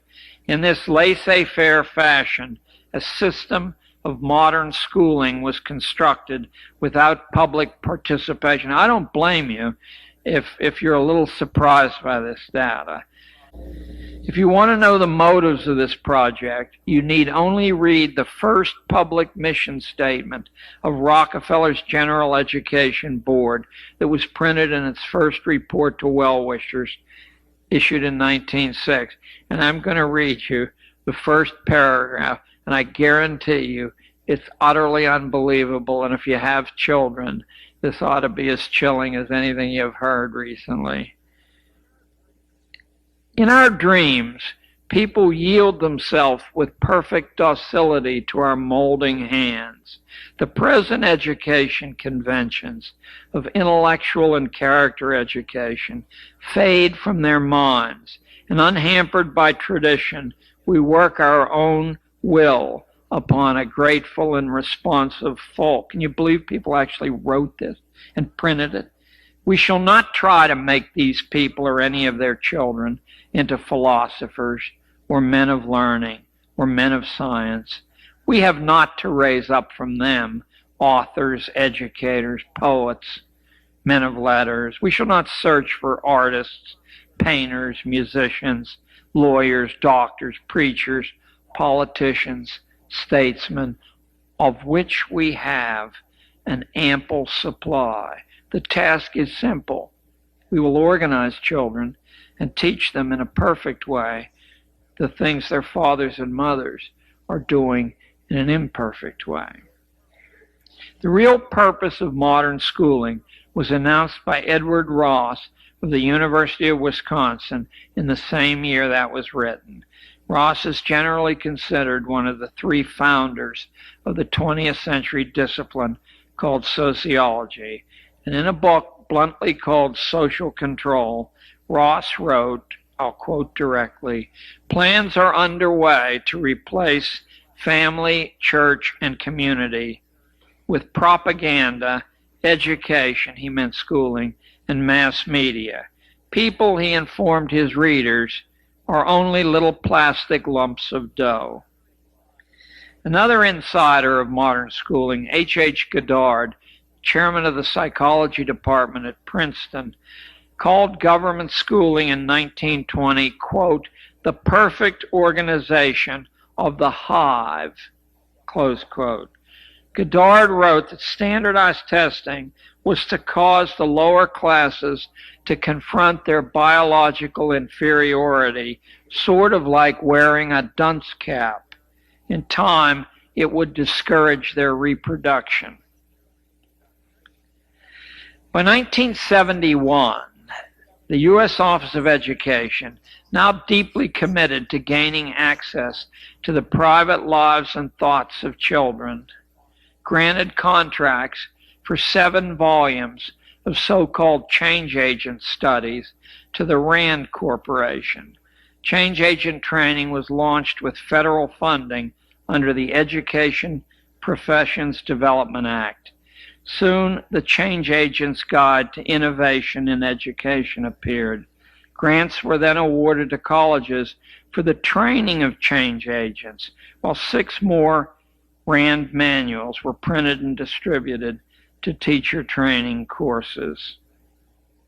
In 1989, a senior director of the Mid-Continent Regional Education Laboratory told the 50 governors of the United States assembled in Kansas City for their annual meeting the following. This is a direct quote. Not a word is changed. "What we're into is the total restructuring of scientific scholarship, specifically the importation of German research university values to America at the end of the 19th century covered the track of what was going on. What American colleges had traditionally thought about college work is that it was about teaching and learning. It was about individual student growth in intellect, but that's not the way the German system worked.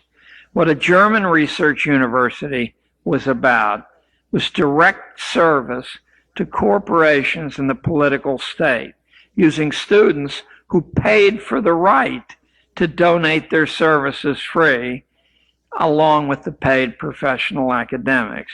In return for demonstrating, a student demonstrating that he or she had trained adequately and was loyal, the German system then reserved jobs and professional licenses for the appropriate graduates.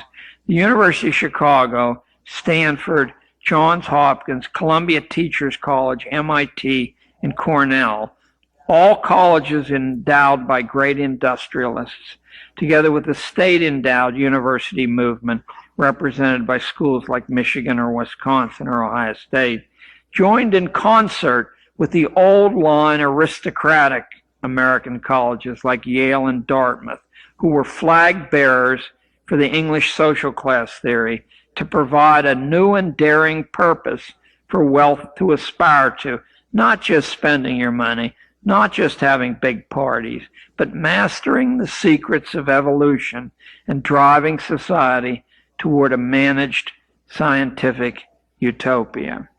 In 1922, Walter Lippmann's book, Public Opinion, demanded severe restrictions on public debate. Those are Lippmann's words. In light of the enormous number of feeble-minded Americans, said Lippmann, the old ideal of participatory democracy is insane.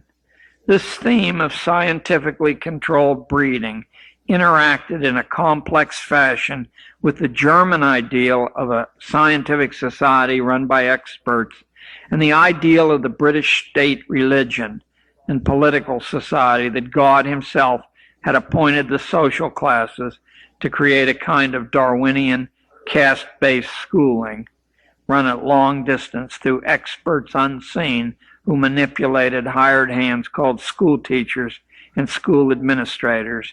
And all this was for the ultimate good of the best breeding stock. In 1928, Sigmund Freud's favorite nephew, Edward L. Bernays, who is the creator of the craft that we call today public relations, said in his book, Crystallizing Public Opinion, that, quote, invisible power is now in control of every aspect of American life. Democracy, said Bernays, is only a front for skillful wire pulling tricks the new sciences of mental manipulation could place at the disposal of policy people for a price. By 1944, the jettisoning of natural rights resonated through every corner of American academic life. Any academic who expected free money from foundations, corporations, or government would play the scientific management string on his lute. In 1961, the German concept of the political state as a fatherland surfaced in John F. Kennedy's inaugural address, in which his listeners were lectured, "Ask not what your country can do for you, but what you can do for your country." And in 1995, Time magazine, I believe it's the first issue in February, lectured its readers in a cover story that, quote, democracy is in the worst interest of national goals. The modern world is too complex to allow the man or woman in the street to interfere in its management. Now the secret was in the open. The original American Commonwealth ideal had been repudiated by its guardians. In the same year, some of the methodology used to achieve this repudiation was brought to light in a long documentary film, which I'll bet shows around Nashville. It's called Manufacturing Consent. It was about the career of the legendary MIT professor Noam Chomsky, the world's foremost linguistics scholar. But Chomsky's interests haven't been in linguistics for at least 20 years. In the film, Chomsky confirmed a growing popular suspicion that the news you hear is tightly controlled he showed that all the news in the world pouring through mass channels is under the direction of 23 global corporations which spin propaganda on every side of every issue, thus constricting public imagination wherever important interests are in question. School was an important terminal on a production line to create a utopian world resembling a gigantic Epcot Center, or perhaps the Mother Chautauqua of late 19th century fame, a utopia before its time. There was only one important eugenical limitation on this school-created utopia to come. It wasn't intended for everyone, at the most for 20% of the existing population. And out of Johns Hopkins University in 1996 came this chilling piece of supporting data. I'm going to quote from the Hopkins report. The American economy has grown massively since the mid-1960s, but workers' real spendable wages are no higher than they were 30 years ago. The purchasing power of a working couple in 1995 was, after inflation was factored in, the same as earned by a single working man 90 years earlier.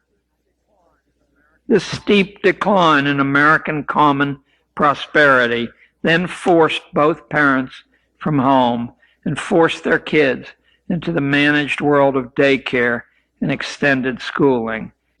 I don't mean to be inflammatory, he said, but it's as if government school has made people dumber, not brighter, made families weaker, not stronger, has ruined formal religion with its hard sell exclusion of God, has set the class structure in stone by dividing children into classes and setting them against one another, and has been midwife to an alarming concentration of wealth and power in the hands of a fraction of our national community. Real school reform would have to overthrow a powerful form of mental conditioning which has taken a century to implant. To one degree or another, all of us have been indoctrinated in a variety of ways to believe that the American experiment, which promised ordinary people sovereignty over their own lives, was wrong-headed and childish. Real school reform would have to defeat the belief, learned in school and reinforced through the media, that ordinary people are too stupid, too irresponsible, too childish to be trusted to look out for themselves. When children are encouraged to run wild in school and to become stupid there, this poisonous lesson is hammered home for the rest of us day after day. We've all experienced it. No wonder we all believe it. The premises of scientific schooling seem impossible to dispute, so thoroughly have they been demonstrated by the form of forced schools which corporations and the federal government imposed on us a century ago. After all, why should hopelessly ignorant people be allowed to make decisions, even intimate personal ones like how to raise their own children? Certified experts are available who know vastly more than about everything and anything. To have better schools that served families and communities and individuals, instead of suffocating them, we would need to trash certain assumptions. We would need to abandon entirely the idea that any such sociological reality as mass man actually exists, except in the minds of those who benefit from such a belief. We would have to believe what our fingerprints and our intuition tell us, that no two people are alike, that nobody can be accurately described by numbers and graphs, that trying to do this sets up an endless chain of future grief. We would have to accept that a fantasy like scientific pedagogy is impossible because each person has a private and a singular destiny. We would need to transfer faith from school and corporate experts and behave as if these principles were true, as over 1 million homeschooling families in this country do. We would need to wake up and admit that knowledge is a far cry from wisdom, that each American has the right to live as he or she deems wise, and if the way individuals choose to live and raise their kids means disaster for global corporations, as surely the way of life the Amish embraced, if it were embraced by too many, would mean disaster, then that fateful choice still needs to be honored because it is protected by the law that defines America, our founding documents. It's high time we all remembered what mankind needed an America for in the first place. The brilliant dialectical balance struck by our founders was the only way to keep power weak and off balance, official power and popular power both. Popular will would beat back government tyranny. Government would check popular tyranny over minority rights. This constant confrontation, this unwinnable war between two flawed collectivizing principles, coercive government and bullying public opinion, will always produce liberty for those who want it. In the stalemate, liberty escapes as long as the argument is kept alive. It's only through enforced consensus, the product of too much and the wrong kind of schooling, that America can fail. America is about argument, about doing things our own way. It is still the only place on the planet where one can publicly oppose authority without being beaten or killed or severely intimidated for that act of free will. The U.S. Supreme Court wrote in the flag-burning case that the only true test of freedom is the right to differ about things that touch the heart of the existing order. And the court was right. That truly is the standard. Let us strike to the heart of this thing then and take back our children from the management engineers. Thank you very much. Thank you very much. Thank you. Thank you. Thank you very much.